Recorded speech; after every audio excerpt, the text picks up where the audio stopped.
with a little more birthday celebration that does not involve prizes for you guys. So there's that.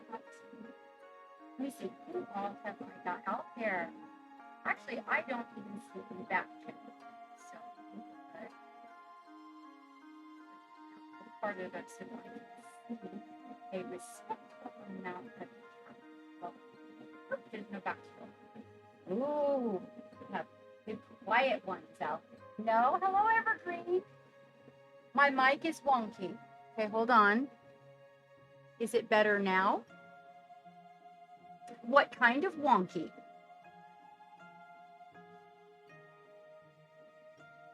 Hang on, we got to get that camera just right. I think it's sagging a little. It is.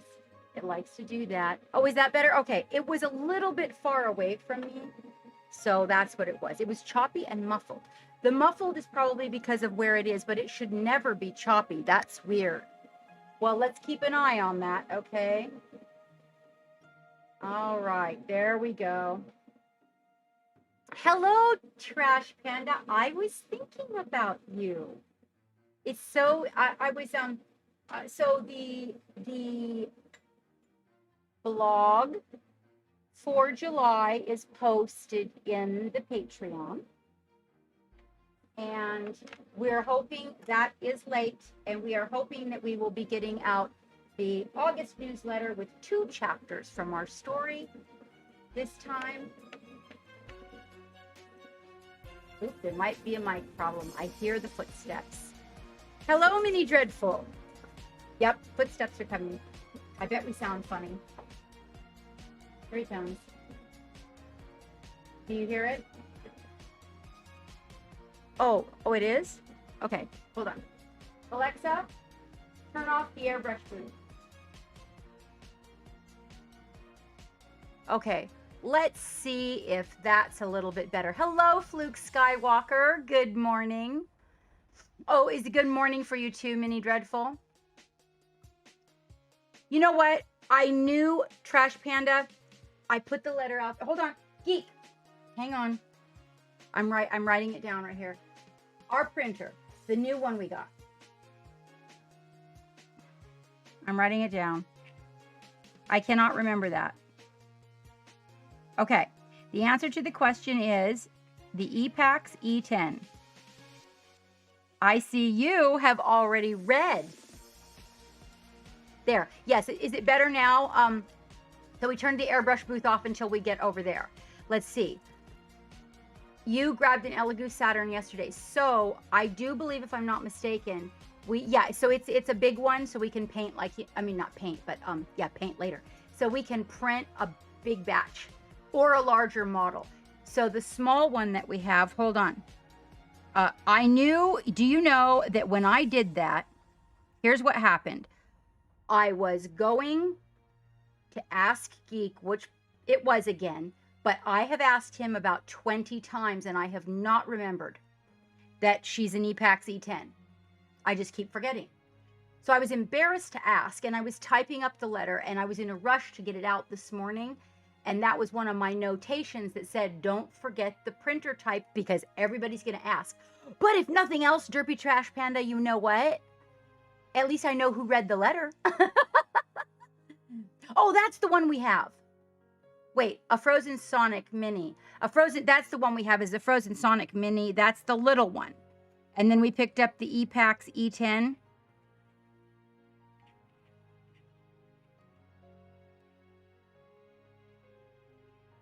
Now I at least have it wrote down somewhere.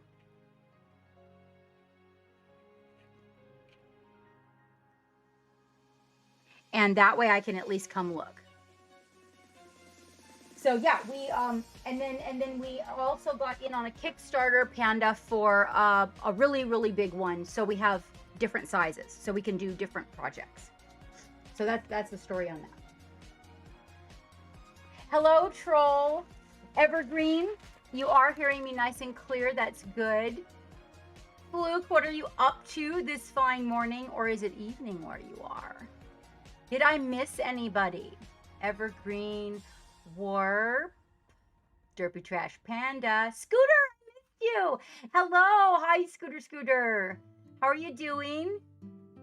And let's see, and Troll Painting is out there this morning. 10:39. Whoa, is that AM or PM? AM. Okay, excellent. Excellent. So it is morning for you. Oh, you're in the same time zone as I am. Is this a good time for you? I don't get to see a lot of you. I did a morning. It's really, really rough to do a morning, let me tell you. I like the morning streams because we get a new crowd of people. Also, you do your stream in the beginning of the day, and then I'm already kind of like in the mood and the painting and everything. So I usually get more done on a Tuesday. But presenting myself, yeah, that, coffee, the pain, all of that, and then being here. This morning things went a little bit wonky. I really wanted to get that Patreon blog out this morning. So, and then the system, of course, whenever I'm in a hurry, my computer is like, wait, I have to think about this. Oh, I have to think about that too. Hold on, I'm loading. And I'm like, are you fucking kidding me? When I'm in a hurry. And I don't know if it's just that I'm in a hurry that I notice it and it's normal all the time, or if it really does happen when I'm in a hurry. And then Hammy's decided on Tuesday, she's going to go out early for her afternoon tool in the yard to sniff the grass and take her dump and do her pee and get her cookies at 10. Hello, Memnot. Oh, you know what, Memnot? So the one I have is red grass, but I did not order it. I'm going to. I heard my sensei uses the Green Stuff World one. He swears by it, so I'm going to order one of those and see if I like it even better. So this one, though, the other thing, Memnot, when you get your sponge in your wet palette, you want to put, hold on, pennies underneath your sponge. Dave's Mini Art taught me that. I have hypersensory, and so everything that is a smell smells a lot worse or better to me than normal. And so when it gets a little musty, I just get really irked out. And Dave taught me that when, like, Dave's been aboard forever as a crew member, and he taught me that a couple of years ago.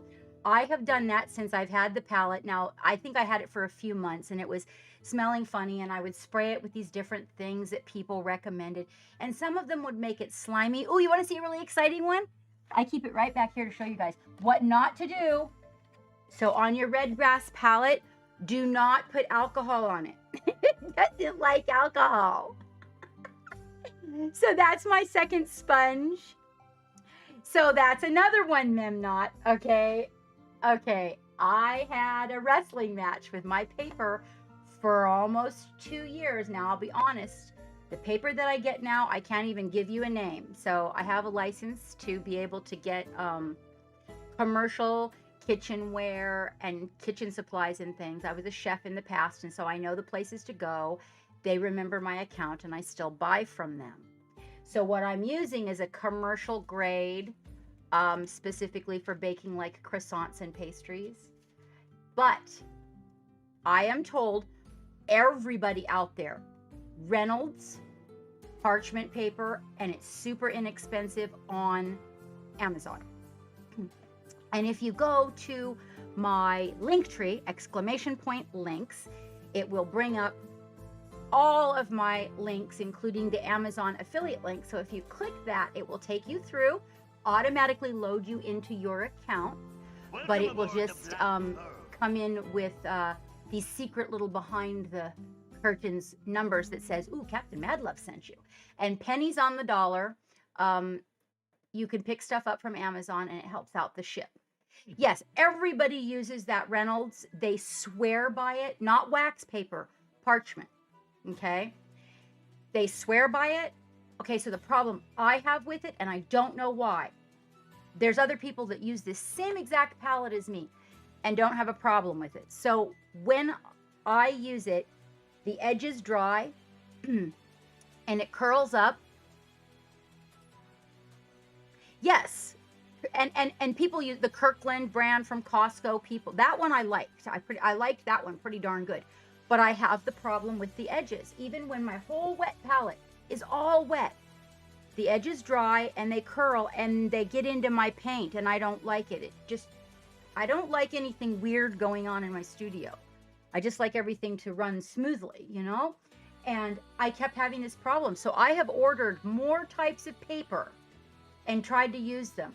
The other thing is that some of them, so the one that comes with the red grass palette, this is just me. Nobody else has this problem, Memnot, that I've talked to. But the paper that comes with the red grass, hold on. This, right? Yeah.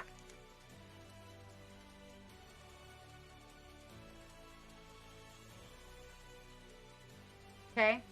When I use it, okay, that I will tell you, that's a really cool thing, and that is a deal that I do. So I use different types of paint, but first let me tell you about the red grass paper. For me, nobody else reports this problem. Thank you for that follow. Art Cappy, thank you for the follow and welcome aboard. Memnot, I got fibers. That was 2 brands. And only me. I talked to the other guys that are using, they never have that problem with the red grass paper. They don't know what my problem is. Me though, I had fibers. That pissed me off. I was like, I'm painting along and then I get the fiber and then I got to dig the fiber out and it messes up my paint job. Oh, okay, that didn't work. Now, so there's a couple of things about my setup. So one is that commercial pastry paper. It is parchment. Okay, let me show it to you. I'll show you a piece of it. It is parchment. Oh my gosh, it made me so, I mean, it drove me out of my mind. I traced it to the paper. Now, I'm a mixer. I mean, I am mixing and mixing and blending and mix. And I think on my palette, all over the place, I think maybe I tax the paper. You know what I'm saying? I think that's it. So this is that paper. Notice it's like super thin. So I fold it. And I use 2 layers. It allows the correct amount of moisture through. It takes a little more maintenance because I have to lay one down over here on the camera. I'm going to show you under the palette camera. So I lay 1 layer down. Oh, they're hard to get apart once they've got wet. Okay, so I lay 1 layer down and then there's another layer over it. So I have to wet in between the layers to make them lay down. Okay. One thing that helps protect if I use something that has a little bit of ink. The thinner paper, the thin paper on top, that's my parchment paper that I'm using for the palette paper. What you see when I go like this is what you're probably asking about. This one. Okay, so as you are using your palette, what I noticed is staining, right? So sometimes, yes, that's what I'm saying. It's a commercial grade parchment. It's used for pastry. It is. I know it looks, that's the whole point. All I know is when I use the other parchments, I just wrestle with these curling ends and I just couldn't stand it. So I ended up buying all these different brands from all over. And when I got this one, that did the trick for me. So now, sometimes I will forget. I could get excited and mix with the back side of my brush and rip my paper. I've done this before the new paper. I'm a little rough sometimes. And the other thing is maybe it gets too close to the edge over here and the paint gets in. Or I forget and put an ink on there. Okay, and then it stains my sponge. Now the sponge you just saw that was completely totaled, I tried to clean with alcohol and that's what happened, so don't do that. But when I come on camera and I'm showing you guys all the colors, I didn't like that coming through. So I laid down a nice white. This is a watercolor wet palette paper that you use just like this. You don't put anything over it. You use it like that, okay? But there's so many little strokes and so much blending that this will let fibers up. So it didn't work out as a palette paper, which is what I got it for, okay? What it did work out for is, look, when it's underneath, it soaks up water like a little sponge, and it cleans up the area for the camera. But here's what else I found out. So after using it for a while, one day, I had to flip, I will show you this. I had to flip my palette around because I had used this whole side over here. So I had to flip it around to use this side. And here's what I found out about this. Some paints like more moisture. Some paints like less. So I started putting it on my palette to balance my palette. So when I, like this, if I were gonna put, I don't put ink on here anymore, but if I were to, I have a little holder. We're actually working on manufacturing a little thing like this that you put little plastic cups in to hold all my inks and washes, or if I thin a lot of something, to put inside this little container, which goes here. That way it doesn't bleed all over my palette. So what I ended up finding out was that this side worked really good if I had to put a paint out that required a lot more moisture. I see. I have to treat it like a griddle. Yeah, that, yes. And interestingly enough, I ended up turning to the cooking industry to get the parchment paper that I liked. So the other thing I do that you can do when your palette gets, when your wet palette underneath of here gets all stained like that, see how it's all, so you can't mix a perfect color if you've got pink and you're trying to mix something and you're seeing these colors through there. It messes up the camera and it messes up my eye, so I didn't like it. You can double a paper towel and you can put a paper towel under there. And then just make sure you change the paper towel when you're done so that it doesn't get smelly. But you can put paper towel underneath it there and it'll turn it all nice and white again. And then we have a nice clean area to mix the paints on. So I treat mine like a griddle. I do, because I found this out because I started working with some paints that didn't need as much moisture, as some paints need a lot. Like if you're using Vallejo, you want them to be sitting on a nice wet area because otherwise they dry, right? But if you're using, say, like cuttlefish, they're already designed for glazing. They have a very significant amount of medium and pigment in them, and so if you throw them on a really wet palette, then they leak. You know, they'll bleed. And then, of course, if you're using a little drop of ink, yeah, it goes everywhere. But like I said, I started retaining the ink in the cups, and that really helped. So I have a lot of a little crazy, I actually did a clean up your studio, like tips and tricks for your studio. It's in YouTube on the wet palette and laying that paper towel over it so that you can get a nice clean white area. Well, because otherwise you're just replacing sponges and replacing sponges. So I use Viva paper towels because they're a little thicker. And I just take 2 of them. I get the ones that are this size, where it's the individual, you know, the little serving. And if you take that and you fold it in half and you put it over your sponge when it's stained, and then you wet this just like you do the palette, it goes over the sponge, and then you put your paper over that. It works great. You can actually just use paper towels as a wet palette. If you grab the Vivas and you put them in a Tupperware container, you want to be sure to put the pennies under it though, because it gets weird smell. But you can just, if you don't have a wet palette, you can just take, you can take any paper towel. I just recommend these. They have a lot less lint. They hold up a lot better. You can make a wet palette from this, and it can last for quite some time. I actually have a little mat over here. Let me move everybody who's getting worked on that's chibi. You guys aren't getting worked on today. They're gonna take a little siesta. So I can show you, I have this other interesting thing that I do. So this is where I wipe my brushes, right?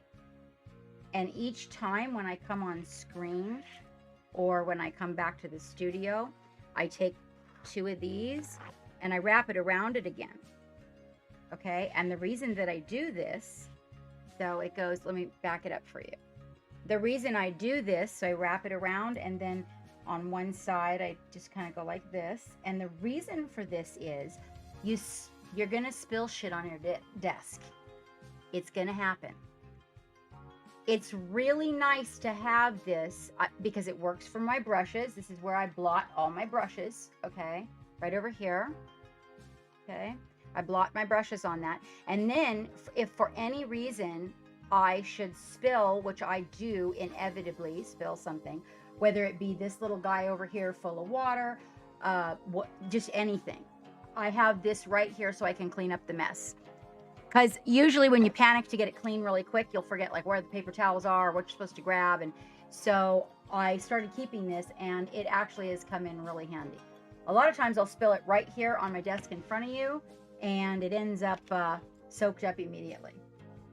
So that's another thing. I also use it like if my palette might have too much water in it, I soak up the edges of the palette with it. And on this end that's closest to me, where you have all the layers, when I open a paint, they always have a little bit of a booger and I don't want that in my paint. I just stick the little tip in here and spin it and clean. So this is also, it works for a lot and it makes everything nice and convenient while I'm here and you're watching. Everything is very convenient.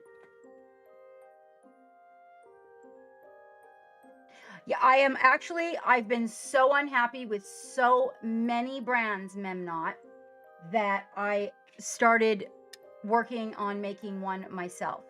I was using now a lot of people say the one from Monument Hobby, the unicorn snot, I think it's called. Hang on, that's pretzel.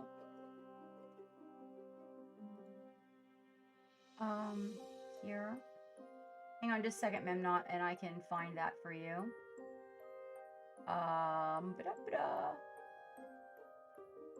Where's the ad tab? Interesting. Oh, up here. Okay. Let me try that.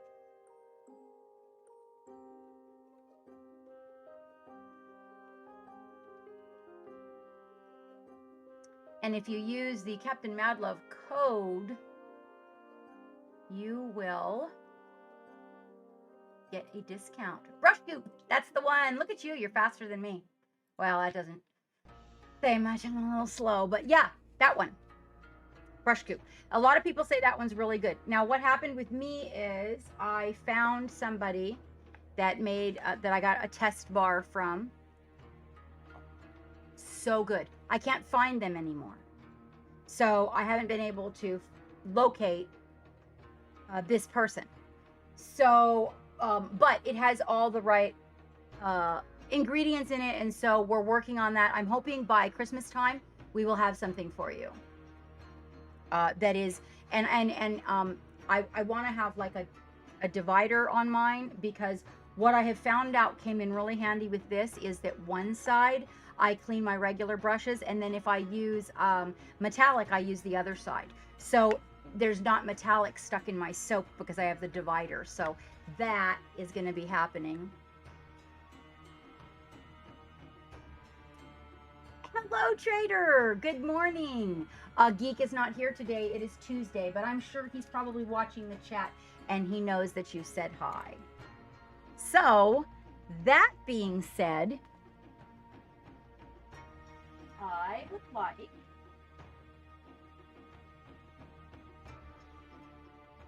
to just step you through. Now, I've already done this, but I'm going to show you what I did. Yeah, that's my thought too, is I was using the Masters and it's kind of like, you know, but there's one that you can get from Europe. They are a sponsor of ours. I have a hard time getting product, but the liquid brush cleaner, I don't know if they send it to the United States.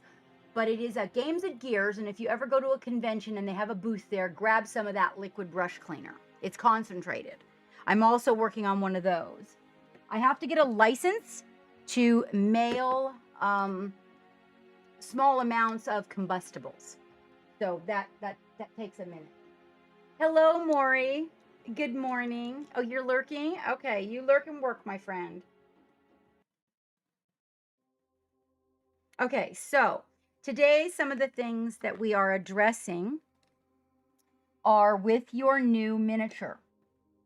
Okay, probably very basics that you already know, but what I'm going to do is I'm going to run you through a little system of how I do it, just in case maybe there's something that you don't do that maybe you might want to do. This is alcohol. And one of the things that I do, and mind you, mind you, today we are dealing with airbrush priming, okay? This could be rattle can priming as well. We're not doing brush priming. I've shown you that before. I've also shown you how to zenithal. We're gonna do zenithal highlighting. I've shown you how to do that with your brush. Today we're going to do it with the airbrush.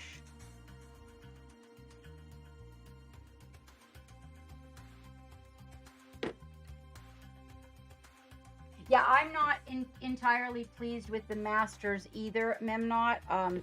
That's why, and then I bought some others.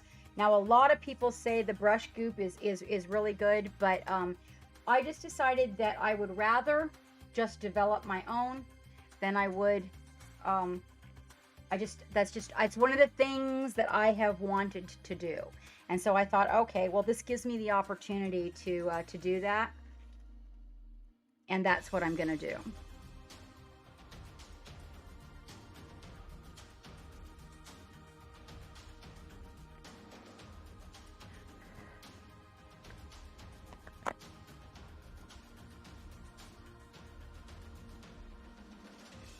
These gloves are a little bit harder to get on than the last ones, but officially I found a company that actually knows how to make a small, and it's going to be really nice to actually have a glove that might potentially fit my hand without having those flappy fingertips that I'm constantly getting.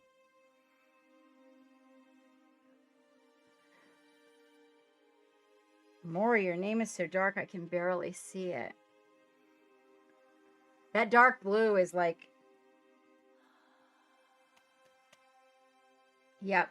So these are tight enough that I will be able to wear my rings over them. So I might actually get back to wearing my rings again. A lot of people have asked me about that. All right. I do not have a fan down here. I'm probably going to have to go up and get a fan in a little bit, you guys, because it's a little toasty. It's warming up outside. All right, there we go. Okay, so this is an alcohol bath.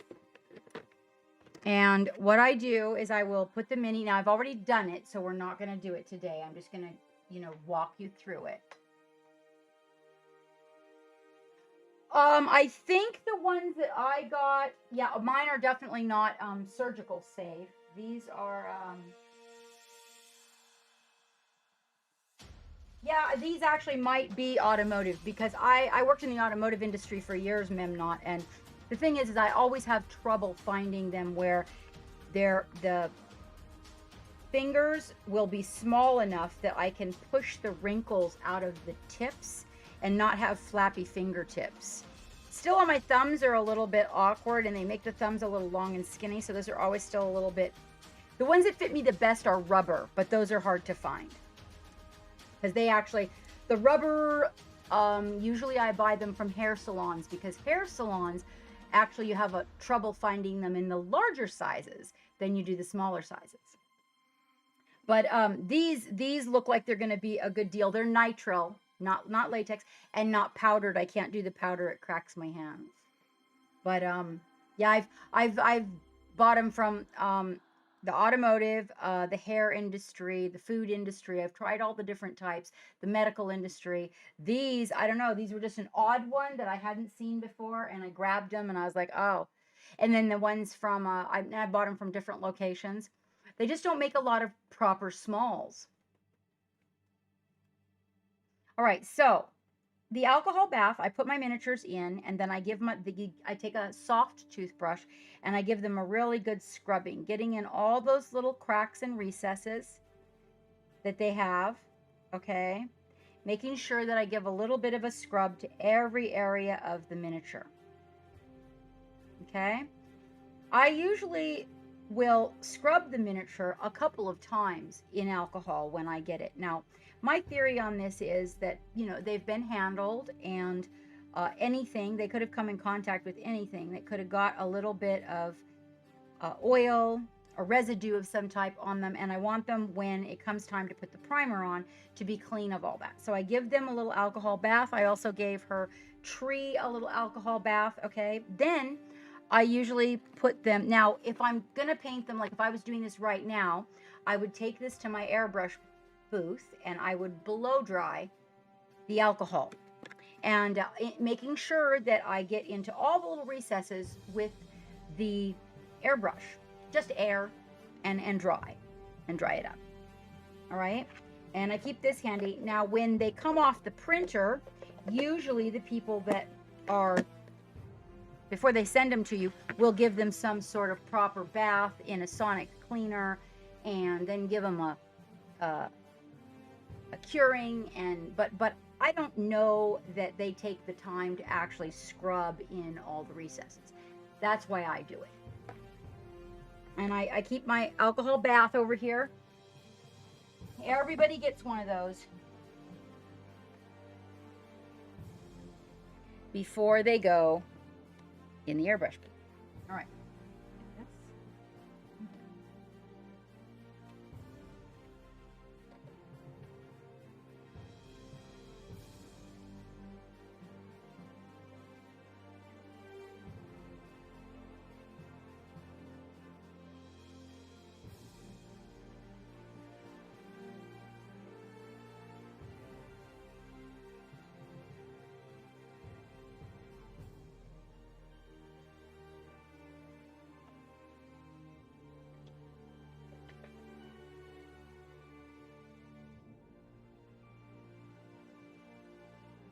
All right, we're gonna go over to the airbrush booth for a bit.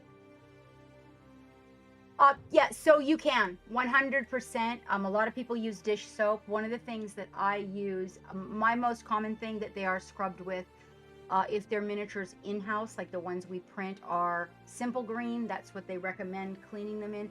But I always, before I prime, it's become what I do. So I always scrub with alcohol before they go in the airbrush booth. It does dry faster. Also, to understand that if I miss a little bit of it when I'm drying it, Mimnot, it'll mix right in the primer and there's no problem. Because it doesn't, you can use alcohol to speed up drying in paint. A lot of the thinners that you use that speed it up will have alcohol in them. So usually it's friendly with paint too. So I kind of I don't necessarily mix it in my paint thinner. I might. Good morning, Hatter. Good morning. We're going to pop into the airbrush booth, and we are going to give a quick airbrush to Ephra, and then we're going to bring her back to the table here, where we will then do some shadowing, and we're going to do some blocking. So basically, we're going to make our sketch today is what we're going to do with her.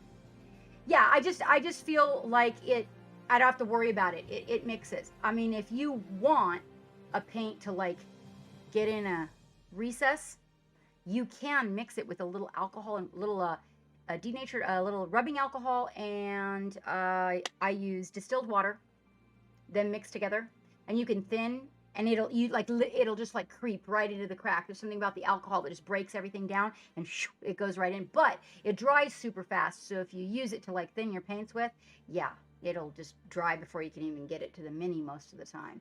So when you do that, you have to be using like volumes of it and you're trying to get it into a crack. I'll show you that sometime. It's nice to see you, Hatter. Alexa, turn on the airbrush booth.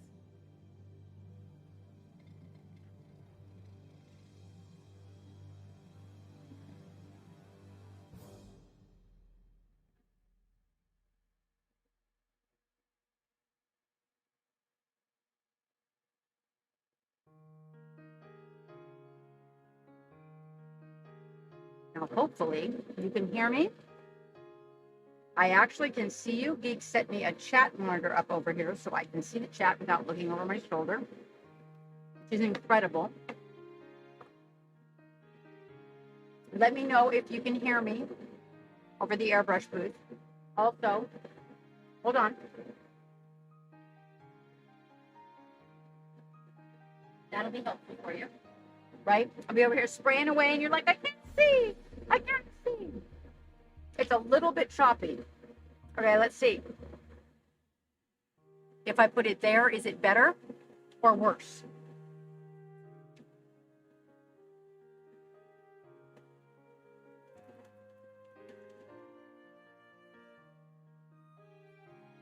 Okay. Did that improve? It is better. Okay. That's a little bit forward to the airbrush booth and not quite behind it. Right, this cord drive me out of my mind. Now, let me see. I do have to see your picture, you guys. Hang on just a second. I'm going to adjust this for you.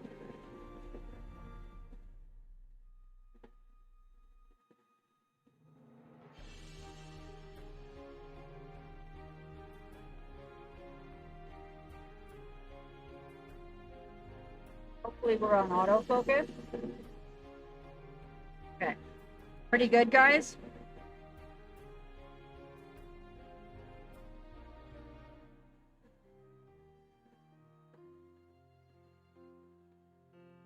Oh, what are we talking about? Oh, okay. But you did get your package.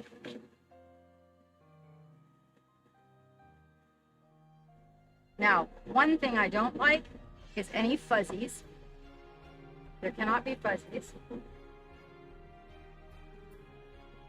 So the airbrush sits, and oftentimes little dusts will get in here. I don't like them or want them. So, okay, good, because I did send him a note and let him know that you got it. I'm really glad. Yeah, they probably let the package get wet. There we go. Okay. That gets rid of any potential fuzzies in here. Now, let me make sure that I cleaned my airbrush really good. Oh, look at that. Oh, no fuzzies. Look at that little baby go. All right.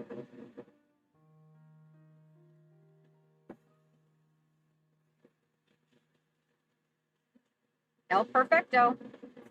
Okay. So, we're going to get our little guys here. I'm going to be using an olive green.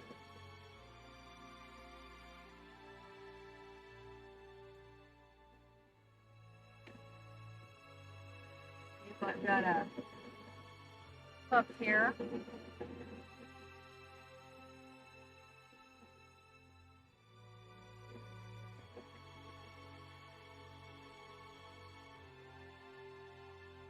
And I'm also going to go ahead and probably prime Joe's block here.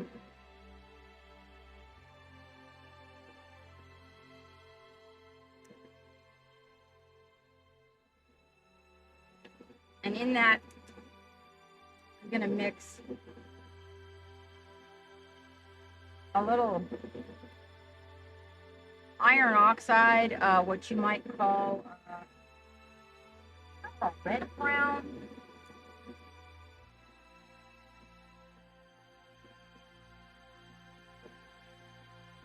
To get a little flesh feel to it. Hopefully you guys can see all of this. Yeah, that works.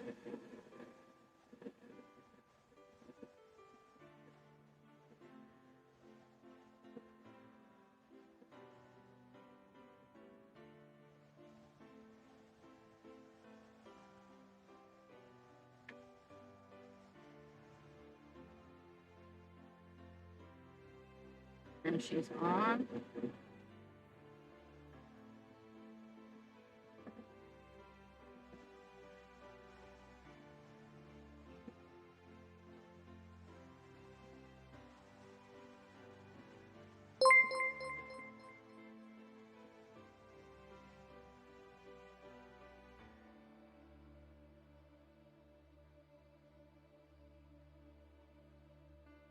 Where's the kaboom?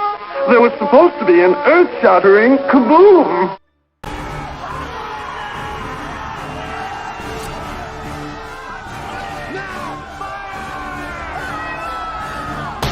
I'm going with green because jungle in my mind. Stop blowing holes in my Hang on, ship! the messages are no. Oh.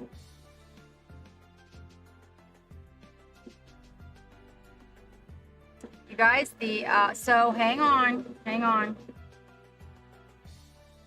Hold on, guys.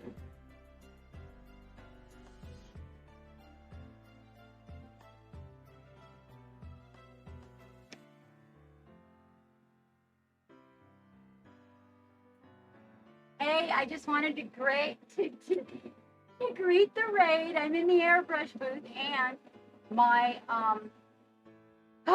the chat is not scrolling anymore. Hello, Ray, who raided at the same time? Hello, Meeple, and welcome. Let's see, who did they raid by? Pascal and Meeple. Thank you guys so much for the raid. Everybody that came in with the raid, welcome aboard. We are in the airbrush booth giving Ephra her base coats. That's what we're working on today is getting her sketch down and her colors in. And so the chat quit scrolling. I couldn't actually see what happened. Thank you so much for the raids, you guys. I love you, Pascal. Welcome back. Hey, Meeple, thank you so much. So I'm going to go back to the airbrush booth because my tip's going to dry.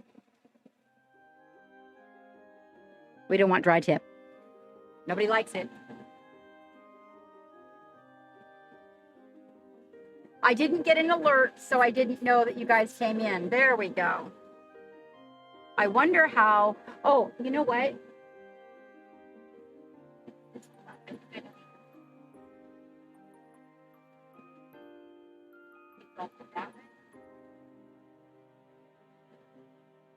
No. Yeah, I don't know. Well, darn it.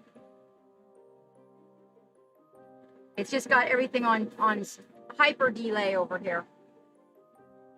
So I was able to read the chat, you guys, but now I got to look over my shoulder. So let me get a color on, and then I can check the chat. Now, if this was a smaller model, I'd be using my Grim Grip in the airbrush booth, but because it's so large and I really don't have a way, I do not want to pin this. I do not want to pin it. So I decided that instead, I'm going to very gently handle her.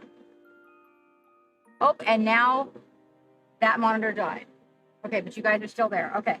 So now the chat monitor over here died, you guys. So now I can't read the chat, even delayed. Just letting you know what's going on. So you don't think I'm ignoring you. And right now we're just getting the base primer on. I like to give it a couple of minutes. We got to float it into all the recesses. I don't even think I'm going to have to use the brush. I was going to show you guys that, but I will show you at my desk. I don't think we're going to need it, though. It's floating pretty nicely everywhere I need it to go. One of the things about priming, you got to be just the right distance. So you want to get just the right distance. You don't want to be too close. You'll get lumps and starfish, as I call them. You don't want to be too far away or it dries and then you get that lint. If you ever wonder where that lint comes from, you might be holding your airbrush too far away. Or your rattle can. Or your rattle can. Can you guys still hear me? Oh, there it is. I see Geek up there. Okay. Yeah, he fixed it from upstairs. Awesome. Thank you. He just fixed that monitor. with you guys' chat on it from his office.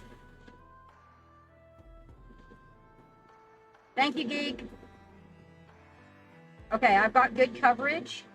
You want to investigate it for good coverage, but you don't want to take away from the details. You do want to make sure, because we're doing a green flesh tone, so I want to make sure I've got the green in all the right places. Okay, now we're going to lay her over there. We've still got quite a bit of primer in there.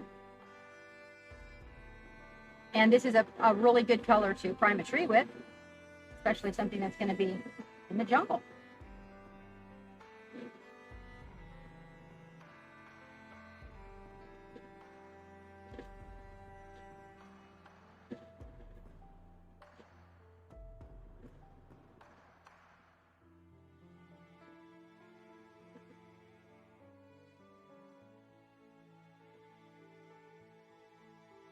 Once you get that distance and you know your gun and you know your trigger, honestly, priming is so fast, guys.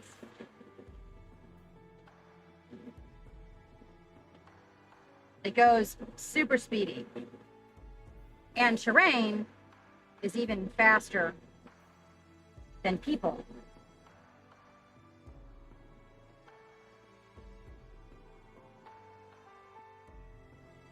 No, not yet, Hatter. Not yet. I'm more worried that that's going to end up taking over my diorama than I was about finding it. Are you the one that sent me the guy with the tentacle tails, though? I kind of did like that guy. Okay, so this guy is going to be done. And we're just going to set it over there to dry. We're going to just double check that we've got all the areas covered. You know what? I'm going to tell you something, Memnot. A lot of people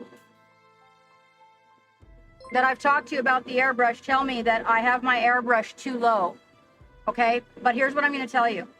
Compressors, they operate a little differently. So being in the car industry, we had to adjust our compressors for paint. So what I'm going to tell you, okay, is that when you are adjusting your compressor, there's a airbrush with a little knob down here where you can adjust it right on the airbrush. I'm actually getting ready to pick one of those up. And I never have my compressor much over 28 PSI. Okay. I find when you have too much air coming, especially if you're learning, if you have too much air coming out, it really, really gets hard to learn to operate your trigger finger and your paint flow. There's a big difference between paint and primer also. And the two guns, if you're going to choose guns or needles that you're using, it makes a difference. And so I find that if you don't pump the pressure up too high, that it's a little easier to learn. That's just me personally. I have not ever put mine. 32 was the absolute max that I've ever had mine at. Operating it. I don't like it at the higher pressures. So Lord Zephyrius is saying he uses his at 40 for priming. I don't really need to change much more than the distance and the flow on mine. Good morning, Bobcat.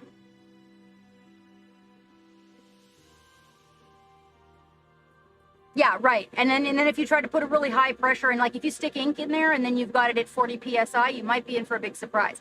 But I really find, so also the masters that I am learning with, okay, they have recommended me to keep my airbrush under 30 PSI.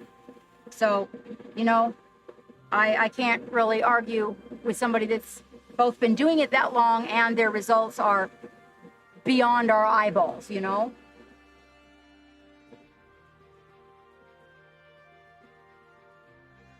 Yes, and that's true too. So yeah, things with maybe a little bit more space. Well, especially with the airbrush.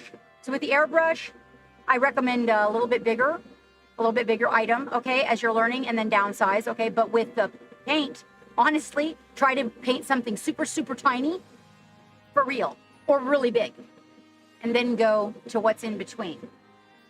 And you'll find that it's a lot easier. Okay, hold on just a second, guys. I gotta get my little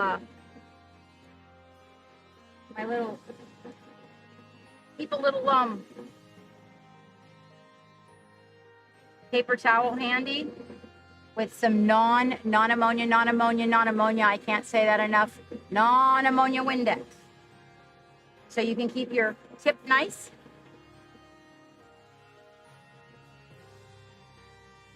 Hello, Shape Master, welcome.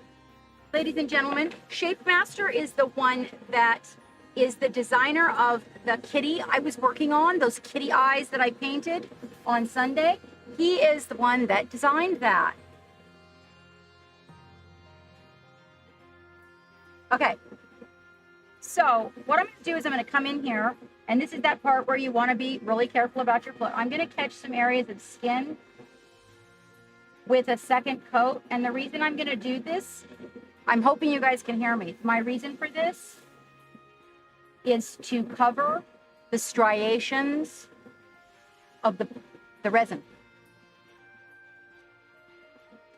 You know, the little itty bitty lines. I also use paint to do this, but before I get to the paint, I find it really nice to float on a little extra primer, a couple extra layers, being very careful not to get it in your recesses that are detailed. That's a no-no.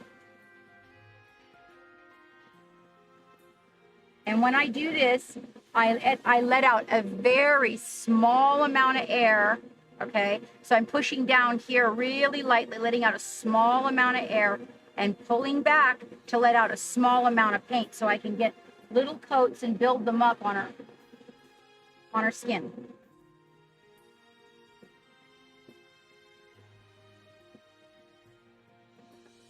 Her knee has a few striations on it that I want to clean up.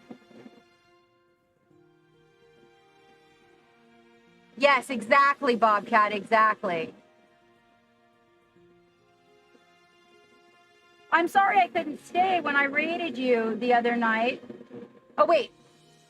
Shape Master, right? Yeah, right? Did I get that right? Hi, Kathy. Wait, oh, Shape Master. Hold on just a minute, you guys. Shape Master, did I raid you the other night? Or are you the one that is the stonemason from Greece? Hang on just a second, guys. I think I might have mistaken one guy. Two people with the Shape Master. Hello, Dragonheart. How are you doing? Yeah, I think I might have mistaken one person with another. I'm sorry, Shape Master, if that was wrong. I'll get it right here in just a second. Oh, okay, you guys. So he's not the one that designed the kitty. Sorry. No. Wrong person. Well, welcome. Welcome, welcome, Shape Master. I apologize. I mistook you for somebody else. The name. It was the name has a similar little thing in it. And it's different in Twitch than it is on your Discord. I get a little confused. So I'll get it. I'll get it. Welcome, welcome, Miss Kathy Waffle. Were you over there watching Mr. Pascal? What were you up to today, Pascal? What were you working on? Are you still working on that, oh man, that game set? It's turning out so good.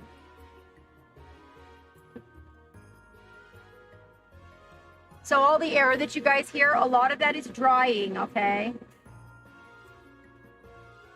I'm just getting a little extra paint on those riser lines. Thank you, Bobcat.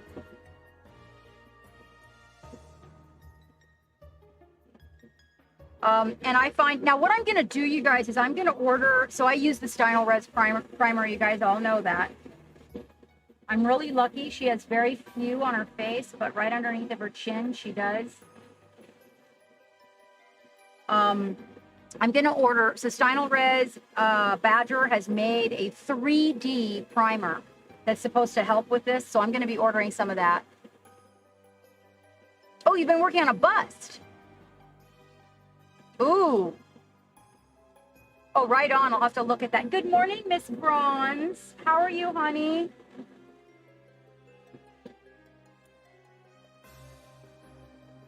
Okay, so what I'm doing now, see, you got like when you're trying to get the side of the face here, you don't want to do that too many times because even though she's got a few riser lines, she's also got some very tiny little earrings that I intend to capitalize on. So I don't want to end up priming and filling those recesses that are in those little earrings. You see them? Can you guys see them? I want to keep those available. So I'm going to do that skin, the rest of it by hand. And then I'll come and check and see if there's a couple of other. I could probably get her knees again safely.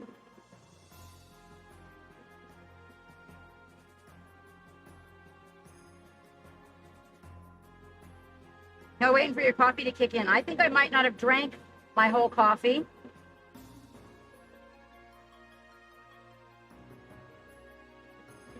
Very little bit of air and a small amount of paint, and we cover those little areas again. Remember, we don't want to get the detail, okay? You want to keep the detail. You want to keep all those little, all that detail. That's going to make volume, so you got to be really careful. And she's got texture on some of her skin, like a lizard. I definitely don't want to cover that up. So these little areas here, like on the front, she's got also little recesses in this fabric. So I'm going to get that with a brush. I got her knee real good. Look how smooth that knee is. Look, I can even get a little bit more right there. Dry it. I got that knee pretty darn good. And that thigh right there.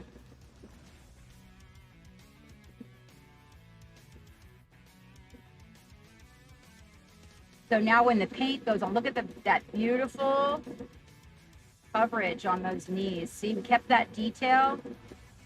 Oh, her stomach is all smoothed out. Barely a rise on that. Little bit on the face, but like I said, I don't want to risk that detail. So you got to look out for that. You know, primer is good, but too much is not. And I'm going to use Joe's Block here because I'm not going to waste my primer. So I'm going to use Joe's Block.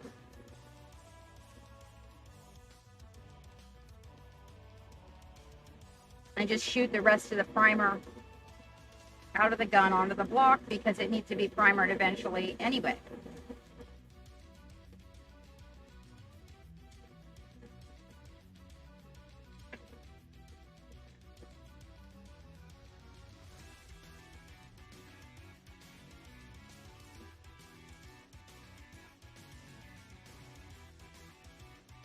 Memnod, if you're practicing with your airbrush, something really, really good to practice is when you are airbrushing at like this, where you start the airbrush and stop the airbrush, and start the airbrush and stop the airbrush, and start and stop.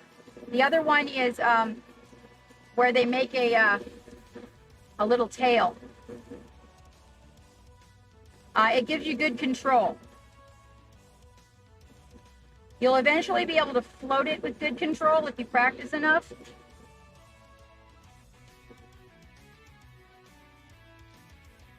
All right, that's what we get on that. Ooh, Chimera Colors Group, yay!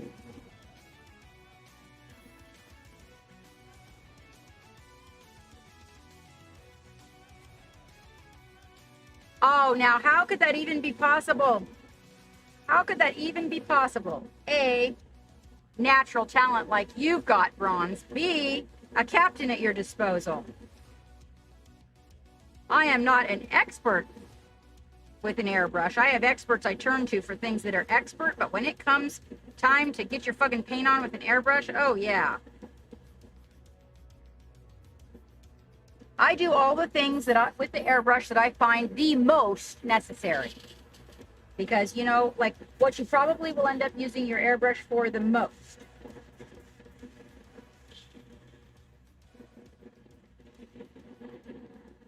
You'll be surprised, Memnot. A small area oftentimes is easier. You know, I think it depends on the person, actually. Zefarius. I really do.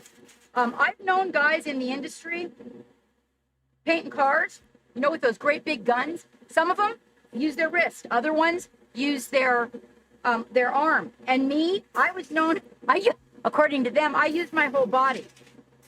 I was one of the few that when I mostly did primer. I never actually shot the paint.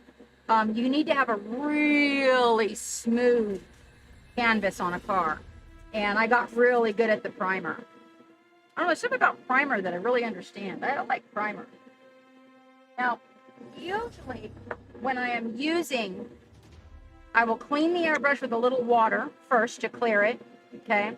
Then I will use non-ammonia Windex to shoot through it, okay? Then, just to make sure that I get all the little parts and pieces that, you know, the little scraps of color or whatnot, I'll run some alcohol through it because alcohol really does, if you get the alcohol, if you get it in here though, you guys, like it'll mess up your primer job, so fair warning. But I know for sure it's really clear when the alcohol gets in there, and then I use a little bit. If you use this to clean it from beginning to end, you're gonna go through a lot of cleaner, guys.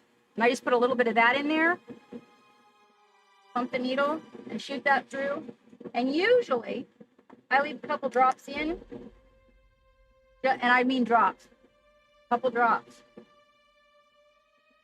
of the thinner. Uh-oh, lost the little lid. Hang on. I'm all out of the thinner. And when that's in the bottom, that ensures that when my paint shoots out, it doesn't get locked up.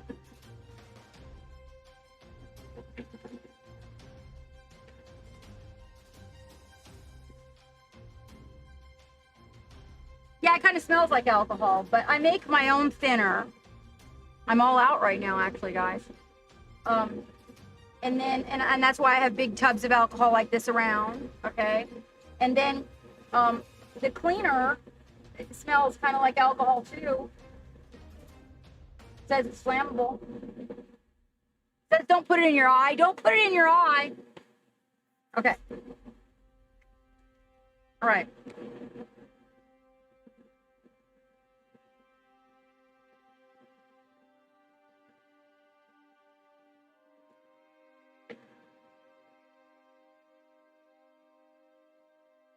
Hang tight. I forgot to bring something to the desk. Now, you know, I'm always talking to you guys about tinting my primers and shit. I love this. I'm not going to recommend this mixing system in your, so I prefer to mix, oh, very, very hard. Hold on. Fortunately, I got rubber gloves on. I do not like to mix in the brush, okay? So where you cover the face of it and you, right? I don't really like to. However, this brush, there's nowhere that says, or that I found that I cannot. But I don't do it on my sensitive bodied brushes. This is a workhorse. I don't feel like I'm doing anything bad to it. So I'm going to try not to get that on the camera on you guys. I do this actually to my espresso machine to clean it. Okay. I'm going to make sure I get a little bit coming out. All right. Now, we're choosing the light. Now she is, here's her thing. Let's see. Let's get her on it there. Here's her thing. And we're going to put her on her thing. There. Where'd your hand go? Over here. All right. Hold on. I don't know if she'll actually stay on this for me, or if I'm gonna. I don't want to tacky. You know how I feel about tacky. All right. Hopefully, we can just kind of get her on here to get a good perspective. There we go. Because the light. Okay, hang on just a minute. I got to position this, guys, and I'm gonna have to hold her. The light is actually coming from up here. Let me see. Yeah. Okay. So we will hold on to her here. Looks like we can lean her back to that, or we can bring her forward.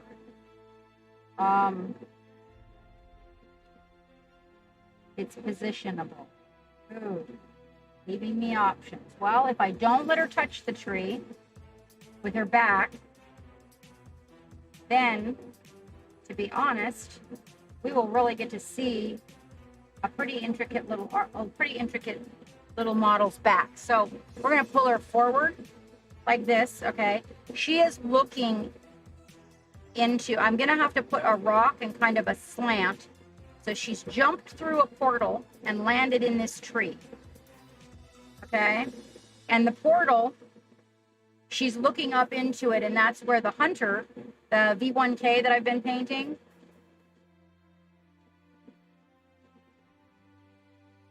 only I think my thumb is gonna be in the way.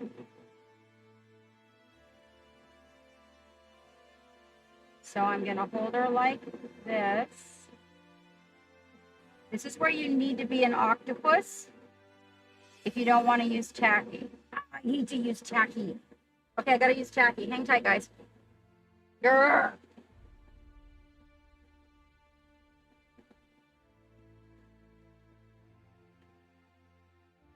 All right. It's not my favorite. It's just not my favorite. But I'm gonna do it because I really want to show you guys. And you know, a lot of people out there use tacky and don't even worry about it. So, okay, I am going to attach this here for you because I really want to get this angle right. I'm determined to get this OSL right. All right, we're gonna put our little hand.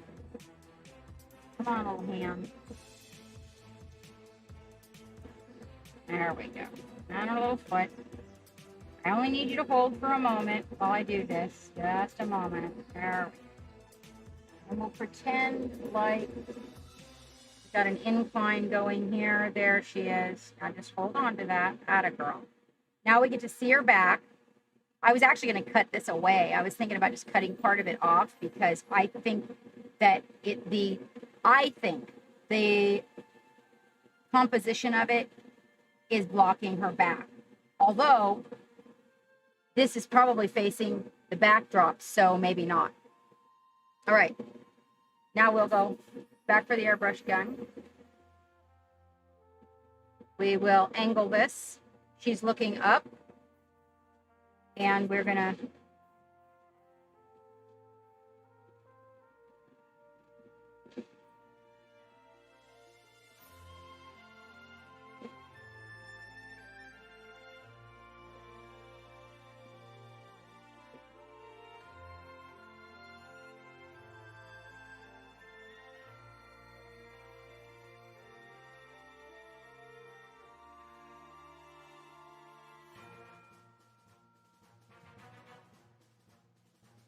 most of this will glow right around her face and whatnot. So I'm going to get, it's very intense light, and then it's going to go down into the jungle light. So we just want a little bit of glow when we get down into the jungle portion of it. The intensity will be less. So that she's looking up like that. Now, she has to set aside for a moment.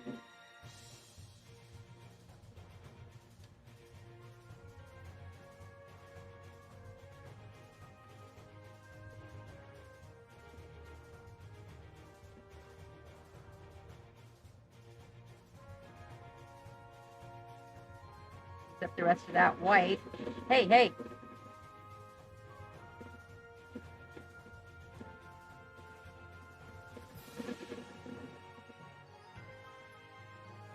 Okay. That's going to be for a glow effect I got going on in there. And then again, usually I have a little water at the desk that I flush this with, just to let you guys know. And I have a release pot on the right-hand side that you can't see. Yes. Yes. Actually, I can grab him in just a second, Pascal. Let her dry, and I will show you. I want it to grab. It's kind of the center between them in a way. Okay, a little bit of alcohol. I just want to make sure my needle is nice and clean. I'm going to let that sit in there because ink dries quickly, you guys, and sometimes can, you want to make sure you get ink. I mean, all of it, you want to make sure you get it out, but ink dries quickly, and so it can get you.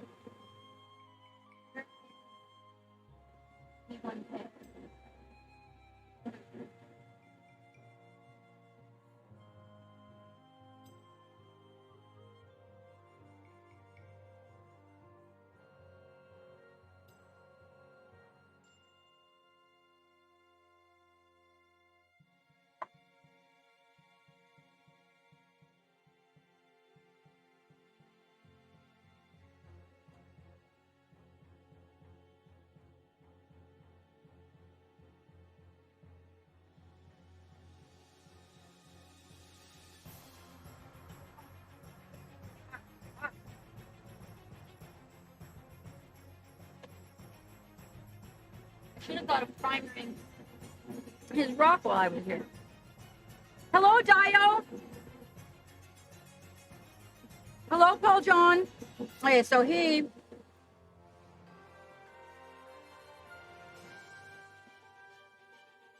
is mounted on a rock up above.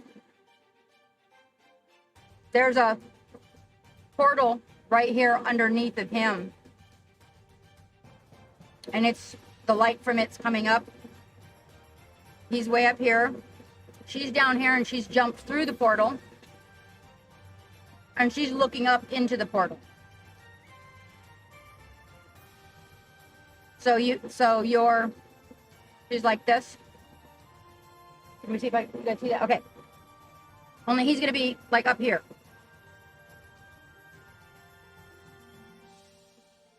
It's rather large. Hello, Gore.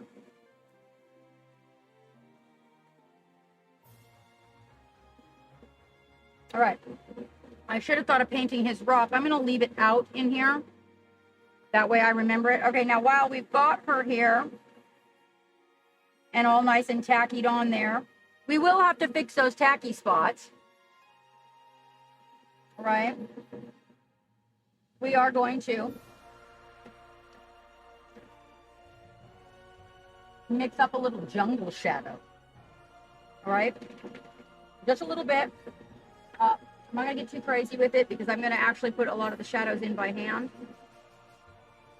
I really love to work with the brush, so the more I can do with the brush, the happier I am, although I cannot say that the airbrush doesn't have its place. But what we're going to do is we're going to mix up a little bit of jungle shadow. We're going to put a little red-brown in it to give it some warmth. Put a little black in it to give it some depth. And of course, we're going to put a little green in it to give it some jungle. That's what we call that, the jungle mix. If I mix anybody in chat, I apologize. Being in the airbrush, I do have chat in front of me, but I'm kind of cooking through what I'm doing a lot when I'm in the airbrush booth. And I do apologize if I missed you.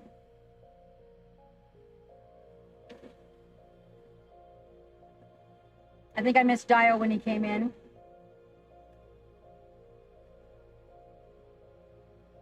I like to glaze in colors to give shadows their pull. A little more depth. See, that says, did you read it? It's a foreign language. Depth of field. Right? You like that? It's foreign language. I'm just kidding. Okay. Here we go. So there we go. So again, you know, I lean towards this a lot. You guys know the rule of the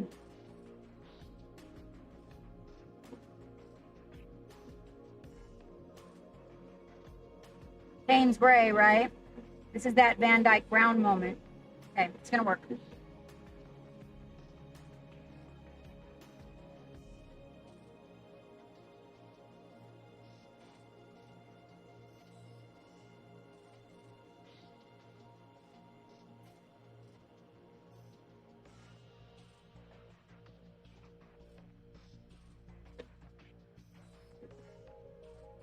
Did you guys all greeting each other? It's like everybody knows each other in here or some shit. All right. Okay. Little drops cleaner. Okay, I'm not gonna need anything to pull this through. Okay, now, this is something I don't recommend doing it, okay? But I do it. I'm just saying, all right? And that is that sometimes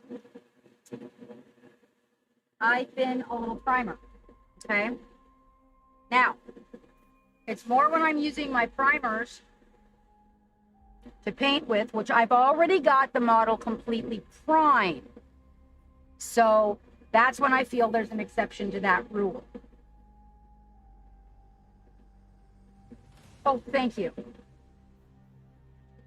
So we're going to come in with some jungle shadow, all right? And mind you now, I've thinned this, so we've got to be very delicate, okay? Very low air. Very small amounts of paint. I've thinned it. So what I don't want is any of those swirly little stars.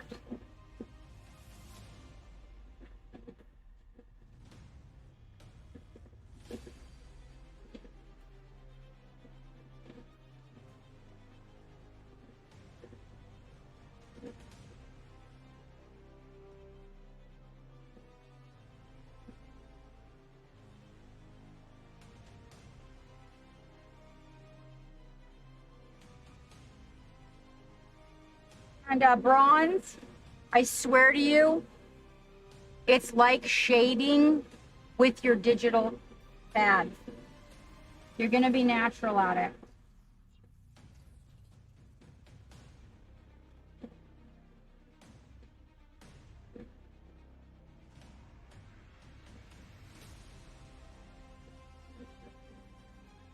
Opposite side of where we've got the light coming in.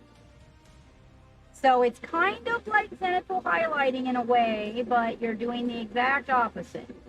You're coming up from underneath with the dark color like we came from above with the light color.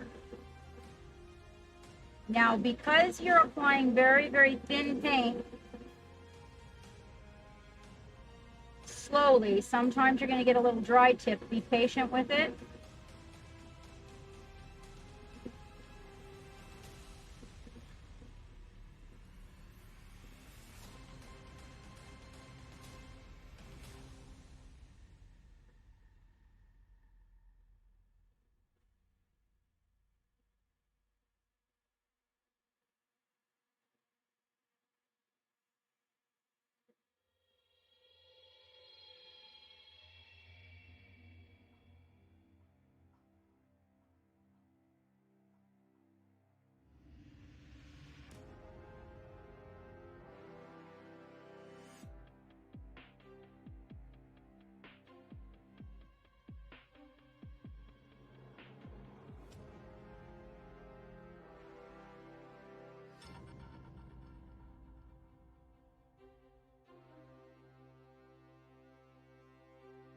Sometimes when I'm doing this, you won't even see what I'm laying in the shadows because it's way back in there. But I will lay some more in there because her body, of course, is going to be blocking that tree. But I'm not going to try to spay past her body to do that.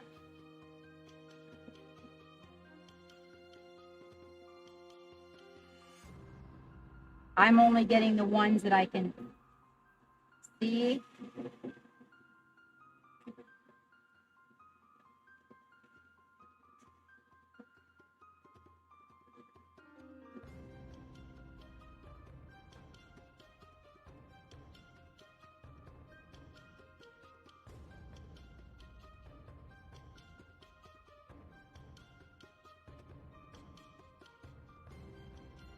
Floating is really hard. I'd have to say of all the things that I do, the floating is the hardest. When you want the paint to go into a recess and you've got to float it, that's probably one of the harder ones. Okay, we can safely say at this point that we can take her off because now I've kind of got an idea of what the tree is doing.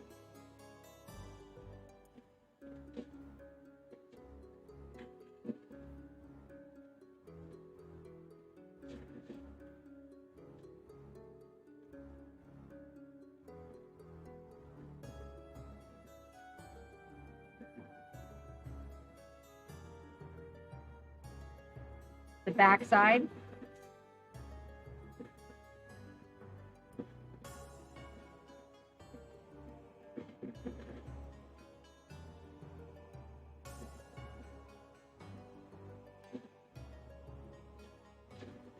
For any reason, when you're doing it, you end up with a situation where you got to come back. Don't even worry about it. You can come back and go, hit your highlight again. It's cool. Yeah, it is some of the angles that I have to get her at because her parts are so small. It does block the paint. Actually, it blocks you seeing it. Now I know for sure the back here's got some shadows, so I'm going to come in and I'm going to get not all of them, but a few of them.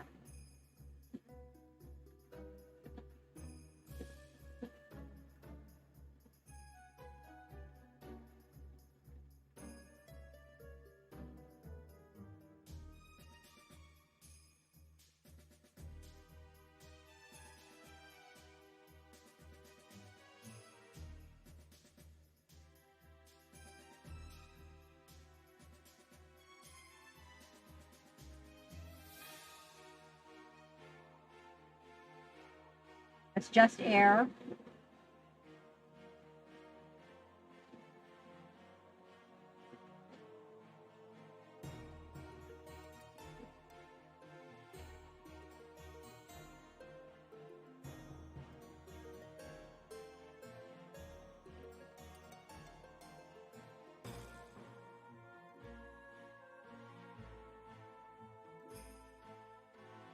Just air.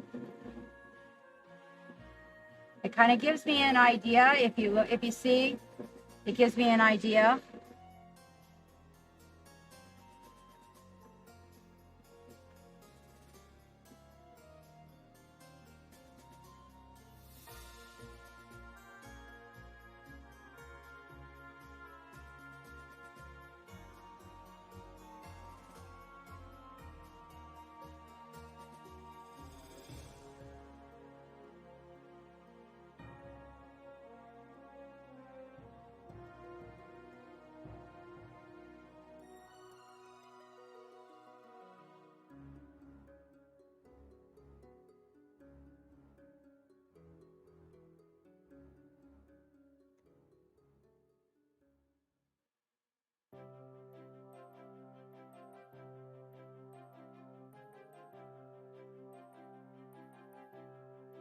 If you're ever using your airbrush and you see that, your airbrush is blocked.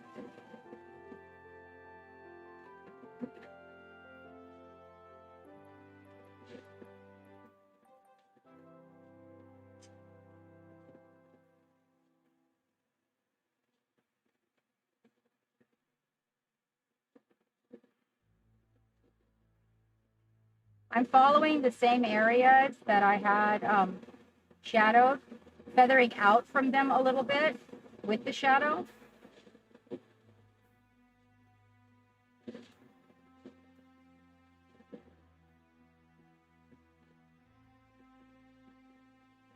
Go on that.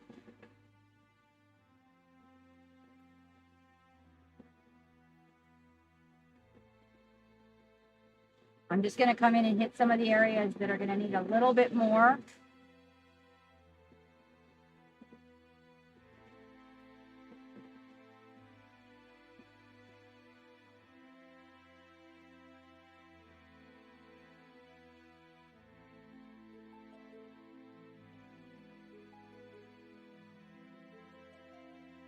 Oh, I'm also moving. Oh, Mencia, I am moving the camera. I think you're talking actually about my airbrush hand. You are correct. And in the next booth, we are actually moving the camera.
Hang on.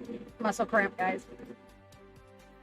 I've been doing a lot of typing lately, and so.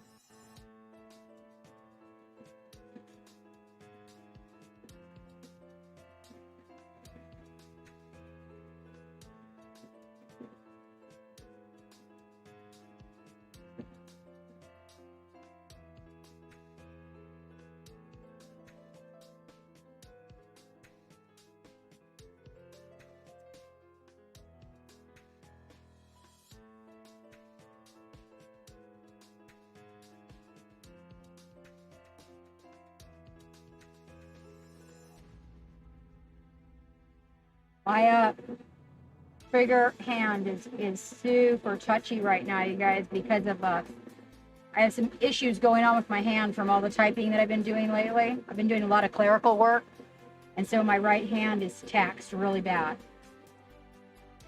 All right, and that's the story on that. So now we have got the front. We've got some mid-tones, we've got some dark tones, so we can kind of follow our map of what we've got laid out. And then our tree is like looking like that.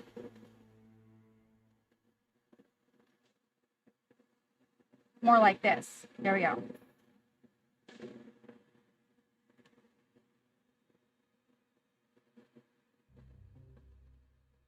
Well, Death Thinker, I do not believe I recognize you. Death Thinker, wait. Death Thinker, I do not believe I recognize you. This actually is a display model.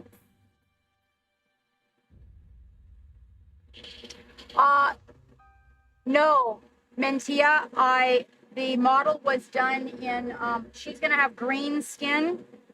So it was a mixture of the olive green made by Steinelres. This is olive green. Yes, this is the olive green primer. And I mixed a little bit of red brown in it to give her kind of a brownish red base. It was kind of this color. Sort of a little bit brownish olive green.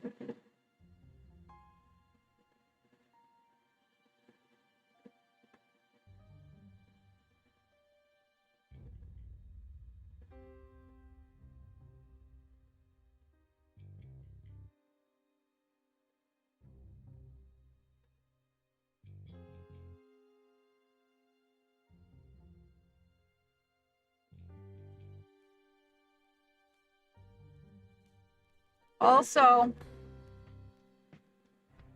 cleaning the cup.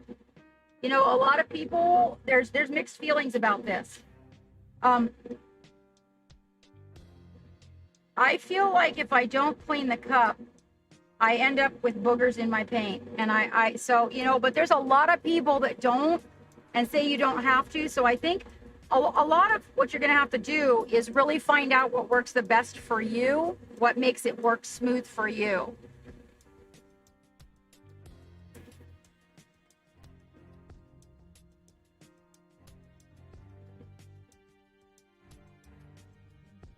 Yeah, I hope you come back. I do hope you come back for more, Death Thinker. All right, so once we've got the brush all nice and clean, right? A little bit of brush cleaner. I don't clean the whole thing with that. Like I said, non-ammonia, Windex, okay? Then I run a little bit of alcohol through because I like to make sure all that acrylic is eating off my needle in there. Then I'll use a little bit of this cleaner. And usually what I do, but actually don't have on my desk, it should have been here already. So normally what I do is I put a couple drops of paint retarder in there, okay? Just plain old straight paint. And I lube the needle and I just let that be in there. And when I sit down to it next time, it makes it spray out really nice and clean. Generally, since I started using this, I haven't had that needle stick where then you have to sit down and take your whole freaking airbrush apart. No bronze, no honey, but you know what? Are you talking about the thinner? Wait, cleaner? Oh no, so the cleaner, Baby, I use this.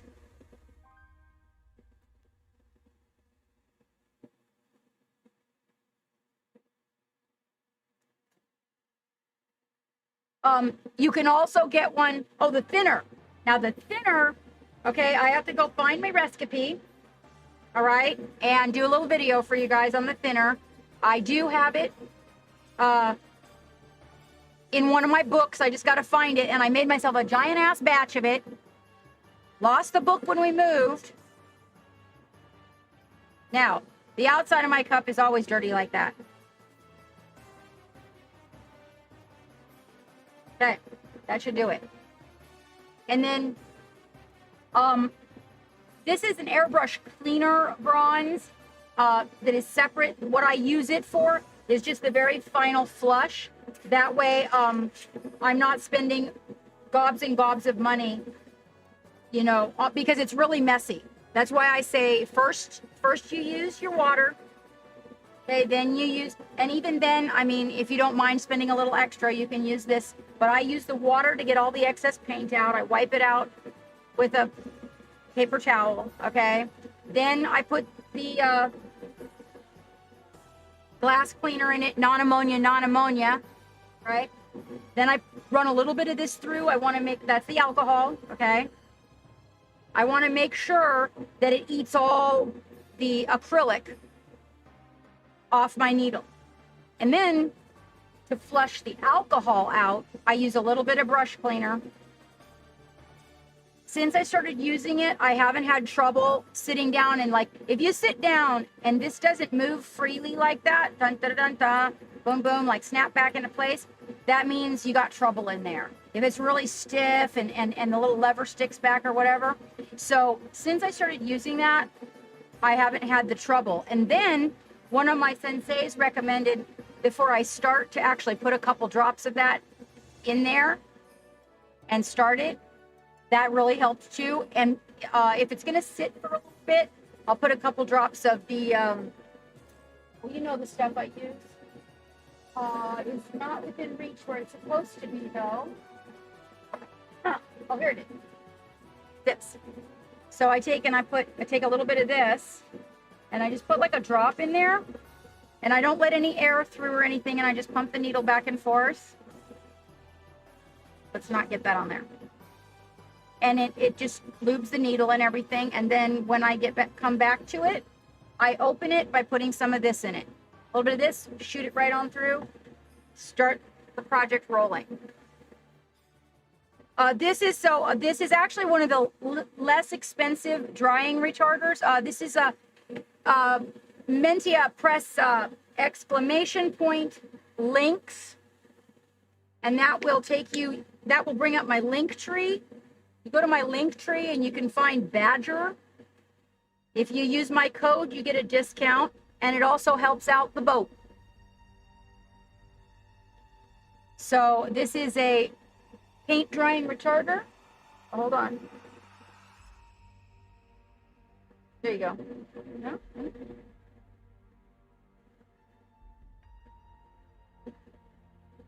It's Minotaur paint by Badger, and this is what I use to leave in so I use this also in my paint mixture. Everybody knows that about me.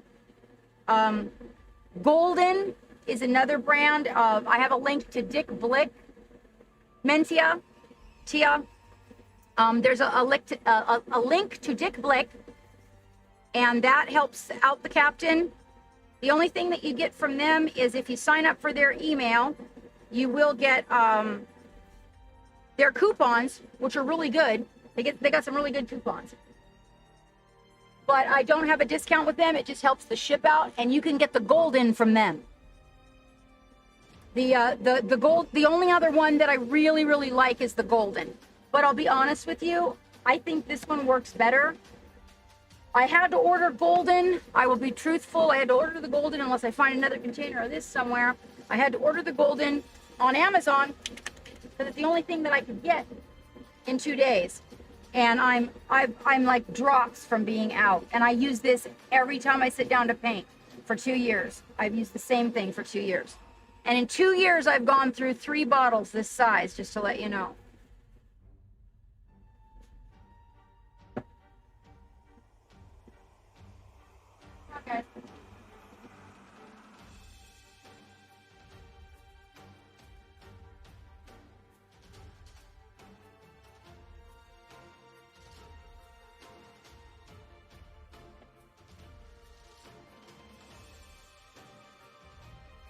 I'm going to leave that there so I remember to primer it.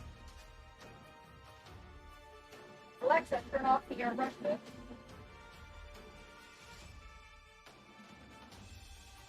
And here we are.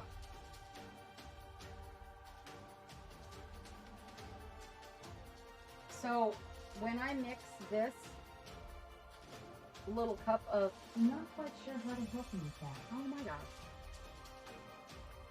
When I mix this little cup of water, this is what I thin my paints with, Tia. It's 5 teaspoons of distilled water and 1 milliliter of this. Same mixture for 2 years. I like the way the paint holds. I like the way it mixes. And so I'm about ready to try golden. I'll let you know what I think.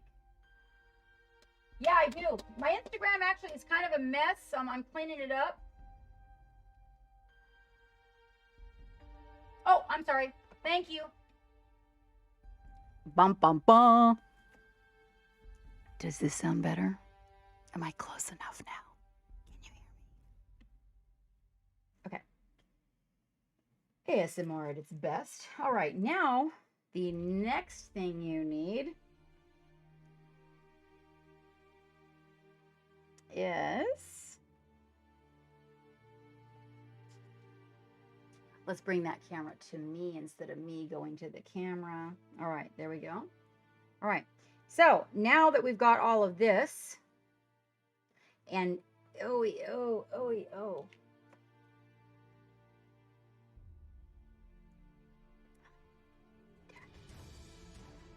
know the Loctite, the blue one? I used that because I was use the blue one. It's like, okay, so I got some of that, and it didn't come off of anything.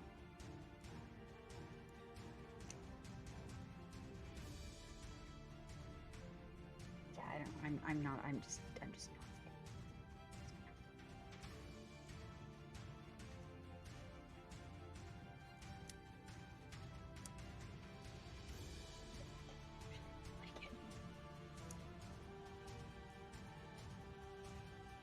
You know what else I don't like?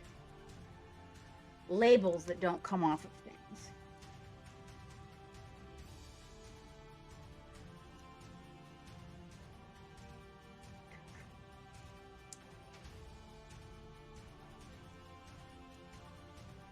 See? Use the tacky. Use the tacky.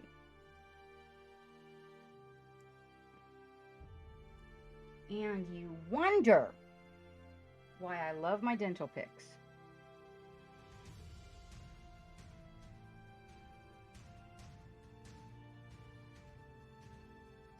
The good news is that this particular area is against the tree. See, I'm telling you, man, every time I use tacky, people tell me they don't have these troubles. Ah, right? Well, thank you, Death Thinker. My alerts, I guess, are not working today. It is one of the, we've been wrestling with that lately. Thank you for that cute little emote.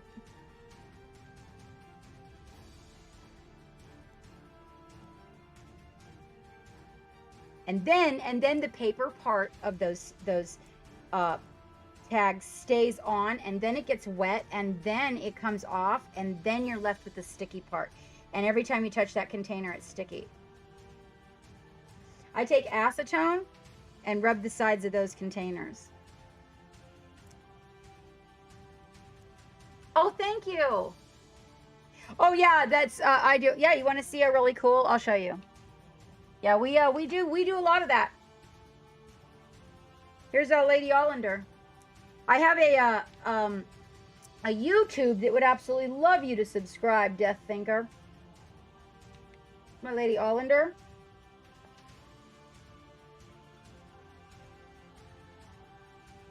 She's actually gonna get fixed today and sent out. I haven't seen her before. Every time people see her, I'm like, you haven't seen Lady Hollander before. We've literally had her in the studio for 2 years. Actually, we had her for a year and a half. Then we got ready to package her up and mail her off to Barrels, right? And she fell off the photography table and broke. And now she's been here another 5 months since. I know, right? She is. Well, I've got to take some really good pictures of her. I've got to fix her. That's where she broke. And then, so Death Thinker, I had to pin this woman right there. Like in that little tiny tendril. Oh my gosh.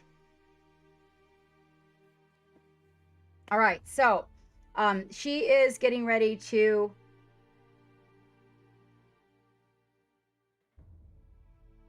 take a leap in the direction of getting shipped and hopefully arrive all as one. Thank you very much, Gore. I'm glad you guys appreciate her. And I have Baby over there too, but I'll get all sidetracked with showing you all my Warhammer stuff. I don't think Baby's on my Instagram either, but we do quite a bit of it over here. A lot of Necrons. You should find a lot of Necrons on there. I actually have a lot of pictures, Death Thinker, that haven't been posted. One of the things about my Instagram is it's about I'd say I've got about a year's worth of pictures that haven't been posted because we couldn't get the professional, you know, the nice photographs. I like to post photographs that do the work justice. And it's a bit of an art and rather time consuming on its own.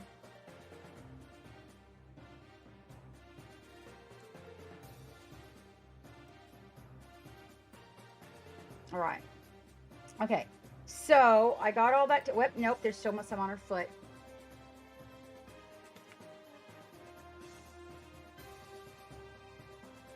Hey, Danny. Are you out there on the boat watching us? Are you out there watching from afar? Okay, that's good. I got it all. Wait, let me make sure.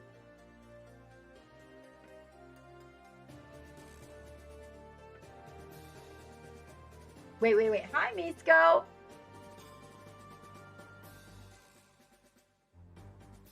I know, for real. Actually, I don't even think anybody's even, like, really. I won first prize at Dragonfall for troops. I made a lava rock cliff bronze for them. 5 of them, I think, will fit on it at a time. And I made, like, with the traditional colored flowers that grow out of the cracks of the, yeah, I made it out of a freaking block of styrofoam that came in one of the monitors that we bought. And I was like, save that for me. I want that thing. And then I actually did a video on it, but I never published it. Like, I showed people how to melt the shapes into it with acetone and what you spray it with to get it to be black. And then you've got to, it's really light, so you've got to put like plywood underneath of it if you want it not to be light. It's got a little bit of glitter in certain places and little cracks with the sand stuck in it and the flowers and the little weeds growing out of it. Yeah. And I actually, there should be at least a couple of pictures in the Instagram with that in there, because I won the gold medal for troops that year. And then that was the same year that, what's his name? Oh my gosh. Dave, did I greet you? I saw you flow through here. Avatar of Cain also took a prize. He took a silver. Okay. We got to address shadows, you guys. So now we're going to be dealing with some jungle down here, right? Where she's dropped in. He's going to be on the cliff from another side of jungle, okay? So we're going to have a lot of greens. She's got a magenta glow going on, right? So what is going to, like, bring it all together is going to be adding some cool to the shadows for sure. So she's already got some brown tones going on. I'm going to go for my old faithful Payne's Gray. And we're just going to come in here and we're going to get some shadow area kind of blocked in. Yeah, I got to go find that. I know I recorded the whole thing, Bronze. I recorded the whole thing with the intention of publishing it.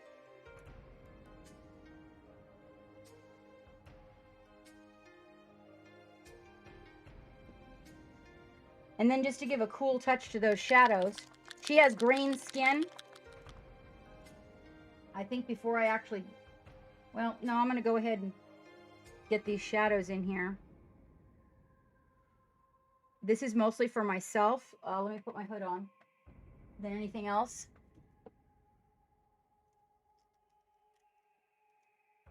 You'll have to forgive the doofy look once I flip my bangs up on this, you guys, but I kind of don't have a choice right now with the heat. I'll be much sexier in the winter if you come back then.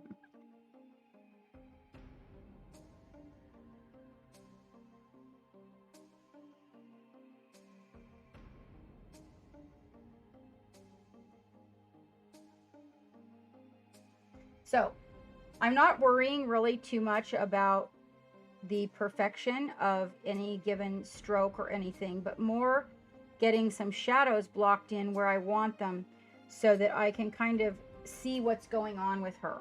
Now, this is not the way that everyone does it. This is just the way that I do it. I mean, I don't know if I'm the only one that does it this way.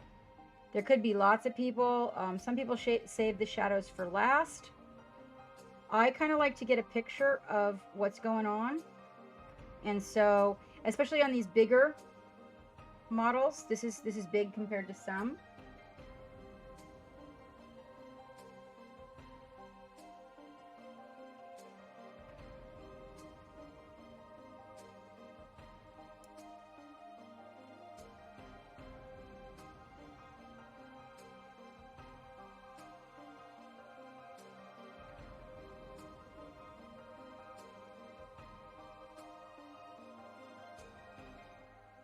And we already kind of got some browns laid down in there, so we've got a good start.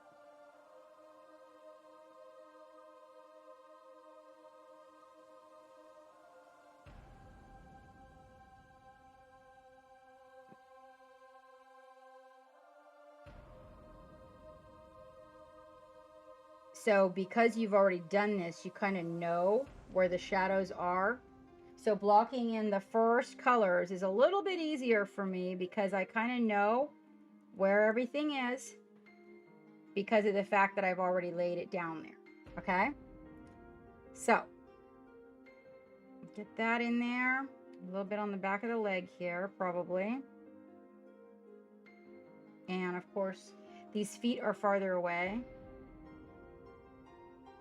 I got the bottom of the one. I didn't get the bottom of the one that's on the tree.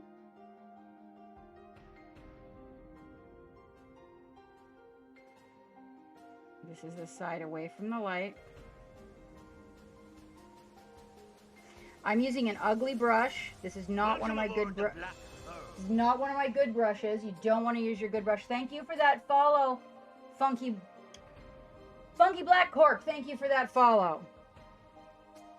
I do appreciate it. Because I'm shoving paint around, you don't want to use one of your good brushes for that. I don't recommend it. I will kind of come in here and smooth some of these areas because I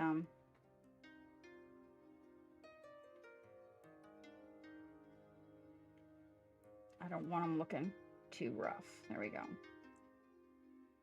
Okay, so I'm just going to get some little bit of build up on shadows here. Just get some areas that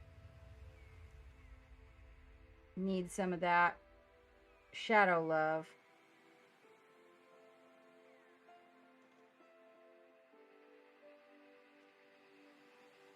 I'm using Payne's Gray because it's what I love. All right. Now, you should get to see, once you do this, a little bit more of a dynamic look as you build up a little bit of those. You'll get a little more volume, a little better perspective. Okay? Trying to make sure you remember, you know, that you're coming in here.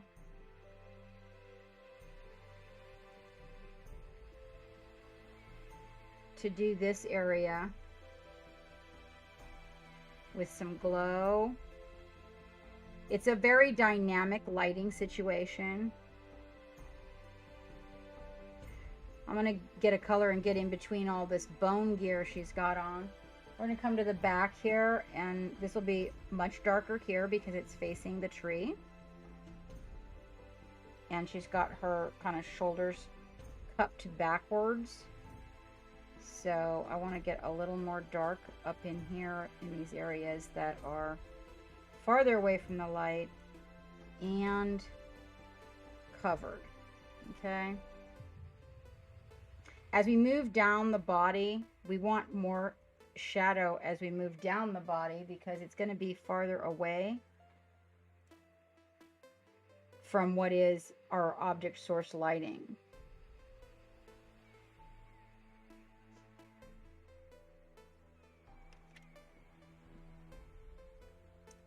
Well, thank you for coming in.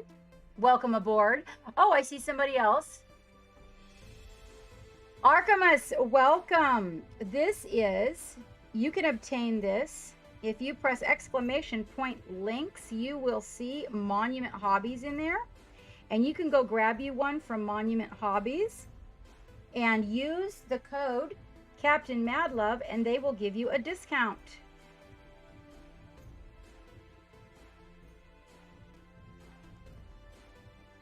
I have two actually from them. Oh, this is the other one that's in the diorama that I'm creating. Xandercleese, my goodness, long time no see. Oh, that's not very clear. Oh, I'm not very clear, you guys. You should have said something. Oh, I'm so sorry. There you go. This is V1K. He's, I'm putting him in the diorama. Archimus as well. And I'm working on him. This is Ephra, and you can only obtain it for a short period of time. Is my links not working, you guys? Doesn't look like it's working. That's odd. I wonder if Geek can hear us. Geek! Exclamation point links doesn't seem to be working. Is that a reality? So getting in here with a little bit more of the Payne's Gray on a heavier level to get these shadows. So I'm just going to go right over the bone and push the shadow with the head of the brush into those recesses.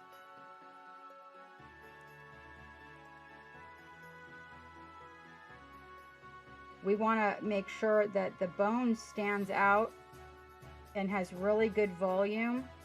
In order to do that, we've got to have a really good shadow. So it's almost plain at this point that I use it. But I'm going to cut, it would be much like, you could, if you wanted, you could paint your model black and then come in and paint from there. I don't like to do it that way.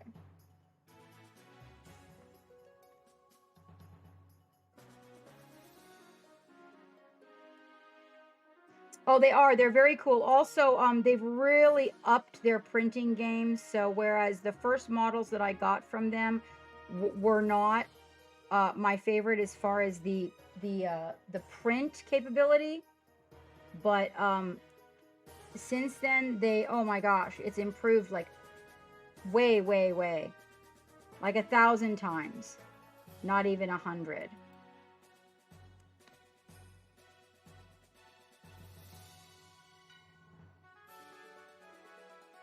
Okay, I'm going to go ahead and paint this in her hair so that the ink gets down into the recesses of this hairdo she's got going on and the little recesses of the bone on her head as well. Make sure I got all the bones. Oh, missed a whole set here.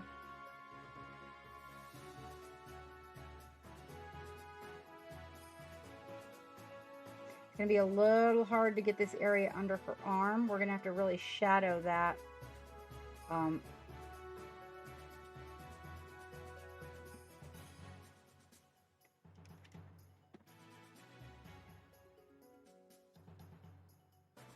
Oh, okay. So I'm the only one. Wow. How will I know when it's working or not? That's, I guess you guys will tell me if it's not working. And again on the back here.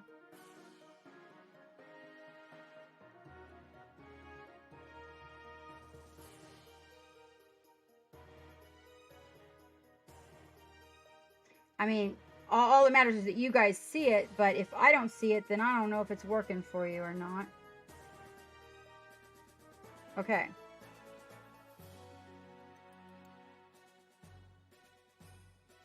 All right, now we're going to come in, and so now we've got a lot of that blocked in.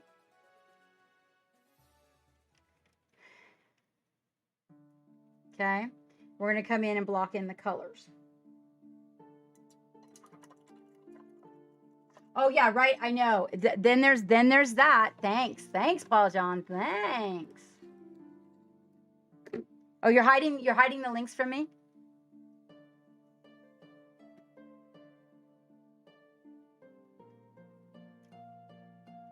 You've been on a secret, really, Xandercleese. Well, if it's secret, you're not supposed to tell us about it. Oh, Froggenstein, hello. You made it back in. How are you doing? How are you doing? Archimus, I hope that you enjoy it. If you do, please be sure to tag me in it. I'd love to see what you do with it. I always like to see everybody's work. That's like one of my... Yeah, no, absolutely, Paul. Absolutely. What happened to Diomedes? Okay. So, going with the green skin tone, we're going to get a milk bottle. Absolutely. 100%. Milk bottle cream by none other than Cuttlefish. Right? And then we're going to get a really good... I have a green that I really like. A few greens. Let me see what they have for olives, you guys. And maybe we can choose a pre-mixed olive. Let me see here. I've got a ghoul flesh. OD is a nice dark olive green. That's a nice gray. Use that. Ooh. Goblin skin. Now then she'd look like, this is a little too limey for me. Here's a guacamole green. Guac green. Mummy dust. Dead scale. Let's see. Let's try, wait, dead scale is kind of light. Hold on here. OD green is pretty dark. We could just put black in it, you know. What is this? Castaway green. Now she kind of looked like a mint lollipop there. Okay.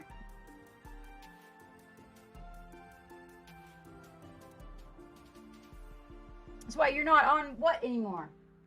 Oh my gosh, where is my water bottle? I do not know. You guys, I have to go get a hydrate. Don't run away, okay? Here's what we're gonna work with, I think. So I don't really know if we need both of these. I'm leaning a little bit towards the OD green, and then we want to do shadows are going to be opposite side of the spectrum color wheel, that. And so of course we are going to go for a purple, and I think we're going to choose Femme Fatale Violet, Troll's favorite. Femme Fatale. So like that yellow one can kind of be the highlight. And then of course we're going to need the magenta that is the OSL. Oh, let's not use that. Which the magenta I'm using for the OSL is Chimera. So those. And then of course we'll need something the milk bottle can be the highlight. If you put it in this, it'll make a really good highlight. Yep. Absolutely one of mine too. Absolutely. There's another one. I was thinking about you when I was at my desk, and then I set it aside and forgot. Not Princess Purple, but it's one of the purples. I was going to say, hey, you would like that one. Yeah, I know. And also, Bronze is going to love it. Diomedes is here. Hello, Dio. Are you working? That's why you're not. Oh, I get it now. That's why you're not on it anymore. I see. So because you didn't want to be on a secret mission. Right? That. Okay. I'm going to be right back, you guys. I have to go grab a hydrate. I don't have a hydrate. Also, I think I forgot to. Be right back.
Thank you guys.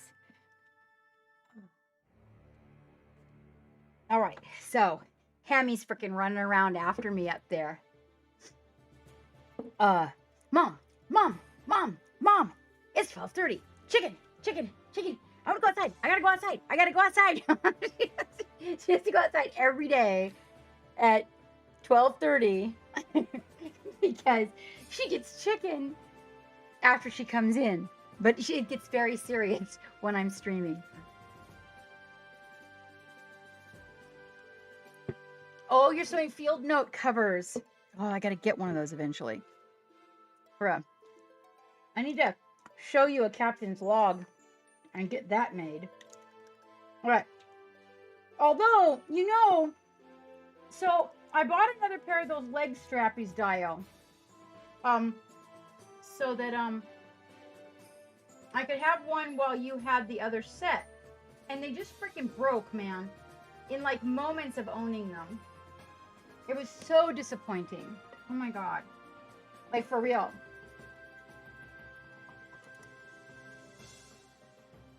Okay. That's a little bit of the magenta we're going to be working with. And then what I really like to do is put this violet that they make. Yeah, no, I know, man. It's been like, seriously, look, I freaking have a model on my desk from a fucking almost 2 years ago.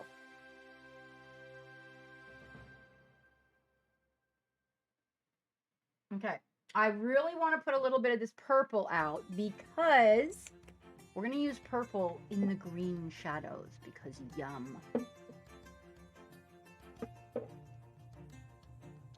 Oh, Archimus, I have so many. So we have like chibi days that we're doing all the way up until the 13th because there's a contest going on. So I'm working on some chibis. Would you like to see some chibi eyes? Here, I'll show you some chibi eyes.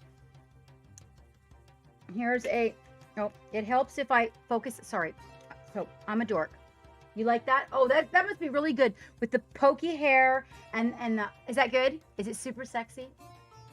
I should take my picture like this. Okay.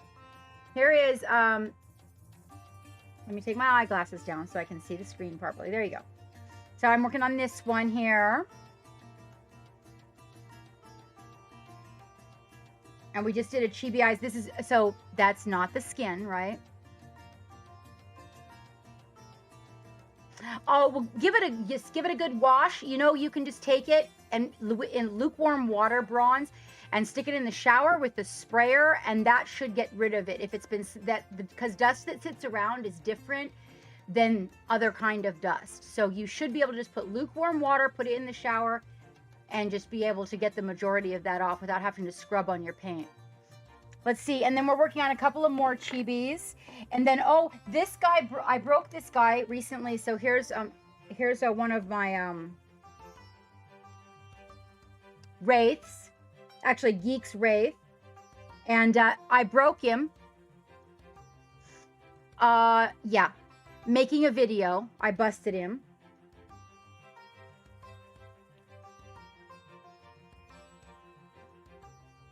Oh, it's cardboard. Oh, well, I guess you don't put it in the shower then. Don't listen to me. Don't listen to me.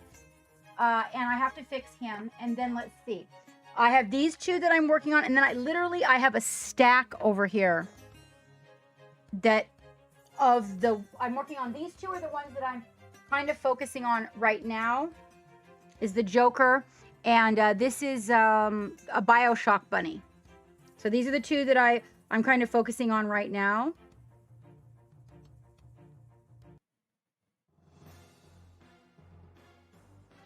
Both a little bit different. And then I've got a couple of boxes of, there's Warhammer figures over there. There's a couple of display models over there. There's some, I don't know that there's any more chibis in the box.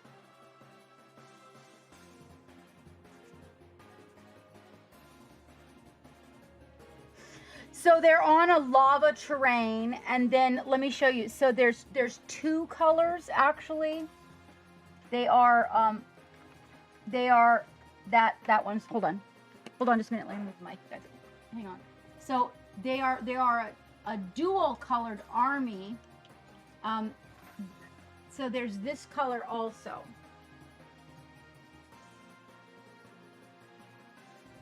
So it's a magenta and green. So he does have like the traditional, the green style ones. And then the purple ones, and then the dual color ones. So he has some that have these crazy OSLs going on with them, where the colors, like this guy kind of sort of, the colors cross over, so he's green and purple. Or green and magenta.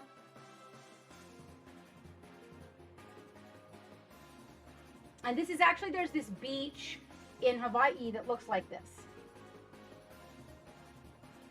Not the purple glow that comes from the spider tech. That guy. Oh yeah, so there's this beach in Hawaii. So I'm from Hawaii, and there's this beach that's what the sand looks like. I remember the first time I ever saw it.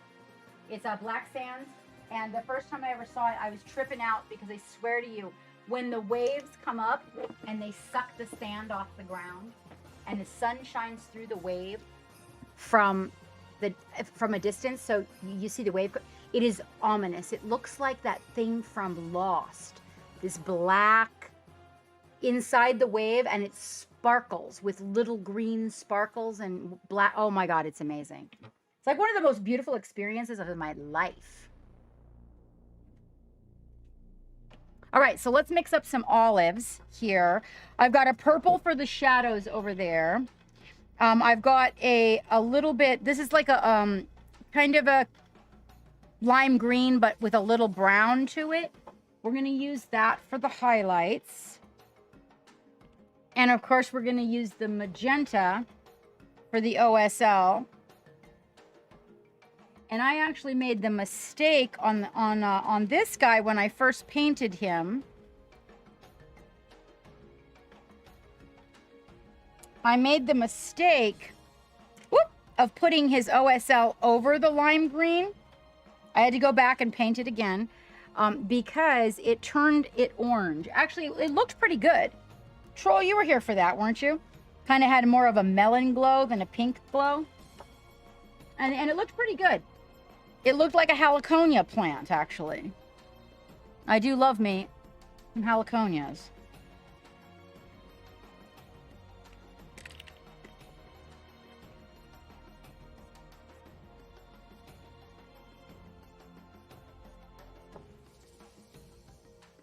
So actually,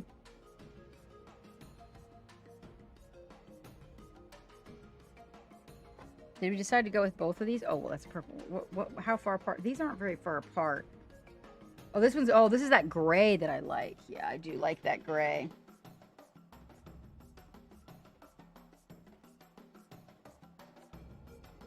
Okay, so let's go ahead and mix this extra one up.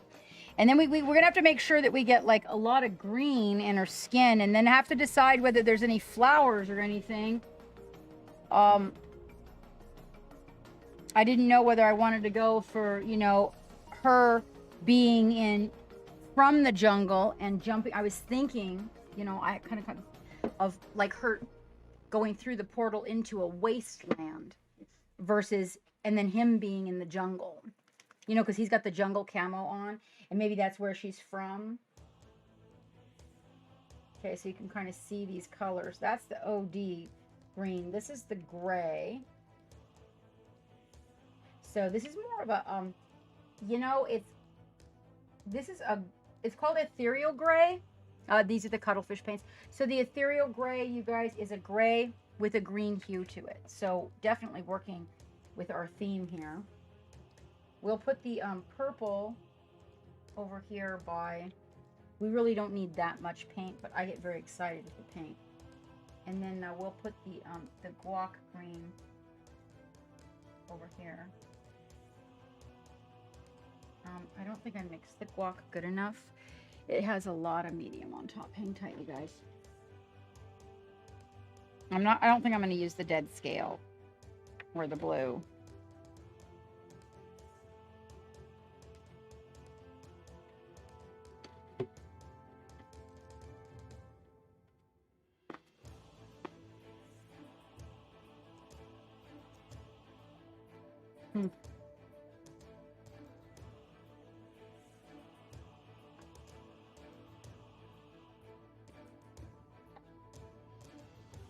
Mm.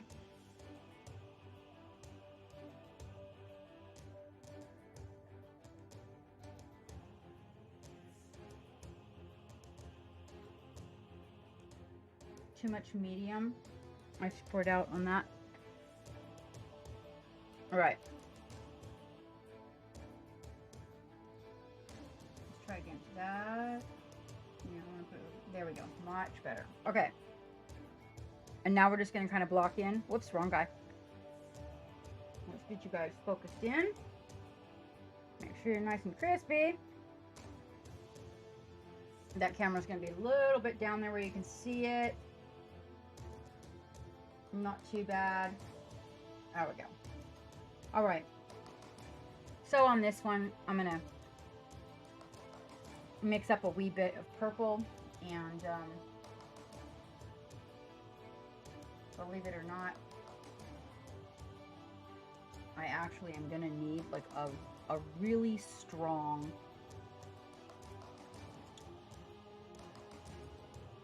I'm going to go with this one. Trilobite. I need something that is a strong color to the base of green in a lot of plants for this, because I have to mix a color with the purple, and I'm going to need that kind of green in order to make that shadow color. So yeah, you guys can see over there. It is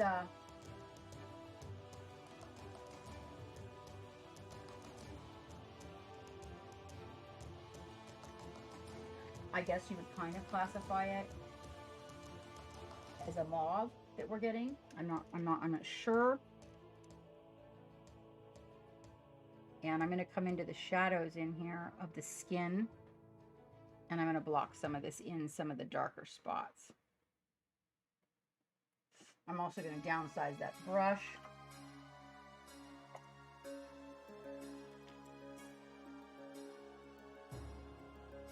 Get something that can handle these smaller areas. I don't have any of my good brushes on the table. Interesting.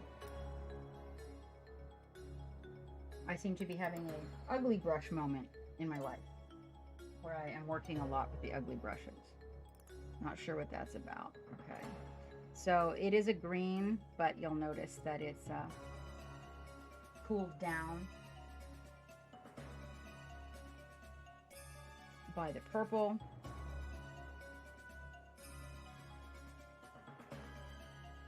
I try diligently not to get too blendy with this, and to remember that I'm putting in shadows. It's hard for me. I want to blend everything in the world and make it smooth.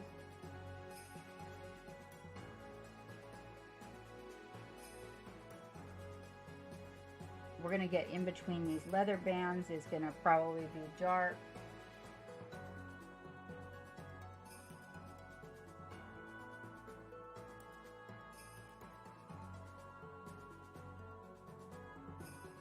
This is an ugly brush. I do not do this to my good brushes, but we'll get a nice shadow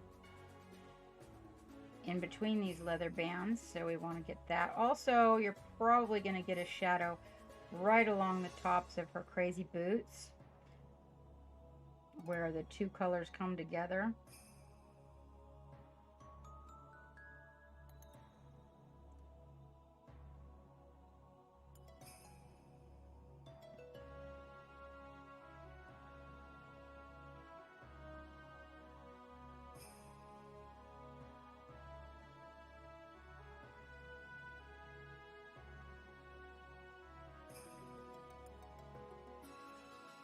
I'm going to use a secondary shadow.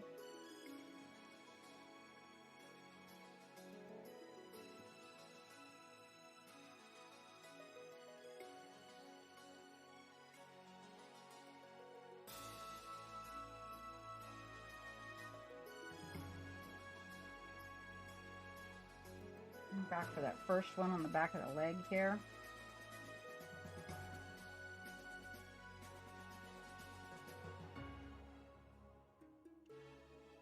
The inside of the foot. That little area right behind the knee there. we'll come back in and actually get the, oh, is that bulletproof, I smell? Yep. Thank you. Full battery. And then we'll come in for the, we're going to mix a little bit of these two greens together here that we've got up top. The really green looking green, and then this nice deep olive green. And we're going to use that on the top of the skin in the areas that are not directly in the line of the OSL, or a kind of tone down, or would you say tone up from the shadows that we built. Okay, doing my best to just kind of stay sloppy with it, okay, so that I don't get too excited, because if I start blending, oh my gosh, we are going to be here blending. Hello, Lexoria. I am doing very well. How are you? Oh my goodness. Hello, King Bashman. Long time no see. To what do I owe this auspicious occasion? Were you also on a secret mission?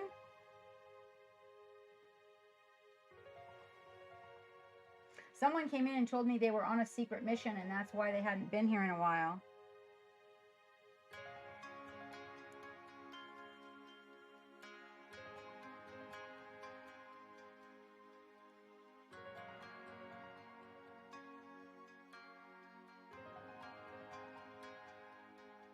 I'm putting some of this really deep purple up in here.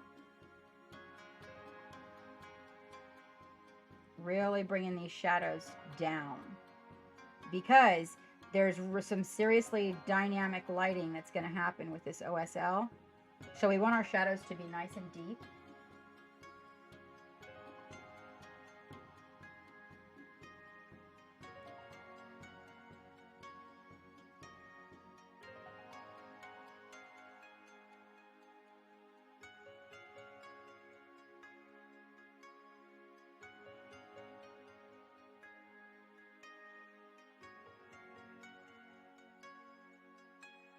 I'm going to get a little bit of magenta and a little bit of purple, and I'm going to mix those two colors together.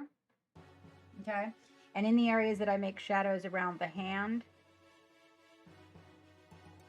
and the wrist, I'm going to stipple in a little bit of this color to change the color of the fingers for the purpose of blood flow, and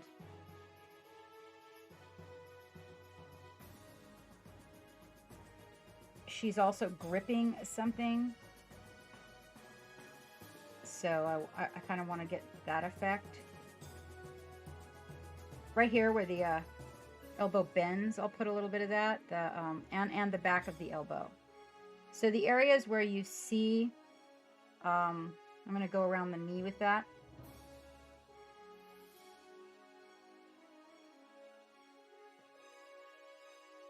That there is a difference in blood flow.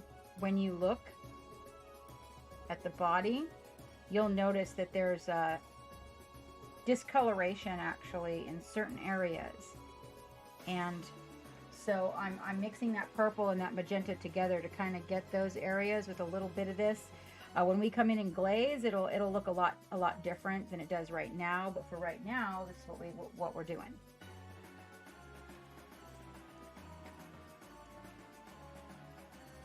Uncharted space. Oh, you are. Oh, we can.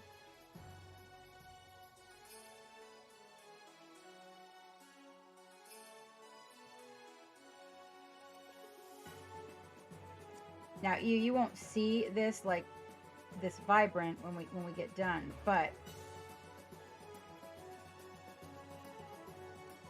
when we get in here and we start glazing over this, it's gonna calm it down. But right now we kind of want to get some of this worked in here, so that the other thing we're going to want to do is kind of like around the it's where the feet,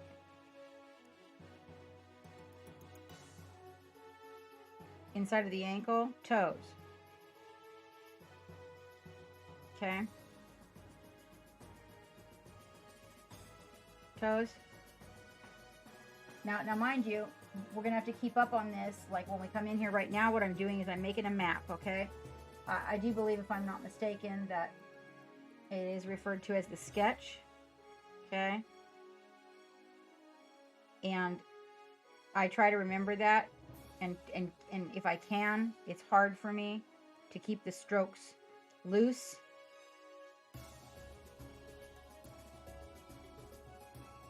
Toes. Okay. And then probably there and a little bit here.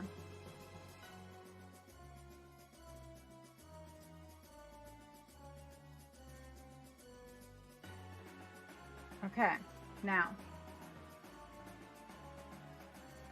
right? Oh, well, that's awesome. It's nice to see you. You want to catch the tops of the legs here.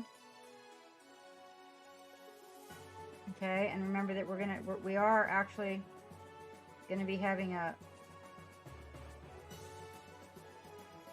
OSL coming in here, but first,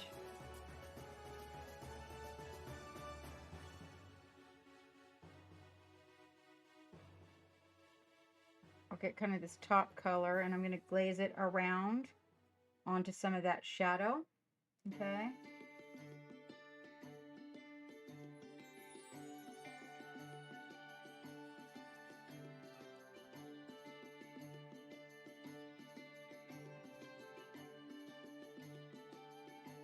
I am actually going to glaze the green right over the purple of the shadows, but I have not mixed any color like white or gray or anything in it. I've just left the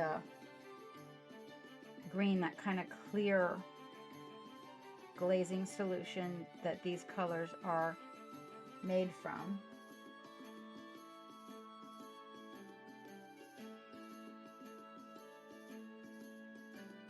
We don't want any fibers.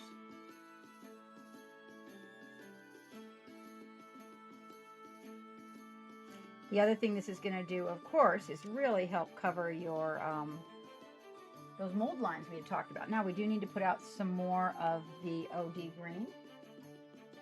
So we used it all up.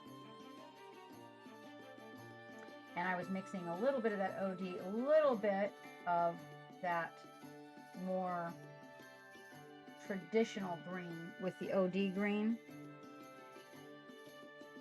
and coming in here and glazing right over the purple.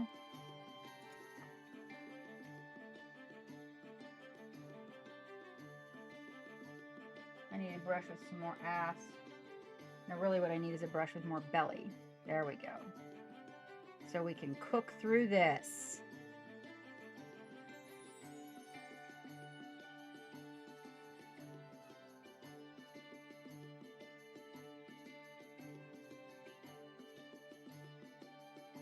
Now do you see how the skin kind of looks right there? That's a very good example of kind of where we're going with it.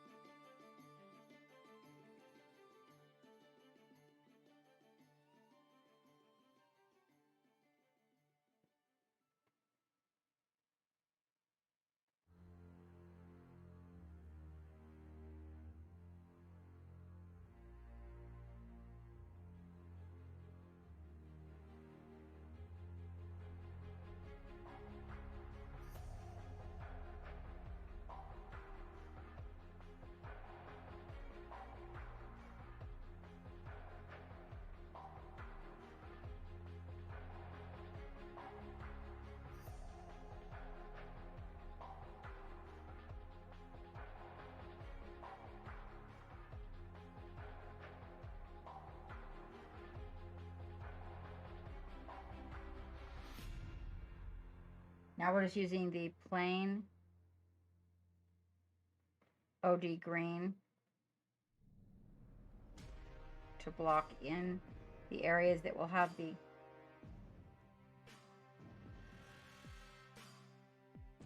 OSL. I'm going to grab a little bit of the magenta, we want to kind of thin that. And I'm going to come in here on her face and I'm going to put it right around the hairline a little bit. I'm going to kind of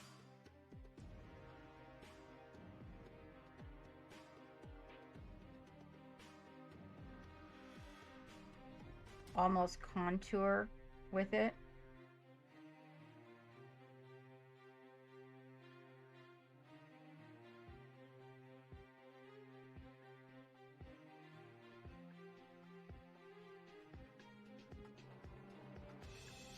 Then I'll mix it down with a little bit of purple and do the same thing. So kind of like contouring.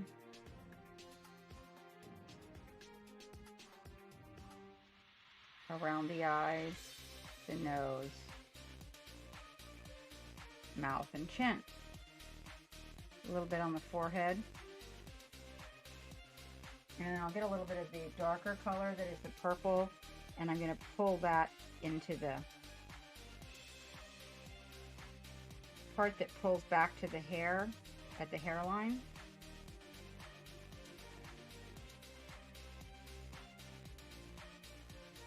And also put a little bit in the shadows at the throat area.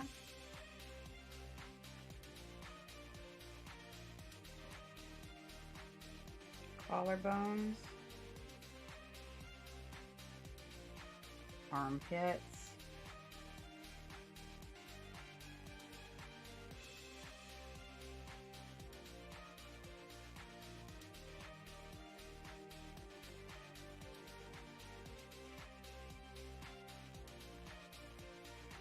In this hobby, Archimus, 2 years.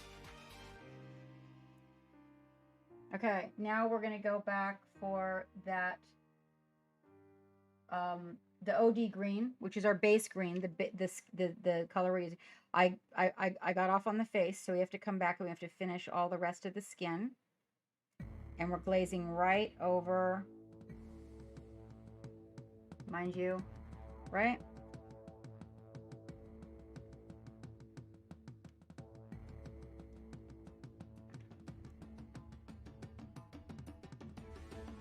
We're gonna mix it a little darker. This is the side, so this is the side facing the light. We're mixing the green a little bit darker for the glazing over here on this side.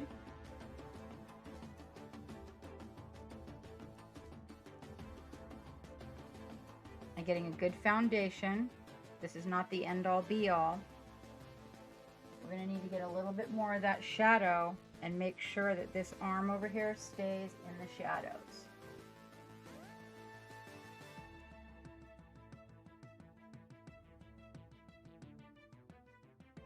Oops, that was a lot of purple I just got excited with there. There we go. There. Okay. We want to make sure to keep those. I don't want to lose her shadows over here. Nor the coloration, because we have to come in and we have to add to this, and it's a lot of right.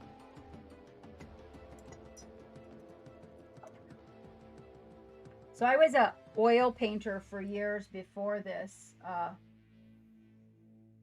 Archimus. This is the base green that we're using as a glaze.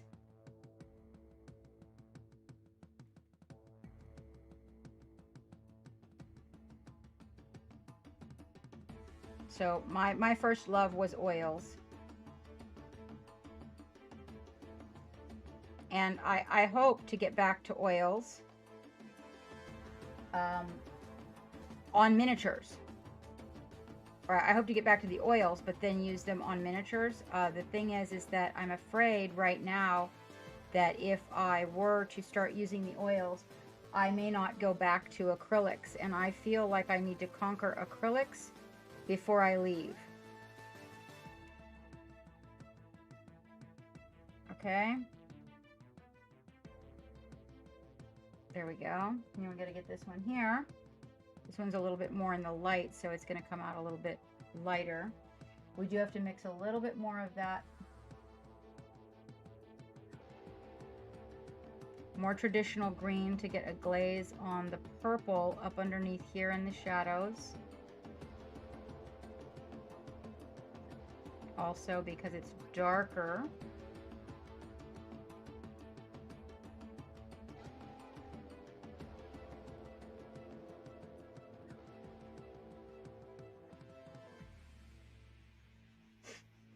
Okay, now we're going to be using the a little bit of purple in the traditional green as we come around to the back.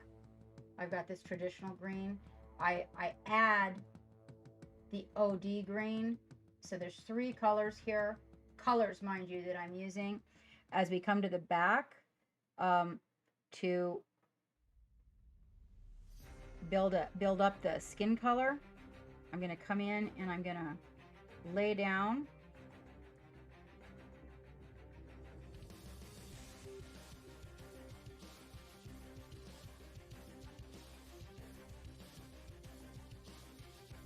so some of this is in the shadows.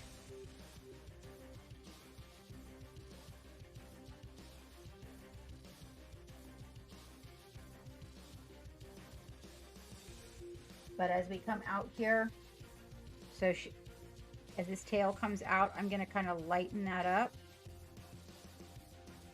the top of it. I'm going to actually take and mix a little bit of that milk bottle in there. That's a white, to make sure that I keep this little curvature to the tail where I want it, okay?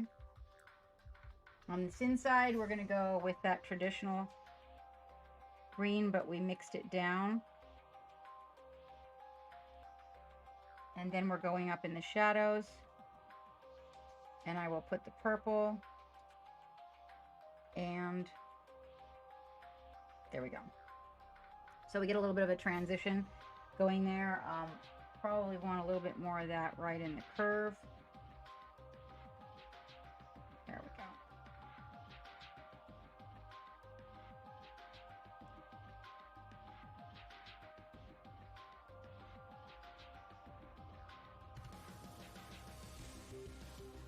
Okay, so now you can see that we've kind of got, we didn't get this one here.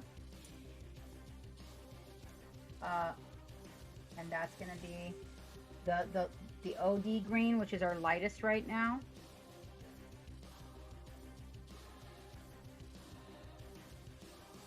And this is like where our OSL also is.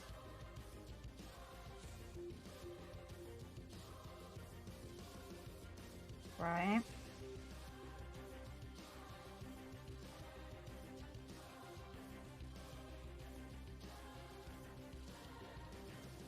Here.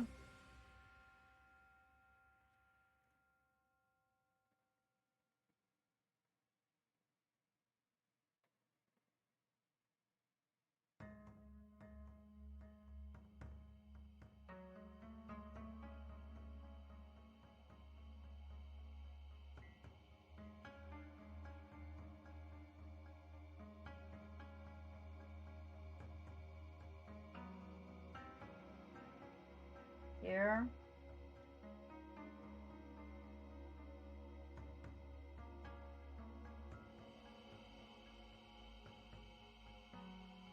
We need to get a few of these little strappy areas into their shadows. All right, now we need a smaller brush. Okay, the face. Oh, hello, Stinger. I'm so glad that you like it. I think my camera is weird today. Stinger, does my camera seem weird to you, or is it like, oh, it's the donate Ko-fi thing. Let's see what it is. Ah. It's not Papa Nurgle.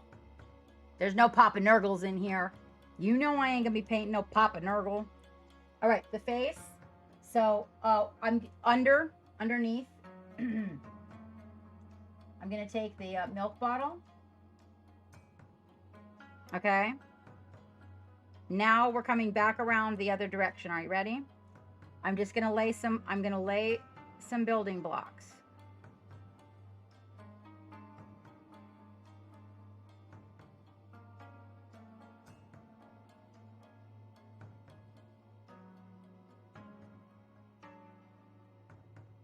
have a very thin paint on here, and what I'm doing is I'm coming in and I'm taking a little few of these areas, and I'm gonna get a nice strong OSL in just the areas kind of where I want it. Remember, we used the zenithal highlighting, so you can see this through your paint. You can see where the zenithal highlighting hit the areas, and you want to go in. Now, what I'm not going to do is I'm not going to let this get into the cracks. Okay? So like in between things, no. How are you doing, Stinger? Anything new in the job world, my friend? I don't know what to do without you aboard, mate. I'm just like, oh my God, I feel like I'm missing something.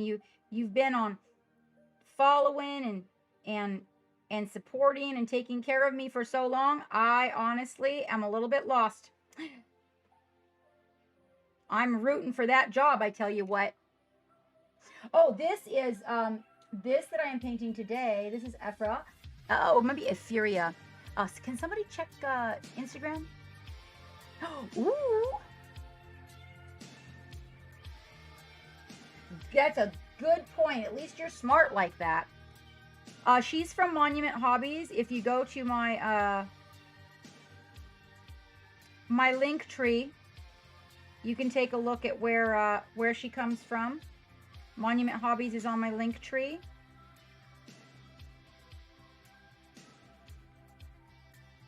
I will add a little bit more of this in another layer, a little bit higher, wherever the high point is, but not all over the whole glow.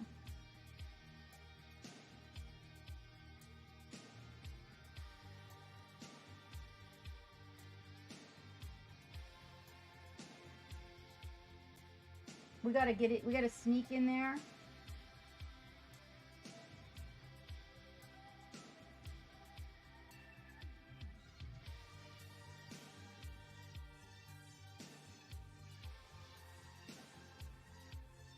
Oh, so I wanted to tell, oh wait, hold on. I wanted to tell, oh yeah, I got coffee too, you guys. No, the way this works, Stinger, is once a month, they have a special mini that is designed by Mini Monster Mayhem. And we have a Mother Lovin' Paint Party. Those of us that are monumentals, and we paint them, so you can actually see other people's. If you go to like the hashtag Mother Lovin' Paint Party, I actually started that one. You can see the other people on that hashtag. Follow it, and you will see the progress made and everybody's version of the things that we paint. And as you know, Mini Monster Mayhem, he's just a wonderful designer. I'm a big fan. All right, do you see what's going on here? Let me turn this one off, guys, because we're working with some white. So hold on just a minute. I'll turn that one off for you. You should get a little bit more depth with that one off. There you go. Whoop. Let's get that camera straightened out. Sorry, guys. So yeah, so let me show you the other one, Stinger. Hold on. So here's the other one. No, go away. Oh no. Keek! I squeezed my camera and it's being weird.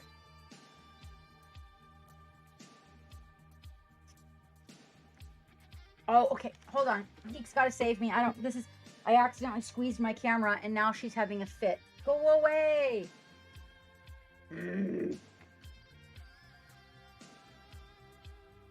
Well, hello, Shape Master.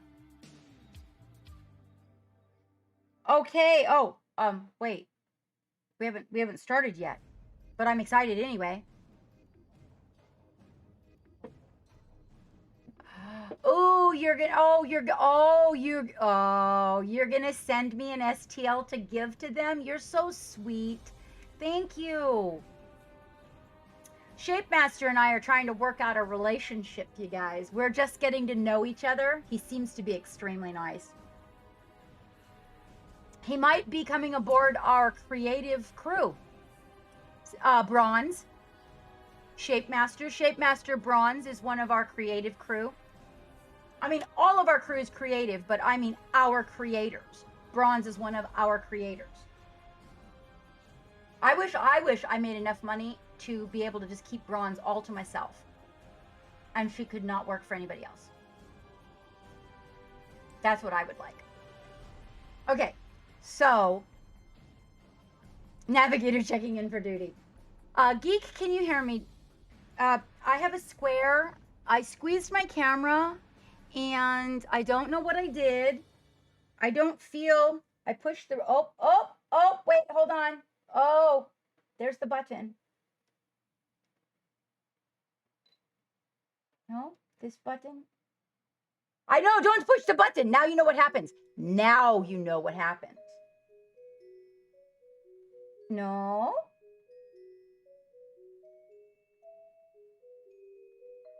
Ah. Okay, and I want to show this to you, Stinger, because you're going to think it is so cool.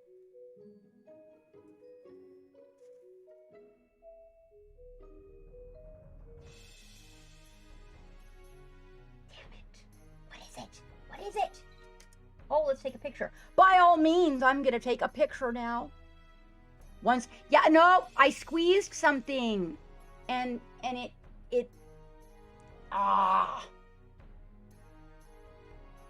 I squeezed something. Oh, maybe it was that. Oh! Can you guys see that?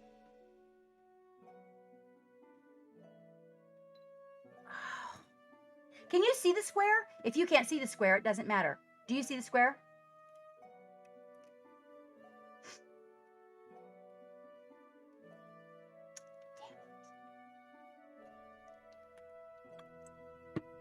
Okay, well, I don't have my phone either, and he's not answering. He must be in a meeting. Okay, hold on. I'm gonna try this. Nope, that's a lighting thing. Nope, that's a whoop. Don't do that. Well, it happened when I grabbed it like this. Maybe it's back here.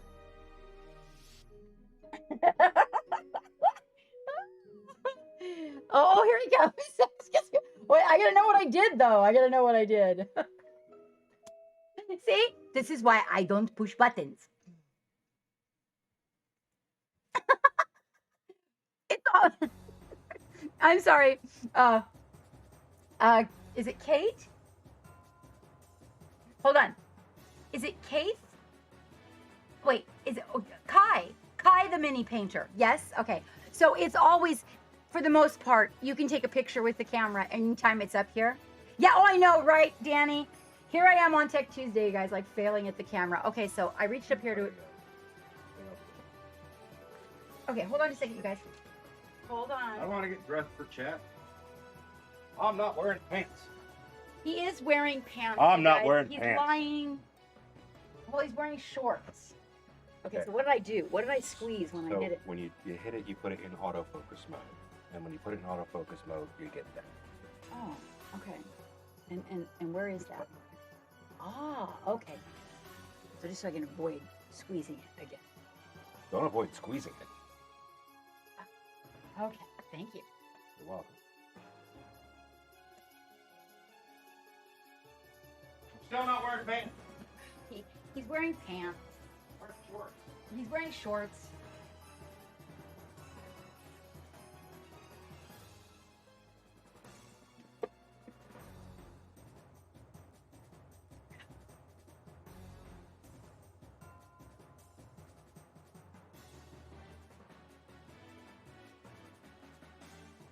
He's definitely fainting, aren't you?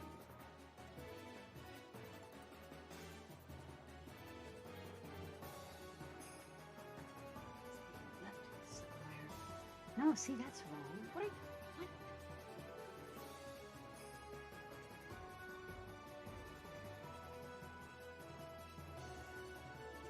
White Tech Tuesday.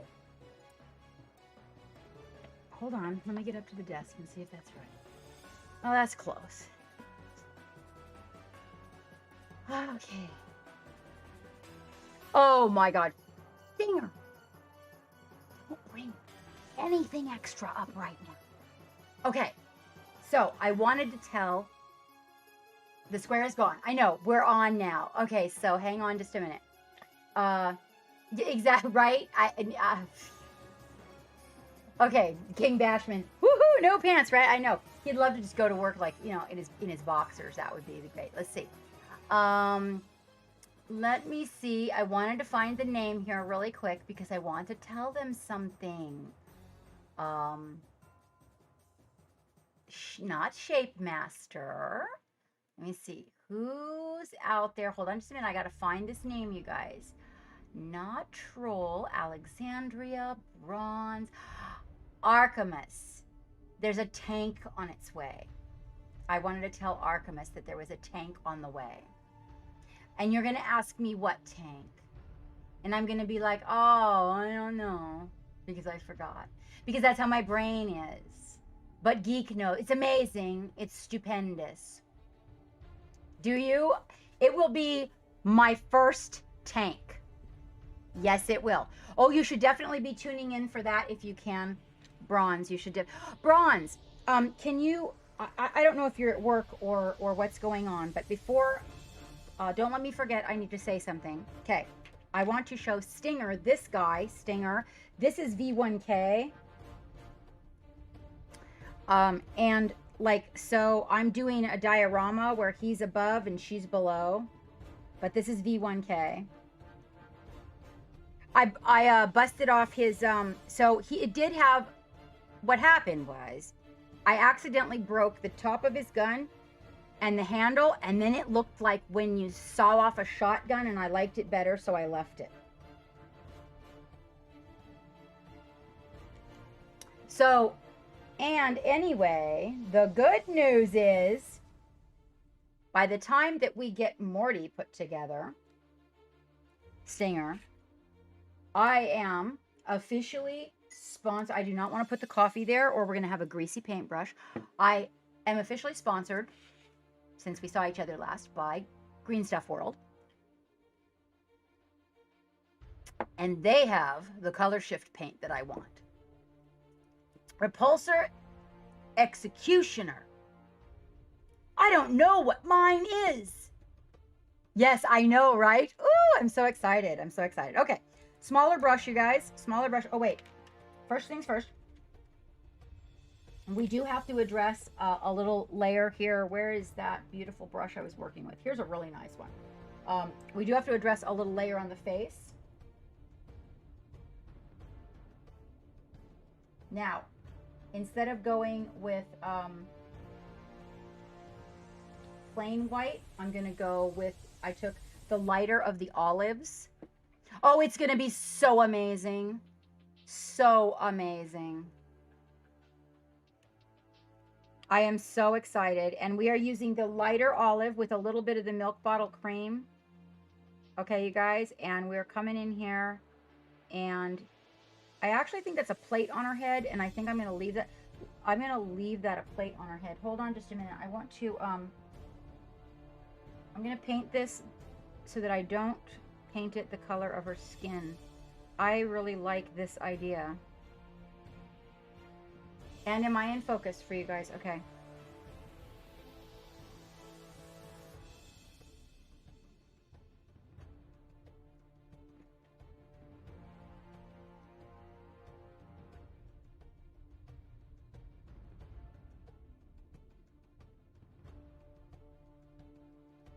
Okay.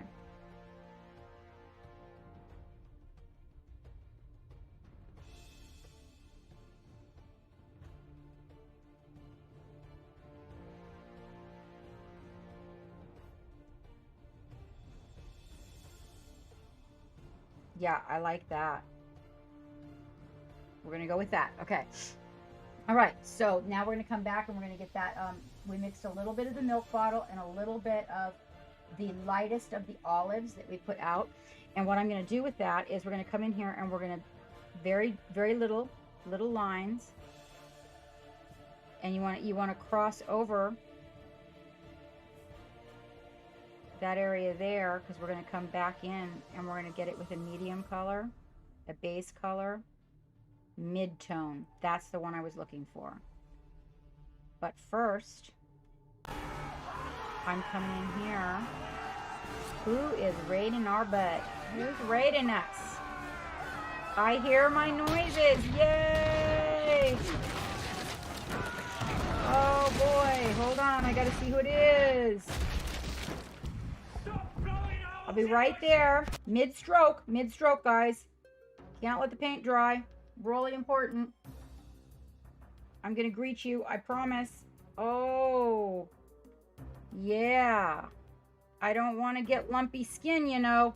Lumpy skin, can't do it. Can't do it. Okay. Who raided us? Ramius! Oh my gosh, I hardly ever get raided by you. Hello, you fine looking individual. I mean, you really talented painter. Ramius is a very talented painter, you guys. If you are not following him, you should go give him a follow, because he's a very talented painter. I highly recommend looking at him. I mean, his painting. I mean, his painting. It's very important. How are you doing, my friend of painters? It's so nice to see you in here. We are working on Ephra. Oh my goodness. Don't even try to play coy with me. If you don't know that, then somebody has not informed you correctly. He is, oh my gosh, sweet, very kind person, super talented, talks out what he's doing, good conversation. You guys got to go check that out. Also, if you guys are not following my girl, Kathy Wapple, there was a name change. Who's out there that knows about the name change? Oh, one of my favorites. I met her IRL, Ramius. She's wonderful. All right. So notice that I've put a lot of emphasis on the face, but what we're going to do is we're going to take that, that lighter olive. Ramius, please, if you have pictures, feel free to put what you were working on, just in the chat. That would be great.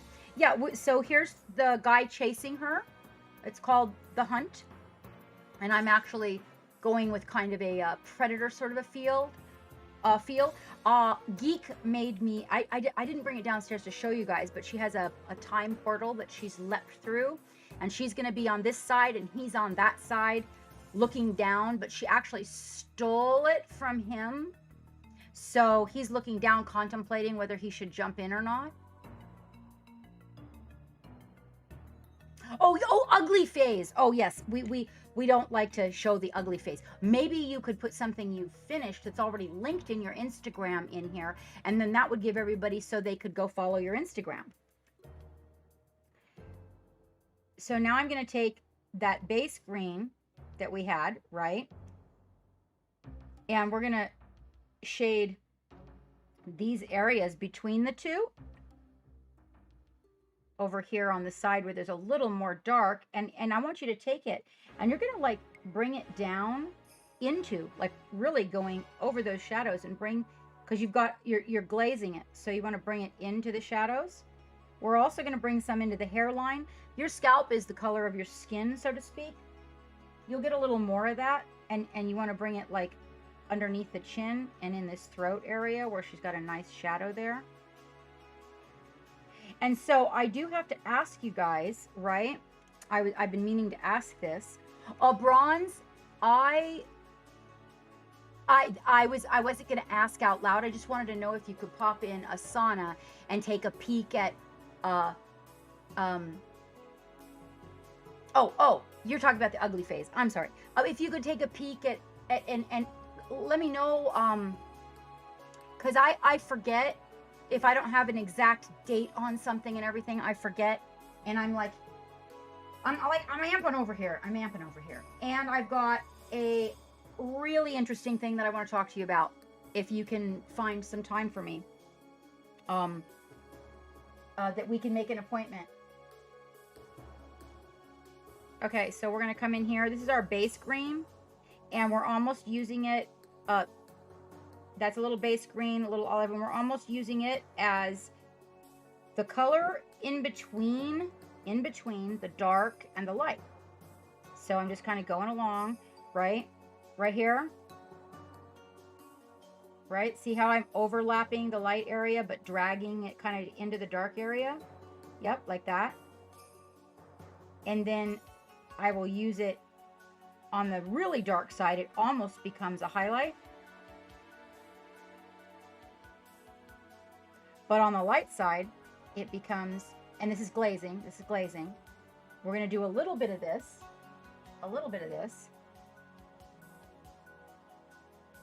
Now this is where on this light side, I'm kind of using it as a shadow because, you know, we're kind of coming around the edge of the light as it wraps around the body. And then we'll come in and we'll get that real dark color and we'll put it right along the behind there. Okay, now we're going to come in and I'm going to show you how we're going to we want to get our other, so you want to see what you're doing. Okay, so we're creating a map. Okay, we want to keep that face showing because she's a very small face. Add a lot of dynamic to that. These skinny little arms, adding a lot of dynamic to that. This little wolf pelt and these bones, I'm actually thinking about trying NMM on them. I don't know.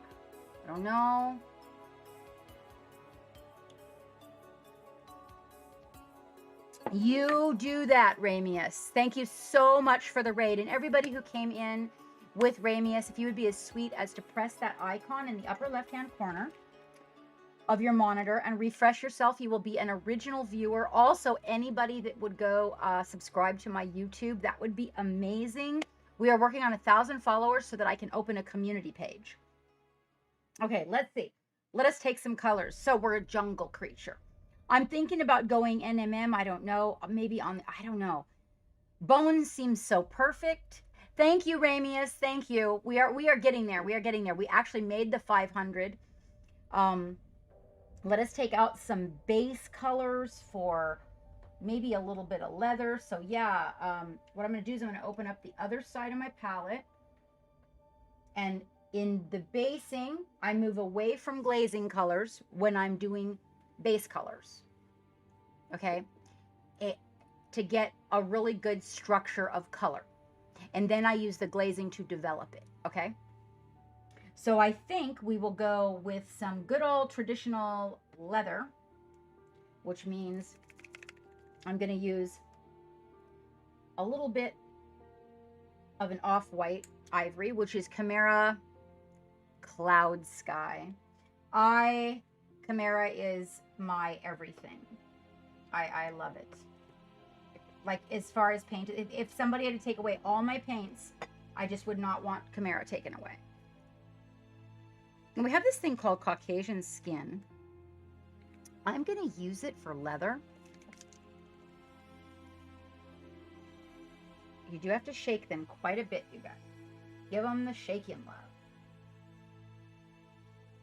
It's very, very peach.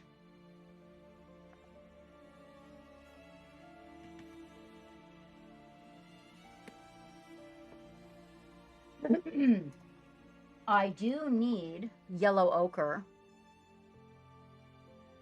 Yeah, exactly. You show it who's boss. You do. Ramius, thank you for stopping in. For everybody that came in with Ramius, I truly appreciate you hanging out. Excuse me, guys. Let's see, we got this kiwi brown that they make. That kiwi brown is like a little bit, it's actually like yellow ochre, but they added a little bit of olive green. It's such a fantastic color. So I think I'm going to use that to build this leather. Oh, it's such a good color. Hang on. Sometimes I still need to get it a little bit moving. Yeah, that's a good color. And then their yellow ochre is to die for. They also have this color, the golden brown. That's like a little bit orange brown, which is really good. So I bought all the sets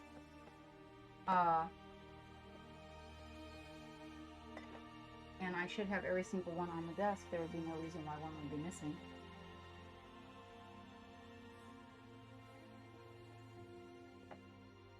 Oh. Been a minute. If I missed any questions in chat, you guys, please feel free to just, you know, holler out again, because I got to tell you that when it gets going and I'm blocking in, I can move really fast. So it's really inspiring for me because I know that I'm making progress. I love to make progress. We're gonna have to do some weaponry. I'm thinking, actually, I had this kind of a dark blue that was out here, and I was thinking, like, with the weapons, maybe I'd go with a blue steel kind of a color, which we can totally do the dark portions. Let's take a look at what that looks like. Now, this is a color by Cuttlefish. It's called the Deep. Okay, yes. Those smaller projects are the ones that I just kind of want to roll on out and see if we can get basically in my store. So you guys, we're talking all cryptive here, just to let you know. We're working on the merchandise. So we've got some plans right now. We're working on finalizing a few things so we can get bulk order of stickers made, because after all, ReaperCon is like, what, 30 days away? So I've got to get some stickers for that, so that I can give you guys stickers, business cards, and also so that you guys can order t-shirts and such. So on this, you guys, I'm going to do the base on her metal with a blue, right? We will probably end up... Now, in some instances, you can base color with these glazing paints by Cephalopod.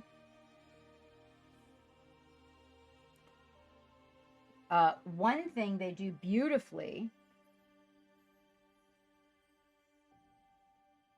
is glaze for metal. Now, I don't do a lot. They have beautiful metallics, by the way, you guys, that do the thin glazing routine very well. I'd like to try a little NMM. This is a very small area. I don't feel completely accomplished at it, so I'm a little bit apprehensive to do. I understand the concept 100%. I'm just nervy to do it in front of people. I can show you the progress on my NMM, like where I've got it at this point, if you're interested in seeing it.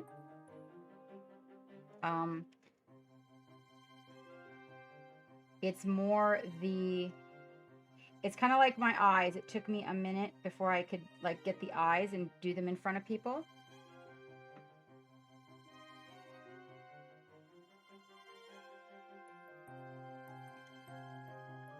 Ribbons? What?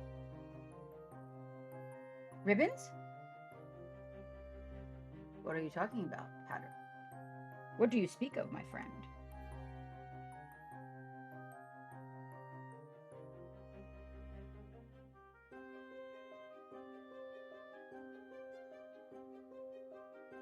Just putting the base coat down here for a little bit of that purple metal.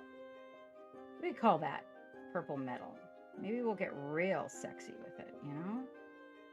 I don't know. Well, we'll see. We'll see where it takes me. I'm liking the contrast, though, of a purple weapon. Or purple and blue hues in the weapon, I think. It's good. ReaperCon. Oh, ribbon. Should I? Oh, but where do I get them? That's a great idea. You link me where to get them. Anybody or all buddies? That's actually a really good idea, Hatter.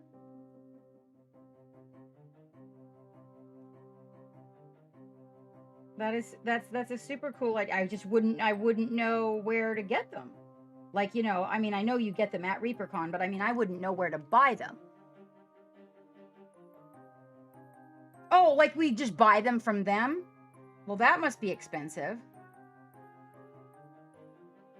But I mean, if I buy them and then keep them for like, Dragonfall and whatnot. Oh, because it's specifically a ReaperCon ribbon. Ah, oh, wait. Oh, okay. Yeah, well, oh, really? Okay, I'm confused now. Anyway, so someone link that to me. Did that seem confused? Okay. Let's get the other weapon painted here. Okay. Hatter, will you hit me up in Discord and remind me? Remember to search for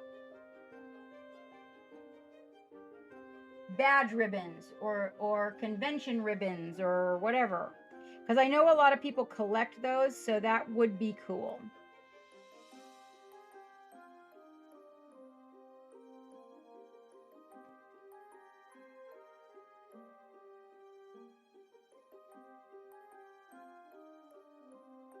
So you want to know something completely and utterly amazing, you guys, about this one weapon she's got? So, you know what Damascus steel looks like? I hope I'm using the right term. It's the steel that has like all the crazy layers in it. Ooh, maybe we'll do that, like a rainbow steel. Okay, so when they made this, the layers of resin. Oh, thank you very much, Hatter. I appreciate that. The layers in the resin on this, yeah, right? So on this one weapon on the back, the parts you kind of can't see, that's what it looks like. It's crazy. It's so good.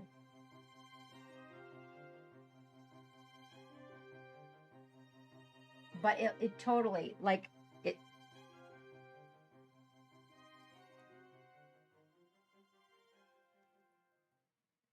It's a side you can't see, but it's.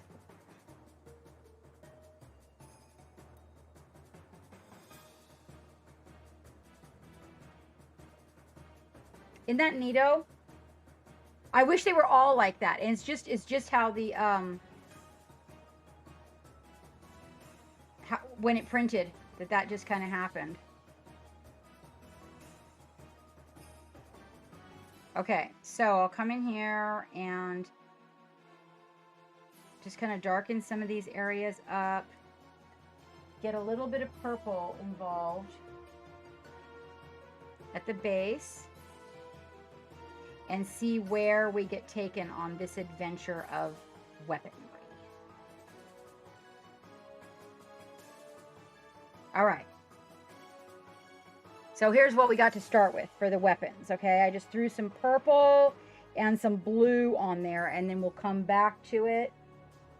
All right. Now we got to get these leathers in, and then, okay, so in deepening the shadows in the leather, we're gonna, of course, opposite side, yellowish leather.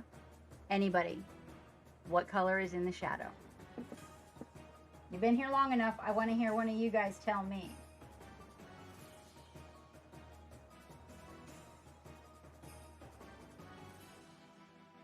I'm ready for it. I'm ready for it. Oh my gosh. Shape Master, thank you so much. You know where to find me, my dear. I will be in touch with you. What are we on? We're on Tuesday, so I will be in touch with you soon. Soon, actually. Yeah. So, tonight or, well, I don't know. I need to meet with Bronze. Yellow ochre. We're making the yellow a yellowish, like an olive green, yellow brown kind of a thing. Over here are the colors. You're looking at them over there. So you're going to kind of use yellow. Ooh. It's neighbor, Danny. Now you could, but your shadows will turn orange. We're talking about those nice deep recesses. Mauve is a very good choice. Oh, you'll be waiting? Okay. If I can get some time with Bronze here in the very near future, I just need to talk to her real quick. Once I've spoken to her, then your number next. Did you get your paperwork? Shape Master, did you get your paperwork? It should have been mailed out to you.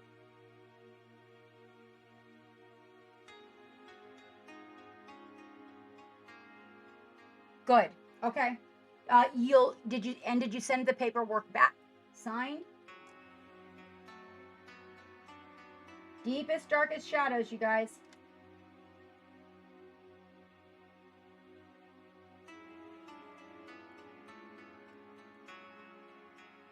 That works. That totally works for me, Bronze. That would be your so one that's 8 p.m. my time. Okay, perfect. Perfect. Okay. You were close. Purple. Violet. Yes. Violet or purple.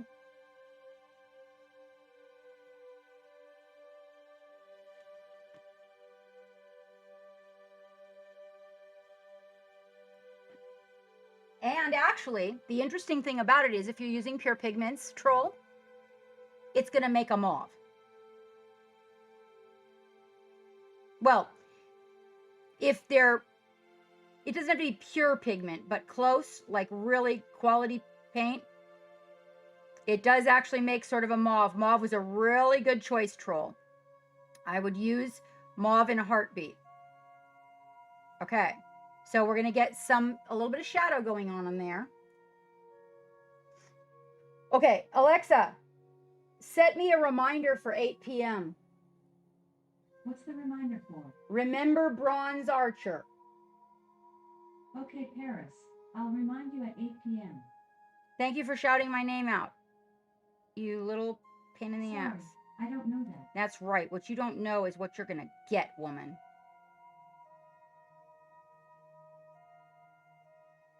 Gotta love her. Okay. Okay, Stinger. Perfect. Perfect. Okay. So I will be talking to you, Shape Master, tomorrow. All right. Now, once we've got the shadow, we can come in and we can glaze the color we want to use for the leather. I actually like so this, wow, this is really good. Okay, so I'm using the Chimeras again, you guys. The color is kiwi brown. Yeah, that is good. I really like it. Take a look at this. So it's really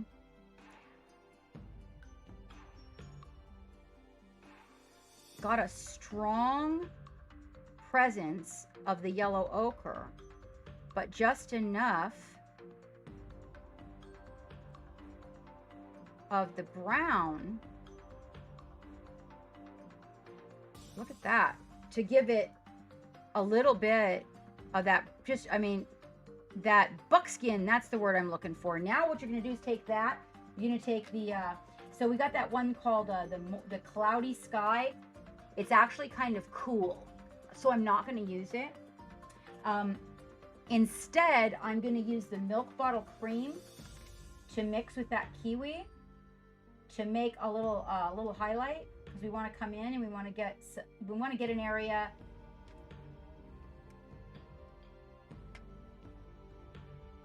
highlighted. Okay, Shape Master, I will see you too.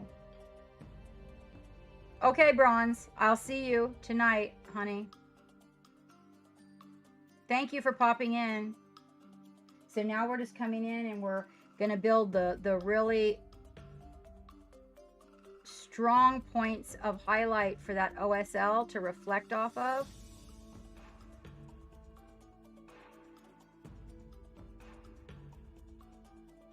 But I'm just blocking, so this isn't like the end all be all. This is so that we can get a really good OSL going. So we got to keep some really nice light areas there. So we kind of got that going on. Now we'd come down here and I'm going to stick with the same color. Okay. Remember the shadows.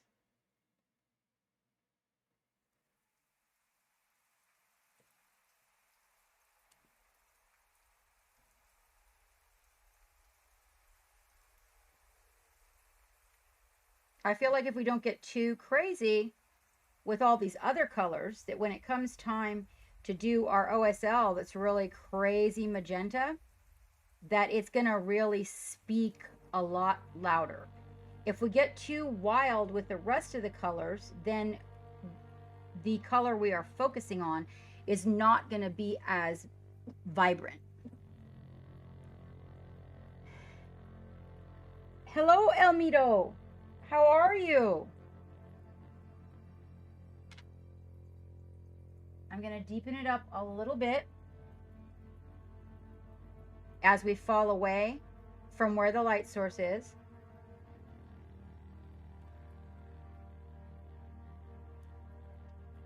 And I'm even going to get a little bit on the edge of this. There we go. And then we'll come in with that kiwi brown. Very well, Elmito. Did I get that name right? Is Elmito the proper pronunciation? How are you? So these little dots lining up is so much easier to paint sometimes than a line. Learn to line up little dots and you'll save yourself a lot of line work.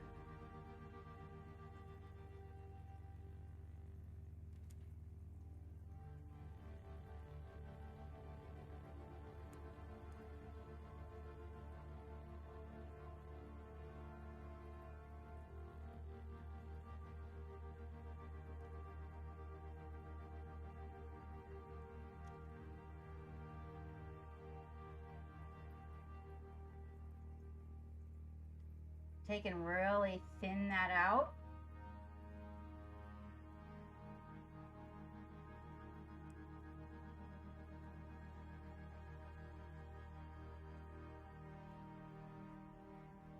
Mind you, now we're just blocking. So we're getting representation of what it is that we need. I'm going to get a little bit of OSL here, bring some of these points up where we can get a little bit more vibrant color.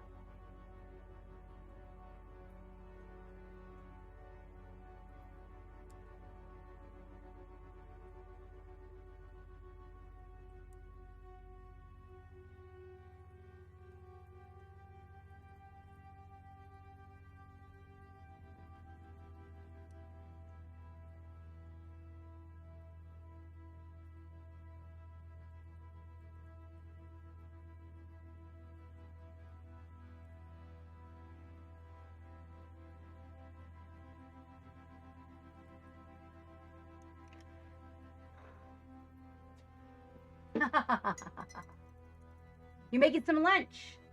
Well, welcome aboard. Welcome aboard. We are working on, I believe the name is pronounced Ephra.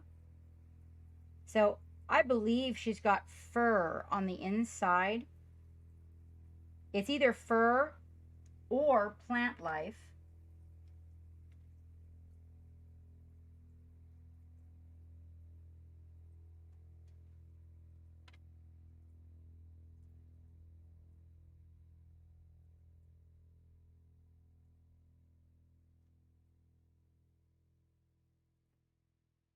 However, what it is definitely natural.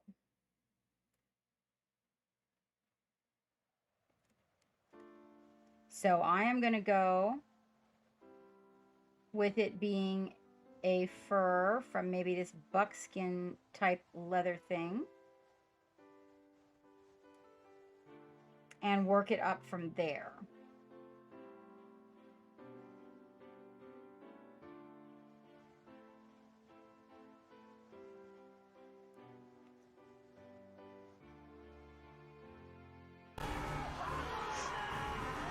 Oh, Kraken. Welcome aboard our Kraken, you guys. Welcome aboard, guys.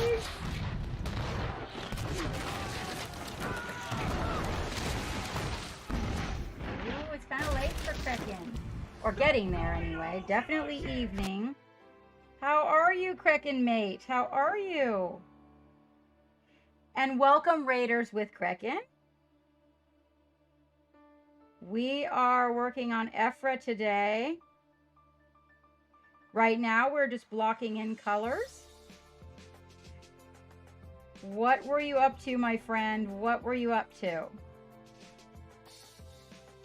We've had quite the number of raids today. It has been a good day for raids. We are currently blocking in the colors, getting the vibe going. You were painting, oh, some poxwalkers. Oh, I can totally understand that, 100%. Everybody that came aboard with Kraken, welcome. I am Captain Madlove. And we are painting Ephra, which you can, if you press exclamation point links, she is still available on, hold on just a minute, you guys. I'm gonna try taking that off. It's not, it's got me. It's not helping with the temperature down here. There we go.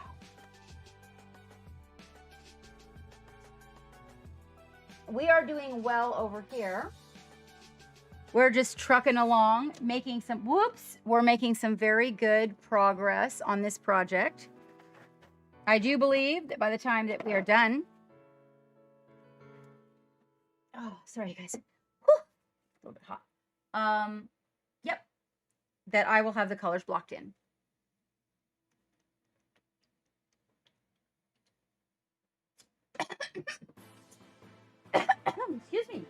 Excuse me.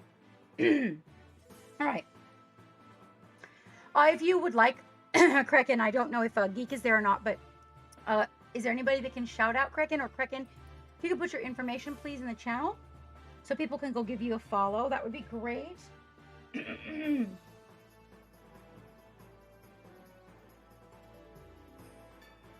And if you would like, if you have some work you'd like to show, Kraken, please.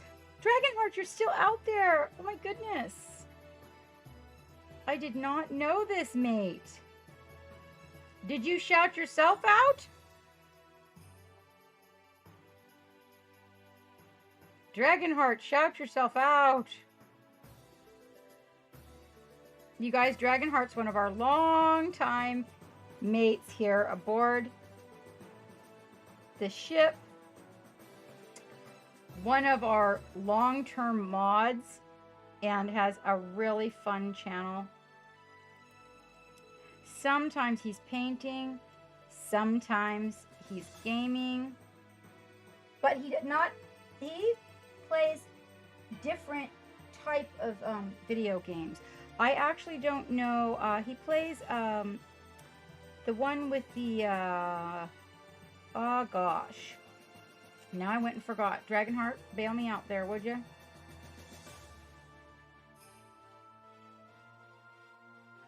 Okay, so I'm putting the glow down right now, you guys. A little bit. It says I've got the color on the palette, and I thought, okay, I'm going to go for it.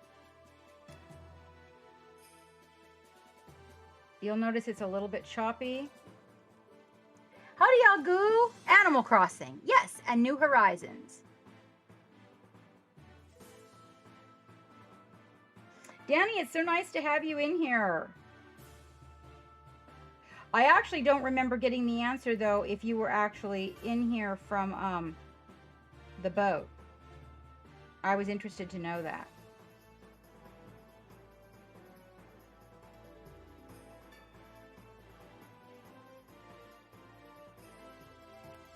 I had it out on the palette, and so I thought I would go ahead and come in here and hit these super highlight points while I had it there.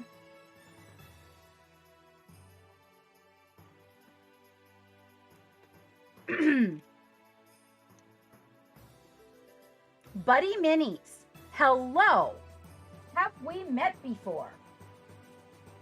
Did you come in with Kraken?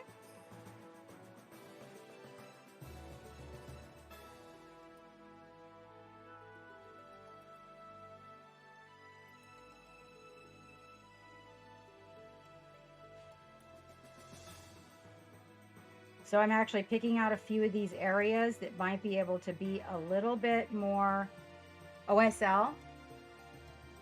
It got lost in chat. Oh, you're still home. Okay.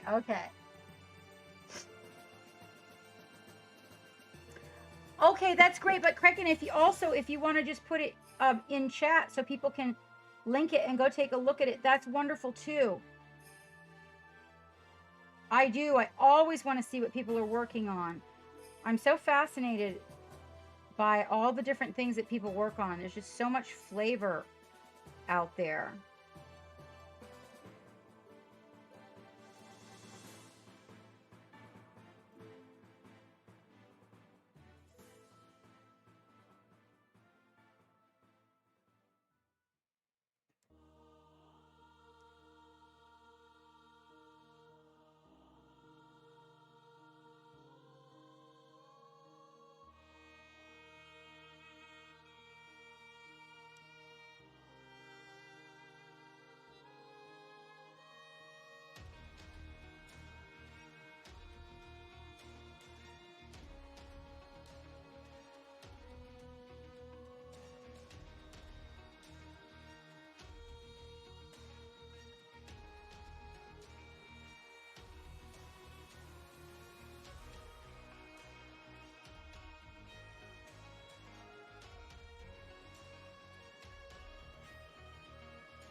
I will tone down some of these, but basically I want to make sure that I keep the highlight. These that are lower will be toned down. Hello, Love and Music. How are you? Oh, yes. Okay, goody. Are you guys being go see what Kraken's been working on? Oh, yes, the pox. Oh, those are coming along very well. Oh, very ooky. Good colors. Yes. Those pustules. Is that yellow ochre? Are you using some yellow ochre? Oh, those pustules are a good color. Those are divinely gross. Definitely. Share with everybody what color you used for the yellow. Yellow ochre. Yeah, that's right. Because I just talking about how much I love yellow ochre. Okay, so we've got a strong presence here on the front, you guys. One of the things that we have to do is bring a few shadows up and then glaze them on down with a little bit of green. The tiniest little stroke, okay? Just so we can kind of get a little feel for that. There we go. All right, now we got to come in.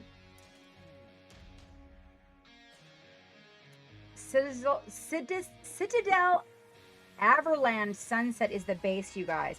They are looking extremely gross in a very, very good way. Okay, now we're going to come back in here with we're using the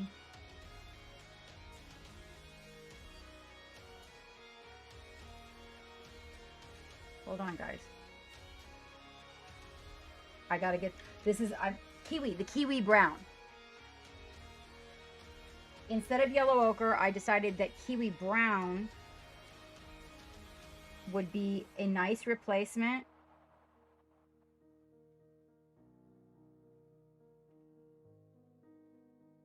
This almost looks like some sort of a bug thing.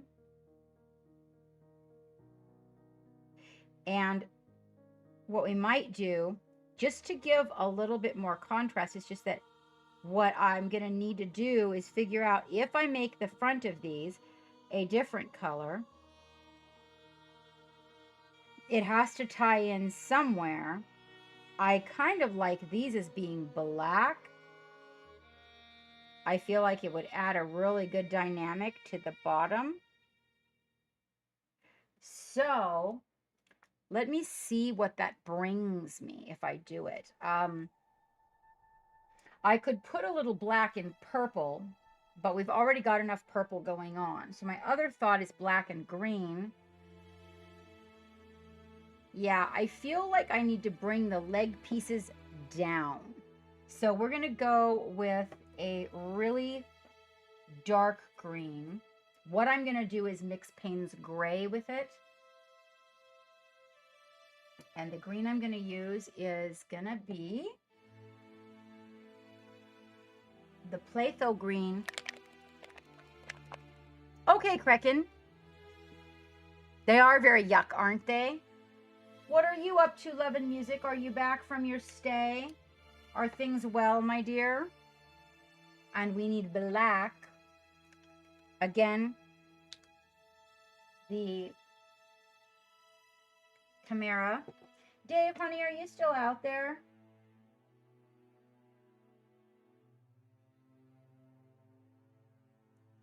And this will tie in well with her skin. Of course you can, buddy. Well, as long as it's safe for work. As long as it's safe for work. On Tuesdays and Sundays, you can share in the channel. On Fridays, we have a love gallery, so that's where I prefer people to share. It's your big wood. What kind of things do you make from wood?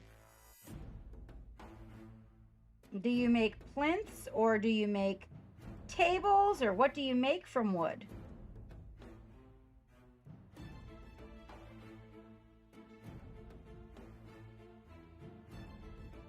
Yep, the black green is definitely the answer, you guys. This is gonna be a really nice complement, meaning goes with one another.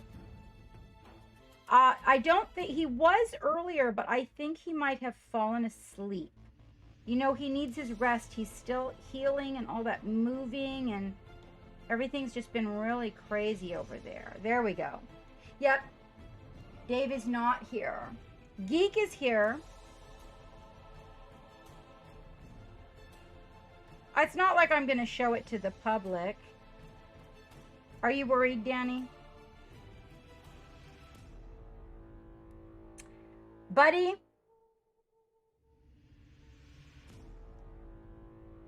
Danny's worried about your big wood. Are you being nice? Welcome aboard the Black. Oh, bye-bye, sweetheart. Thank you for that follow. Who followed? It's great wood? Okay. Is it safe for work wood? Oh, you paint on wood. Ooh, what do you paint on wood? So my dad was a master wood maker. A wood craftsman, I should say. Okay, that works, you guys. Look, see how it kind of, so composition-wise, do you see how it pulls it down? Right? So it's more grounding. So that means we have to match up the other ones. She's got a couple of them, like underneath her arm. So we've got to match those up.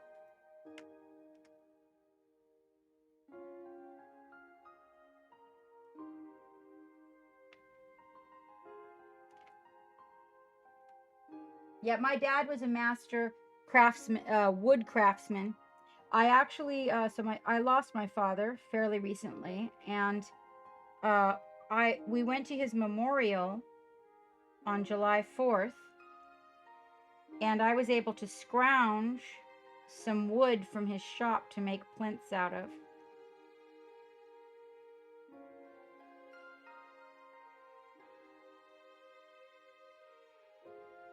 All right, you guys, this is going to be a really good color.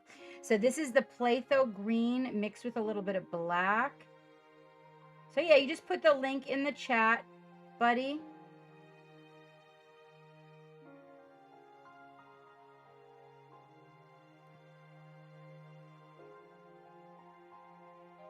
That way we can all go look at it. Now this is a tough spot right here, you guys. So it's hard to see like how far forward to come with the green, because the angle her arm is at, you almost can't see it.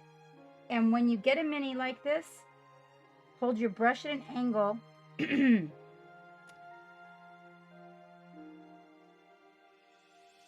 if you can get, see, it's hard without painting the body. This is where those little dots will come in handy. So you can just get little dots. I got it. Ooh, but you got to be very careful extracting it. Oh, yeah, you know, he was definitely one of my heroes. You know, he taught me a lot of the rough stuff that I don't think I would have known without him. And I don't know if I would have survived life as well as I did.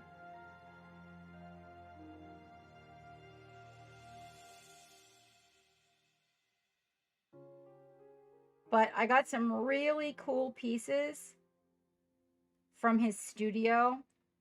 Oh my gosh, and one of our crew members painted me so his nickname was Sharky, and he dove and photographed sharks long before it was popular.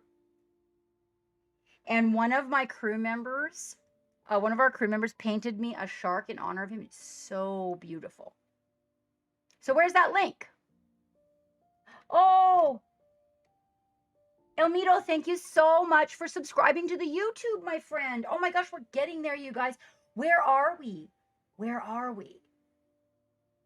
I appreciate that, Elmito.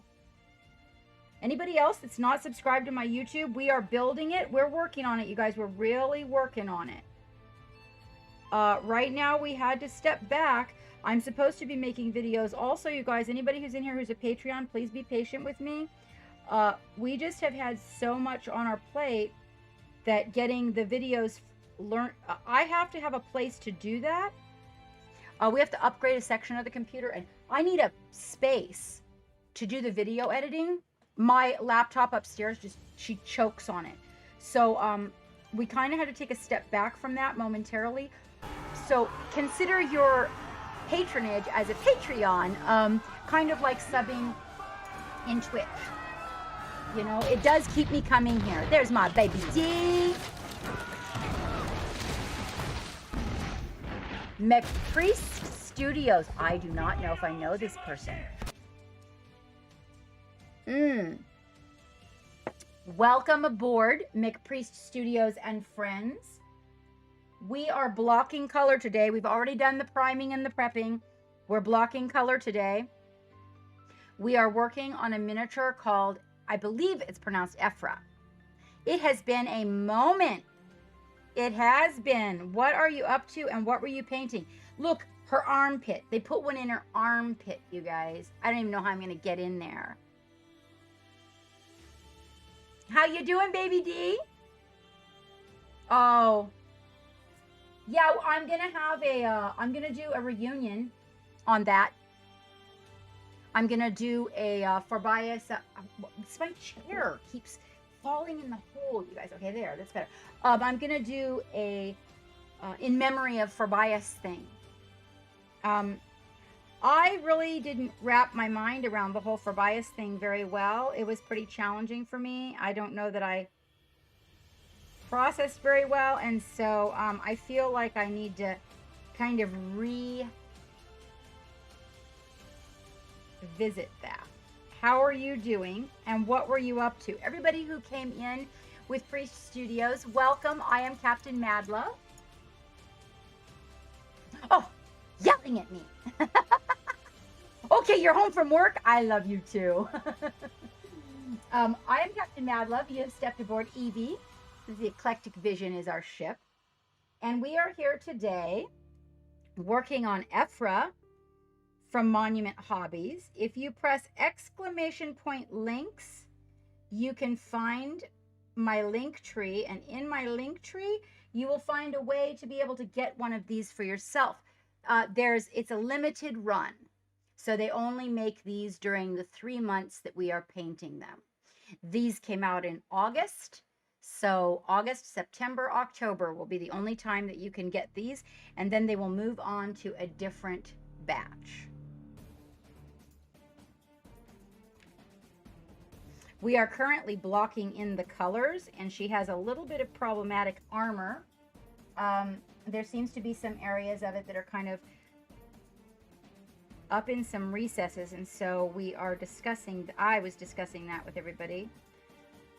It's a really tedious little spot to get into, and you just got to kind of hold the brush sideways and hold your breath. And hopefully that'll get you there. If you would like to shout out your deets in the channel, Priest Studios, that would be very helpful. We do not have a lot of mods on duty, and I don't even know if I have your information.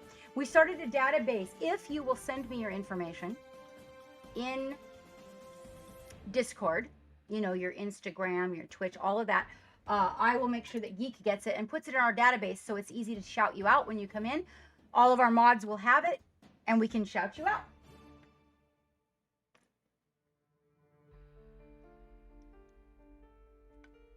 It was absolutely wonderful.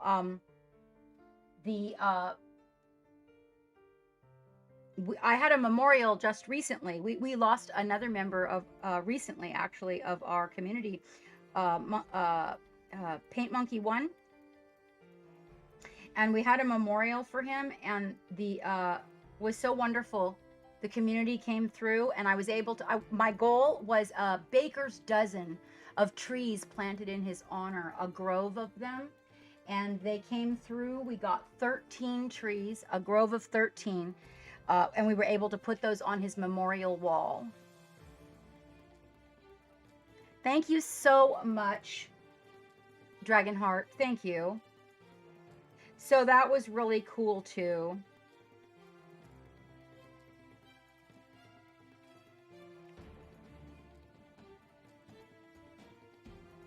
Yeah, yes. I just have had, I've had a run of it, and my uncle, since I saw you, King Bashman, so I saw you after my father, and then my uncle. We were gonna meet up at my dad's memorial, and then I got a message that I had lost my, like, they just suddenly. We were so excited about getting back together and talking about the good old days and everything, and then so it's been a run for me. It's been like I want to say that it's been 6 friends and family in the last year and a half.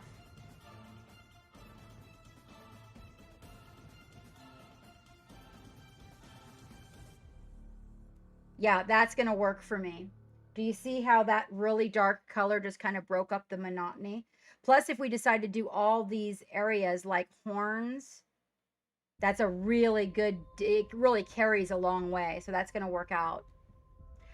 I'm telling you. Yeah, it's been. No, I get it. There's been a lot going on over here too. You know, I'm trying Priest Studios to focus on, so one of the things about both of those people, as in the 2 people from the community, and my father was really proud of what I had decided to do with my life. When I decided to do this, he was really proud, very supportive of it. Like, I mean, it was so nice to have him tell me and the reason why he was proud of me, because of how this helps me. Hopefully it will build a retirement for Geek and I, and it helps other people, physically, psychologically. Hello, Zelius. Which, by the way, I have something really interesting to tell you guys. I want everybody to mark their calendar. Mark your calendars for October 10th, okay? That is World Mental Health Day, and I will be co-streaming with Hobbies for Happiness. She's going to be interviewing me about mental health and wellness through the artistic aspect. Also, I want you to know, King Bashman, that I would love it. I would love it. I would love it. And Priest Studios, those people regularly kept in touch with me and made me feel like what I was doing for the community, for mental health and wellness and teaching and learning, that they were so positive about it that every time I sit down, I feel like I am where I should be, you know, and always kind of trying to stay in that positive aspect of things, because the world is rough and it shits on people regularly, you know? So if you have a place you can go where you don't have to talk about all that stuff and you can just kind of focus in on something that makes you feel good, that's not hiding.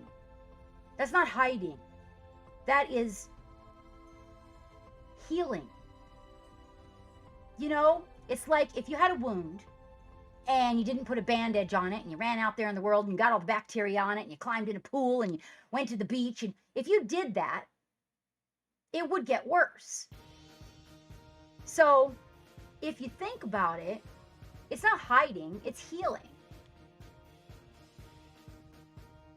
Family's doing fine. You're in a lot of pain because how did you chip your tooth? Oh, an emergency. I had one of those. I bashed my 2 front teeth out, not recently, but you guys know I did actually smack my face. I didn't knock the teeth out this time, but last time I ran into a glass door, and but these are fake. Well, over half of them. I busted them off. Wow. Let's see. It was a rough time, but you're in remission now, so that's a plus. Oh, I know. I really. Is this my good news? Is this my good news? Hold on. Did I miss part of it? You'll pass along some good news if I want. Yes. Where's that good news? Yes, but before that, years before that, King Bashman, I ran into a glass door that was locked and I thought it was unlocked. So I went running to throw open the glass doors on the front of my store, and they were locked. And my head bounced off the glass and it busted off. No, wait a minute. Oh, no, that was the first time I busted my tooth. Yeah. Right, that's how I busted the teeth off. But I busted my lip and my nose on the curb. That was in between the two. Needless to say, I've had a lot of mouth busting. Oh, King Bashman, I'm so glad to hear that. My girlfriend, too. She just went in for her annual exam after them stating that there was no sign of it after she'd been fighting it for 5 years. And they told her, so last year they told her, okay, you're good. It's all clear, right? She just went in for her 1-year exam and they said it's holding. That is great news. I'm so happy to hear that. Exactly, Memnot, exactly. Okay, we're gonna go for this part on the back. Oh, that is good news. That is really good news. Well, congratulations. Oh, I know. I was so happy to hear it. I was so happy to hear it.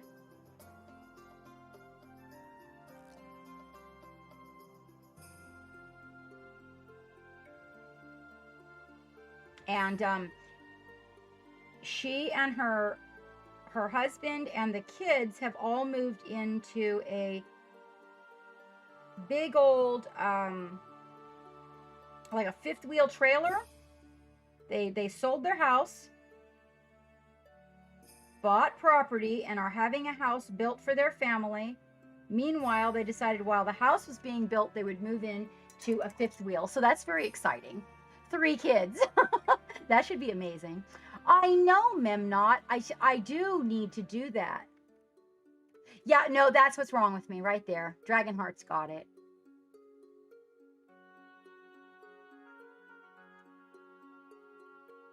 Absolutely, King Bashman. Actually, do you guys know who we are having dinner with tomorrow night? Okay, I'm going to give you some hints. So first of all, they come into the channel all the time. Secondly, the biggest regular supporter of the channel. Go ahead. Anybody, name him.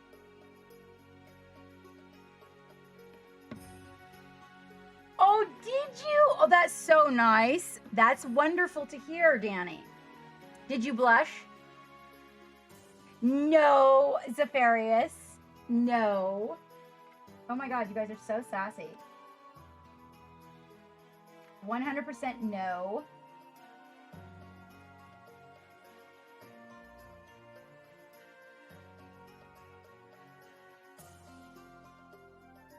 How have you been, by the way, on the subject of people that we need to get product out to, you guys? So that's one of the things I'm trying to get all of those. I don't know. Zephyrius, I have a question, right? It is, right? No, it's Lamoness. No, it's not Lord Zephyrius. Lamoness is the one that owns the giant. And we just have totally and absolutely had our lives so full over here. So this is the purple that's going to be the shadow underneath of everything, you guys. Right? It looks weird, but now, oh, I put the shadow on backwards. Sorry, guys. Now I got to reverse that. The shadow's over here. I got to looking from the back, and I'm thinking light in the wrong spot. Okay. Sorry.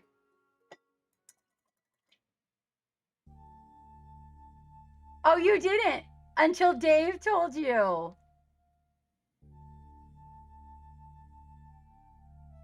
Then did you blush because you didn't know who he was?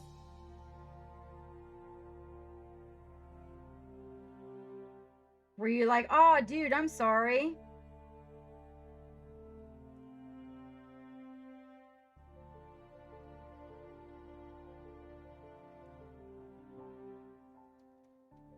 Anton, how are you? Antoine, how are you? Oh, we are good. We're getting some colors blocked in. We're kind of going really earthy on this gal because of where she comes from. I'm trying to get some really dynamic OSL built up on the front of her. So we're just blocking in colors right now. What are you up to?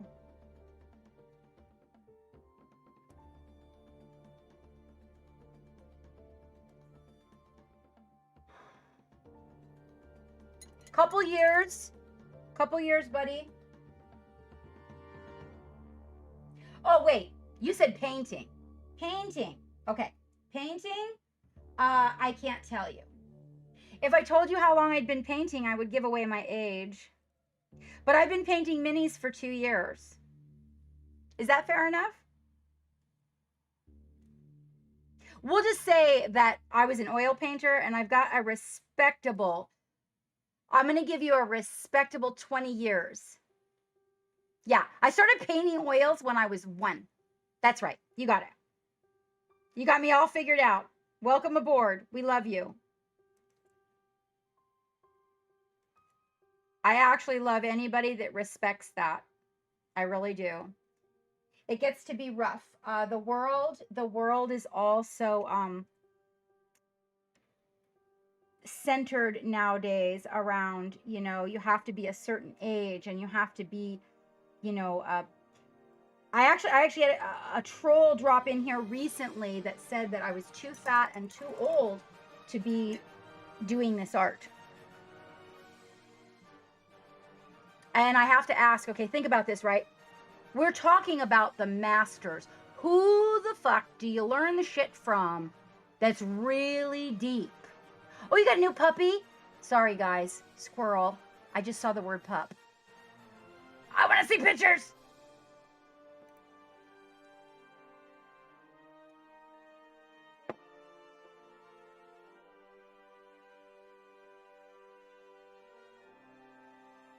Yeah, so well, oil painting was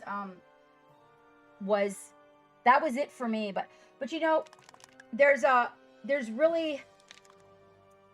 there's no, I don't know, I started, it doesn't really have as strong a place, and all my friends are gamers and geeks and all of this, and it's kind of like, okay, well, one day they were like, oh, hey, why don't you paint minis? And I was like, oh,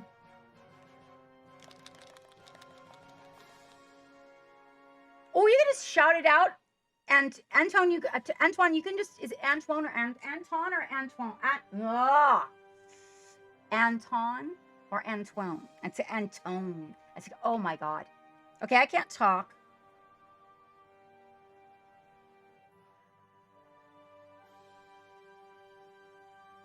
Some days are worse than others, you guys. Antoine, okay, I had it right. Okay. You can just put, you can, yes, put it in the Discord. Also, put it in the chat and we can look at it right now. I never got to see your big wood, buddy.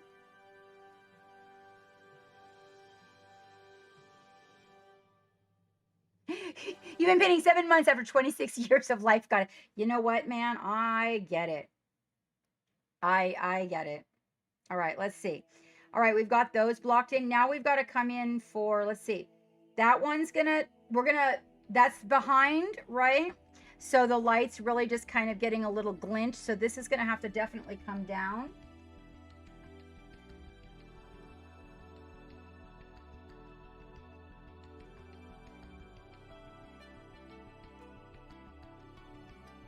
Okay.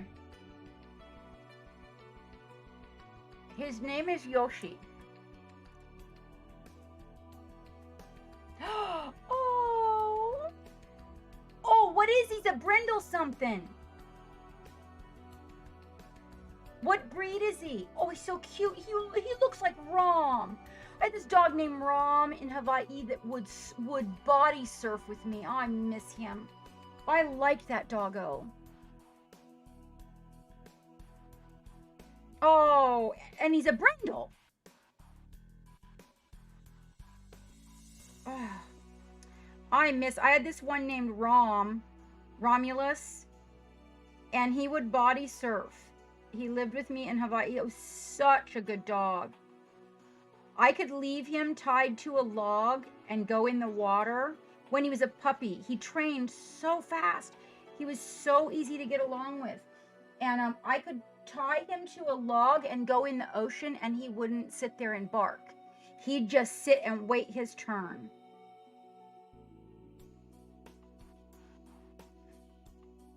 So I'm just going to get some of this part here pulled out a little bit, right? And then I'm just going to block a secondary color as it moves up.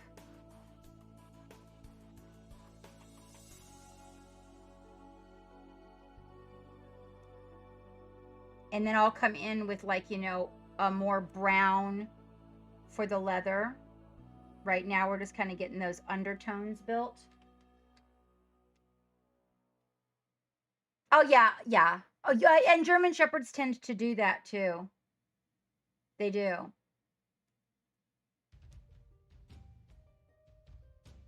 I've trained 83 dogs. We have the Hammy, the dachshund we have now. She's the 83rd dog I've trained.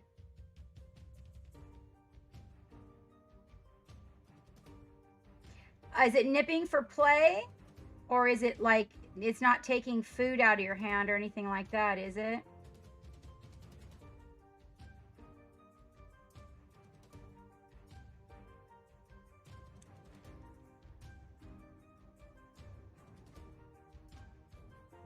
Oh, I didn't get to see. Hold on. What did I miss? Somebody linked something. Buddy? Where is it? Where is it? I see Antoine's. Where's Buddy's? Where? Where's the link? I see Antoine's. Buddy. Buddy. I don't see one from you, buddy. Can you link it again for me?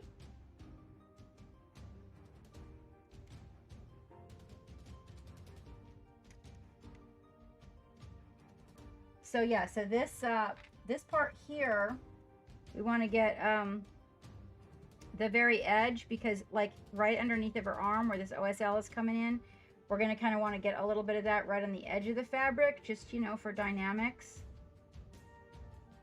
So I'm going to get that a little bit lighter. I'll actually take a little bit of that milk bottle and get that right along the edge, so that when we come in with that OSL, I'm also going to get like right here, like seriously, just a little edge.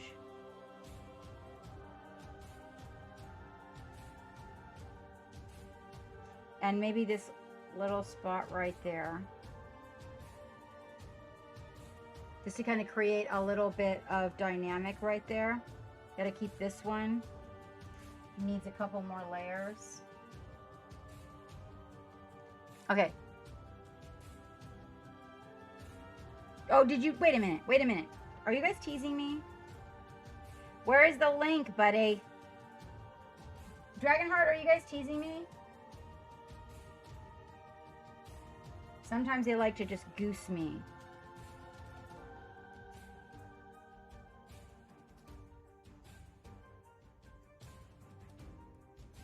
This is just a little bit of underglow, you guys.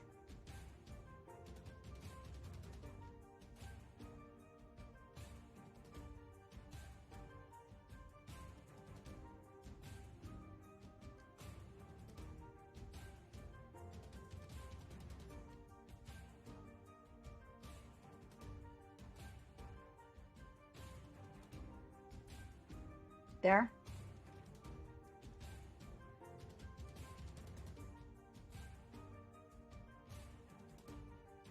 I don't see, no. I went all the way back.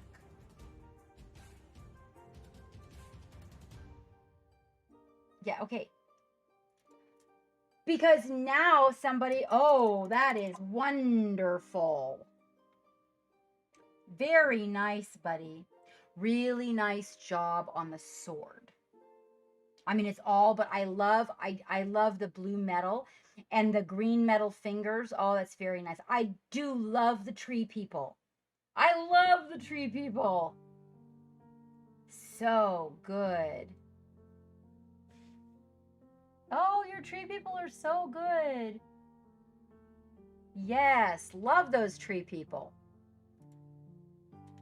Excellent job. Oh, there's something sticky. It's like that tape that holds boxes together. Okay.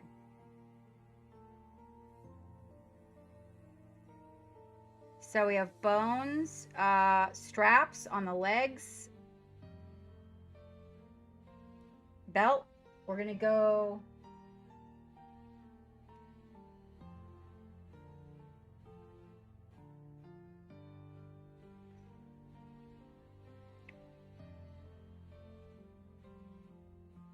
I'm going to go blue. I'm going to take a daring step with blue and see how we feel, how that blue metal comes out. I'm liking the way that that it looks on her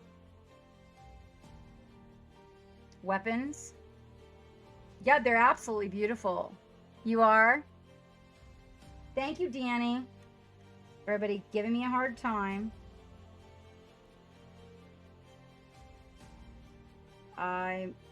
It's either going to be blue or orange. Blue will match her skin more. I totally missed this piece of her loincloth here. Look at that. Fortunately, I still have the light color out.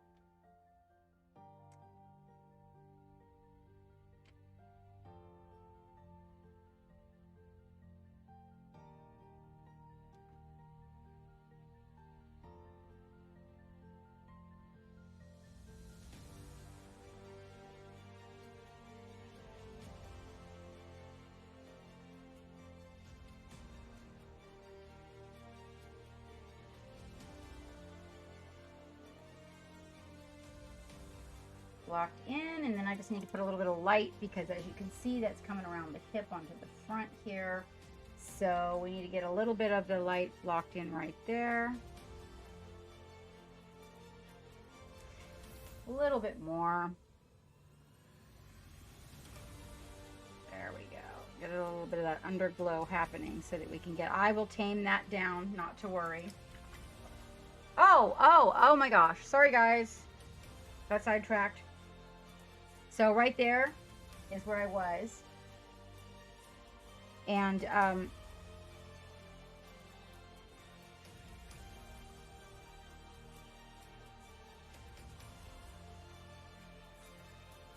I just got a little, that we'll tame that. We will tame that, but that keeps that spot good for the OSL. Now, mind you, this guy is kind of casting a shadow over this arm, so we're probably not going to get a lot there. She's kind of leaning this way. So really how she's kind of looking up to you guys, that's actually our dynamic right there. I know I'm a derp.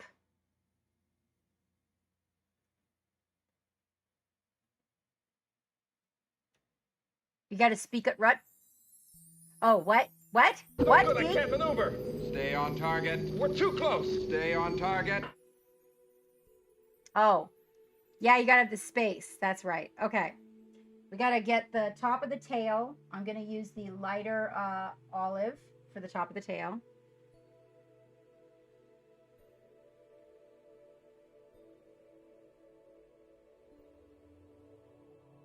So just a soft stroke to get a little shine on the scale of the tail. This is a lighter gray. Well, it's actually a kind of a grayish olive that I've got going here. And I'm going to take a little bit of the milk bottle and mix it with that to create even a higher color, just to get a little shine on this tail. I will probably end up using color shifts on this tail. I'm just feeling that that's probably where we're going to go with that.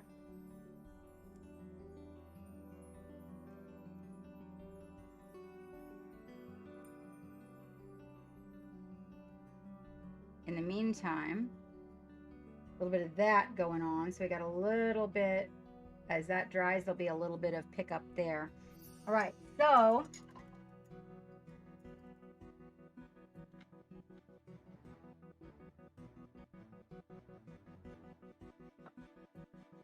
actually it doesn't let me copy paste. A little rusty, Danny. Okay, so the straps that are on her legs, it would be a good idea. We've got blue started here around the waist.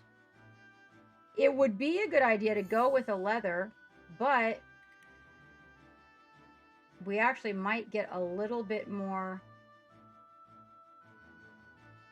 Well, we could go with a red leather, actually.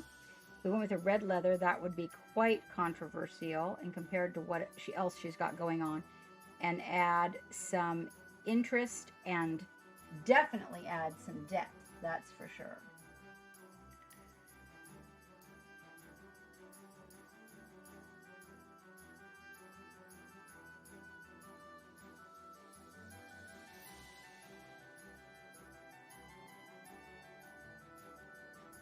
I'm going to create a nice dark color for this blue coming around this way, and because it's probably going to end up being a metallic, this should also make a really good base for that. Let's see where it gets us. The blue is feeling good. It's also kind of a blue-gray, so it's not too obnoxious right now. I don't want it to be too obnoxious. I am going to take and mix a little bit of the milk bottle,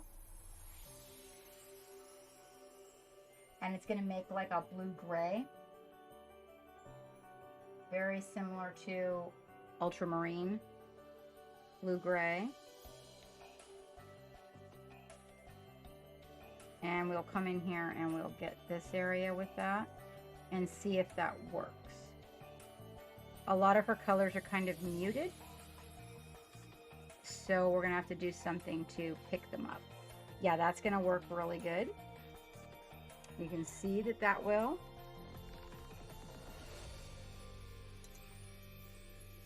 We're probably gonna need to deepen some of the leather shadows to get a little bit more volume. But let's just see where this blue takes us.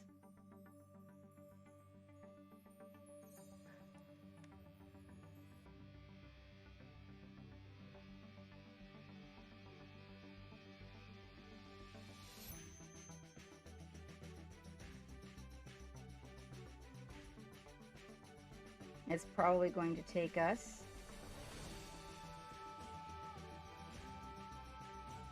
to maybe a little bit of magical color shift. I feel like a little bit of that would really spice her up, but I have not got the color shift that I want to use in the studio yet. It's on its way.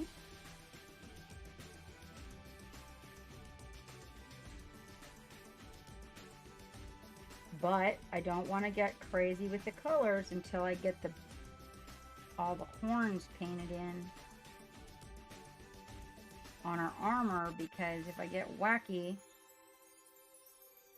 with the colors and then I don't like what happened with the horns, or I don't like those colors with the horns, that won't be good.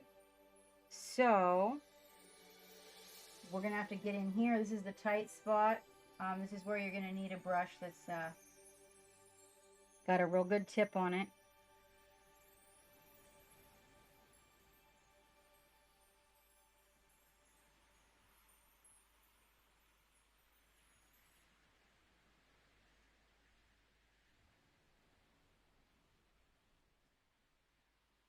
Okay. I still missed one of those arm pieces with the green and the black green.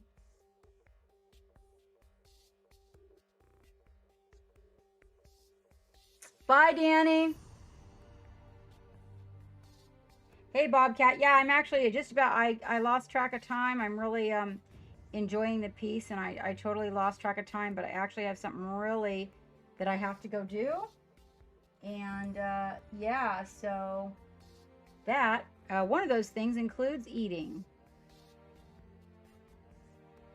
Geek, can you raid me from up there? How let me see how much blocking I got done. Almost. So I got the bone, the straps, and we're really close.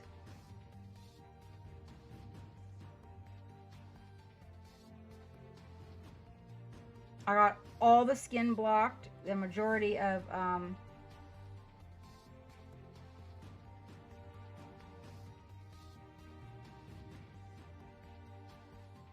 her leg armor.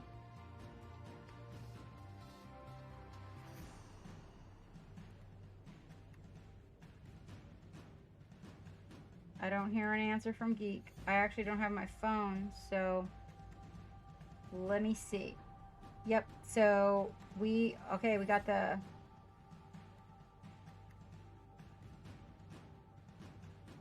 yep. And then we'll have to see. I'm gonna take a picture of it and put it in black and white. She's actually kind of looking at you guys right now at the angle that she will be.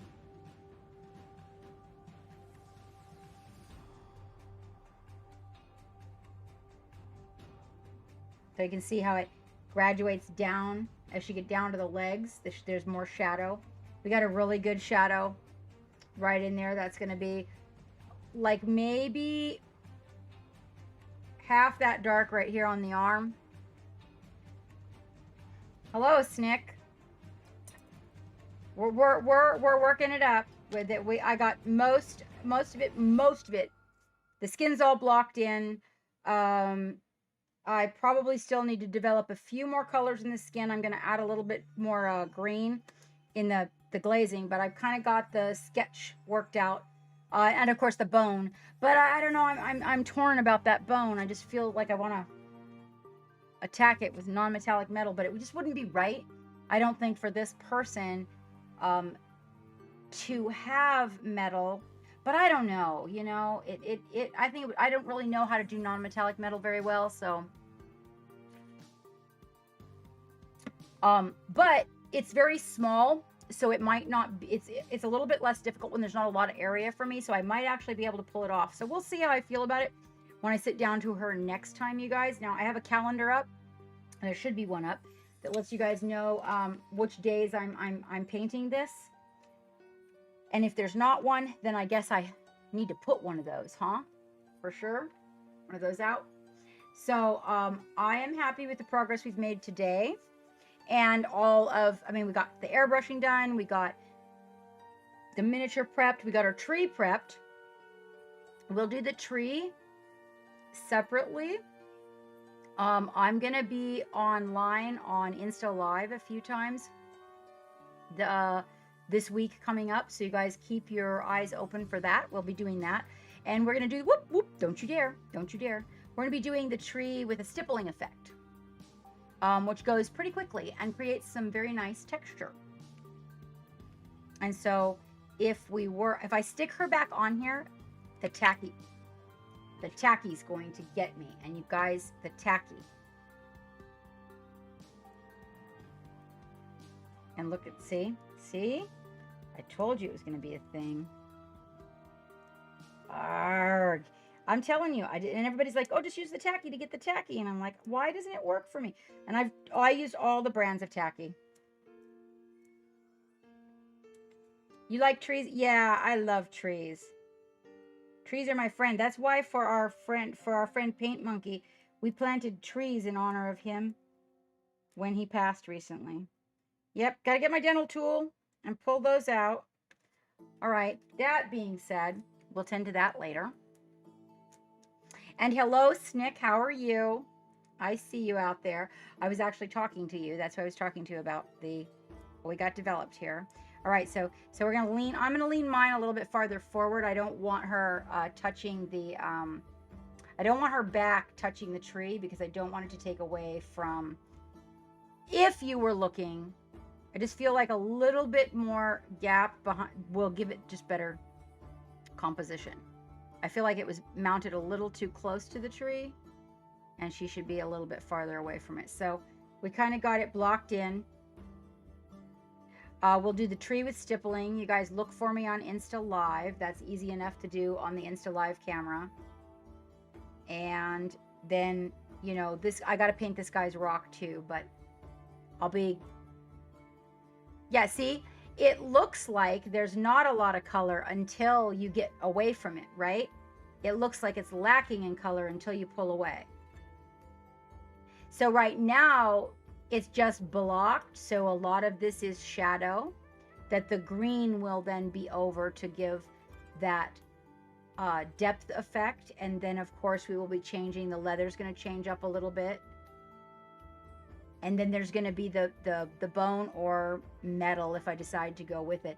As we glaze over these colors, it begins to smooth. And then you get it'll be more like he is. He is also green with the magenta glow, and he is above her because they're both getting that OSL factor from the same source. So, that being said, Geek, are you back at your desk? Ow, and then there's that.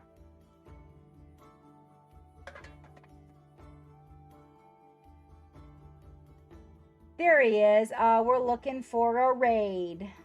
Can you tell me who's out there so I can make a decision on who we should take this wonderful group of people to?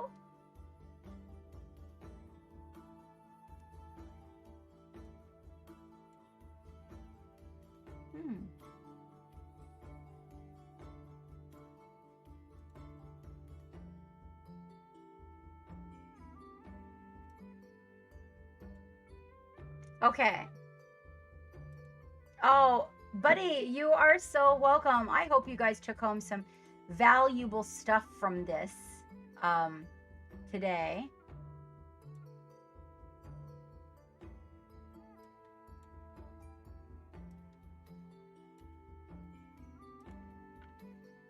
Huh. I wonder why it won't. Let me see. Oh, I gotta go to the Geek. Hang on, I gotta find the Geek, you guys. He's sending me a list in the Discord. Whoops! Oh, that's not good. Hold on. Oh, there we go.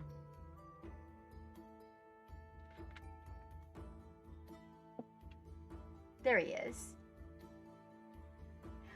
Oh my goodness, Hatter, thank you so much for showing up. For everybody, thank you guys all for showing up. For all of you who stayed with the raids that came in, I greatly appreciate it. That was so kind of you.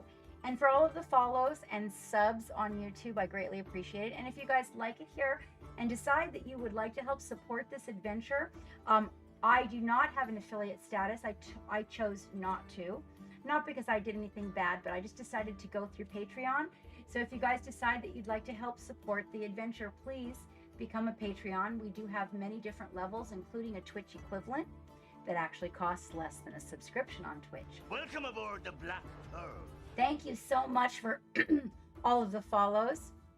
Archimus, thank you very much for that. I appreciate the follows. We are working on our follower numbers. Most specifically, we need 1,000 on YouTube to get our community page put up. So that will be very helpful. I also have a Buy Me Coffee and a Ko-fi if you guys, don't feel like you're ready to make the commitment of Patreon, where if you decide you like what you get here and it's valuable to you, I greatly appreciate your support. At this particular moment in time, all of the money that I get from my donations, until further notice, is going to my mobile studio. I am going to be doing a mobile studio, whereas we will gather and be teaching and holding gatherings of disabled veterans for miniature painting, tabletop miniatures. And for my birthday, that is what I would like to do, is build a mobile studio. So that having been said, let's see.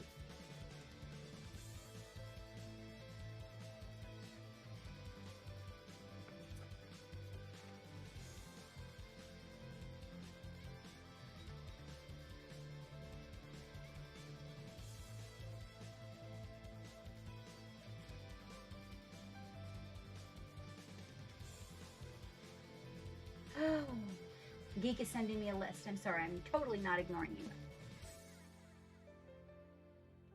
I mean, it may seem like I am, but I'm really not.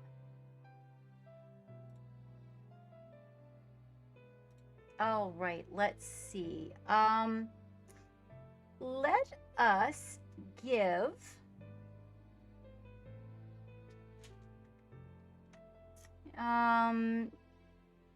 let's see. Let me find out what.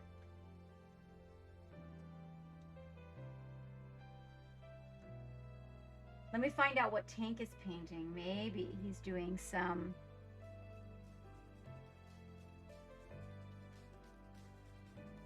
Oh, I thought it was like, oh, he's painting a phoenix.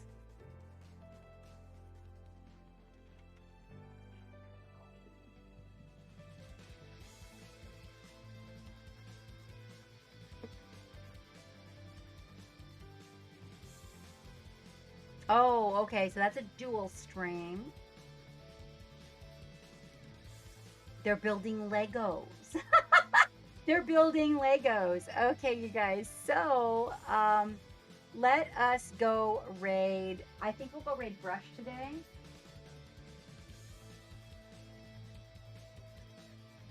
Does that sound good to you guys? Brush for hire.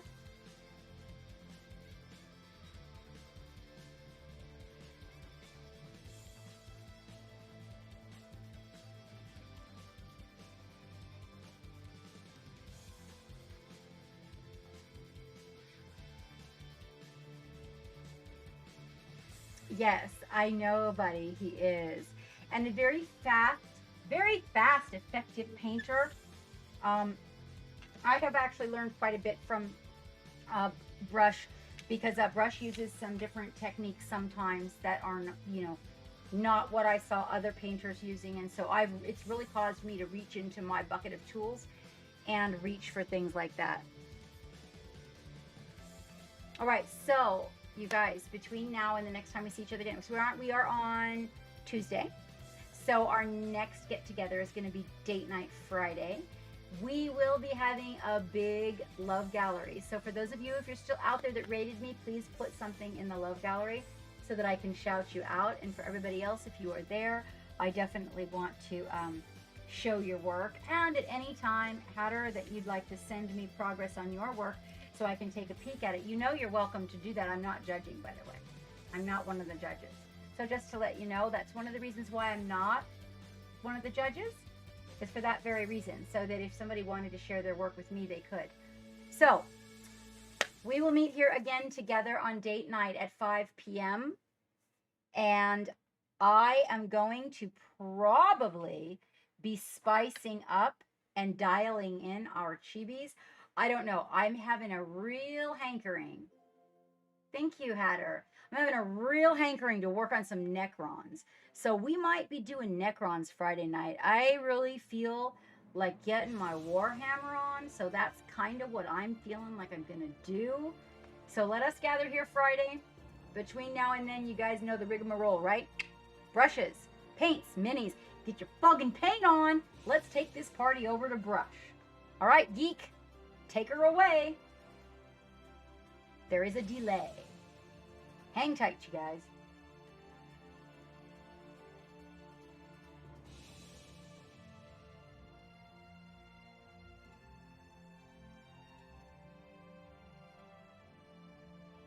Going to see the Brush.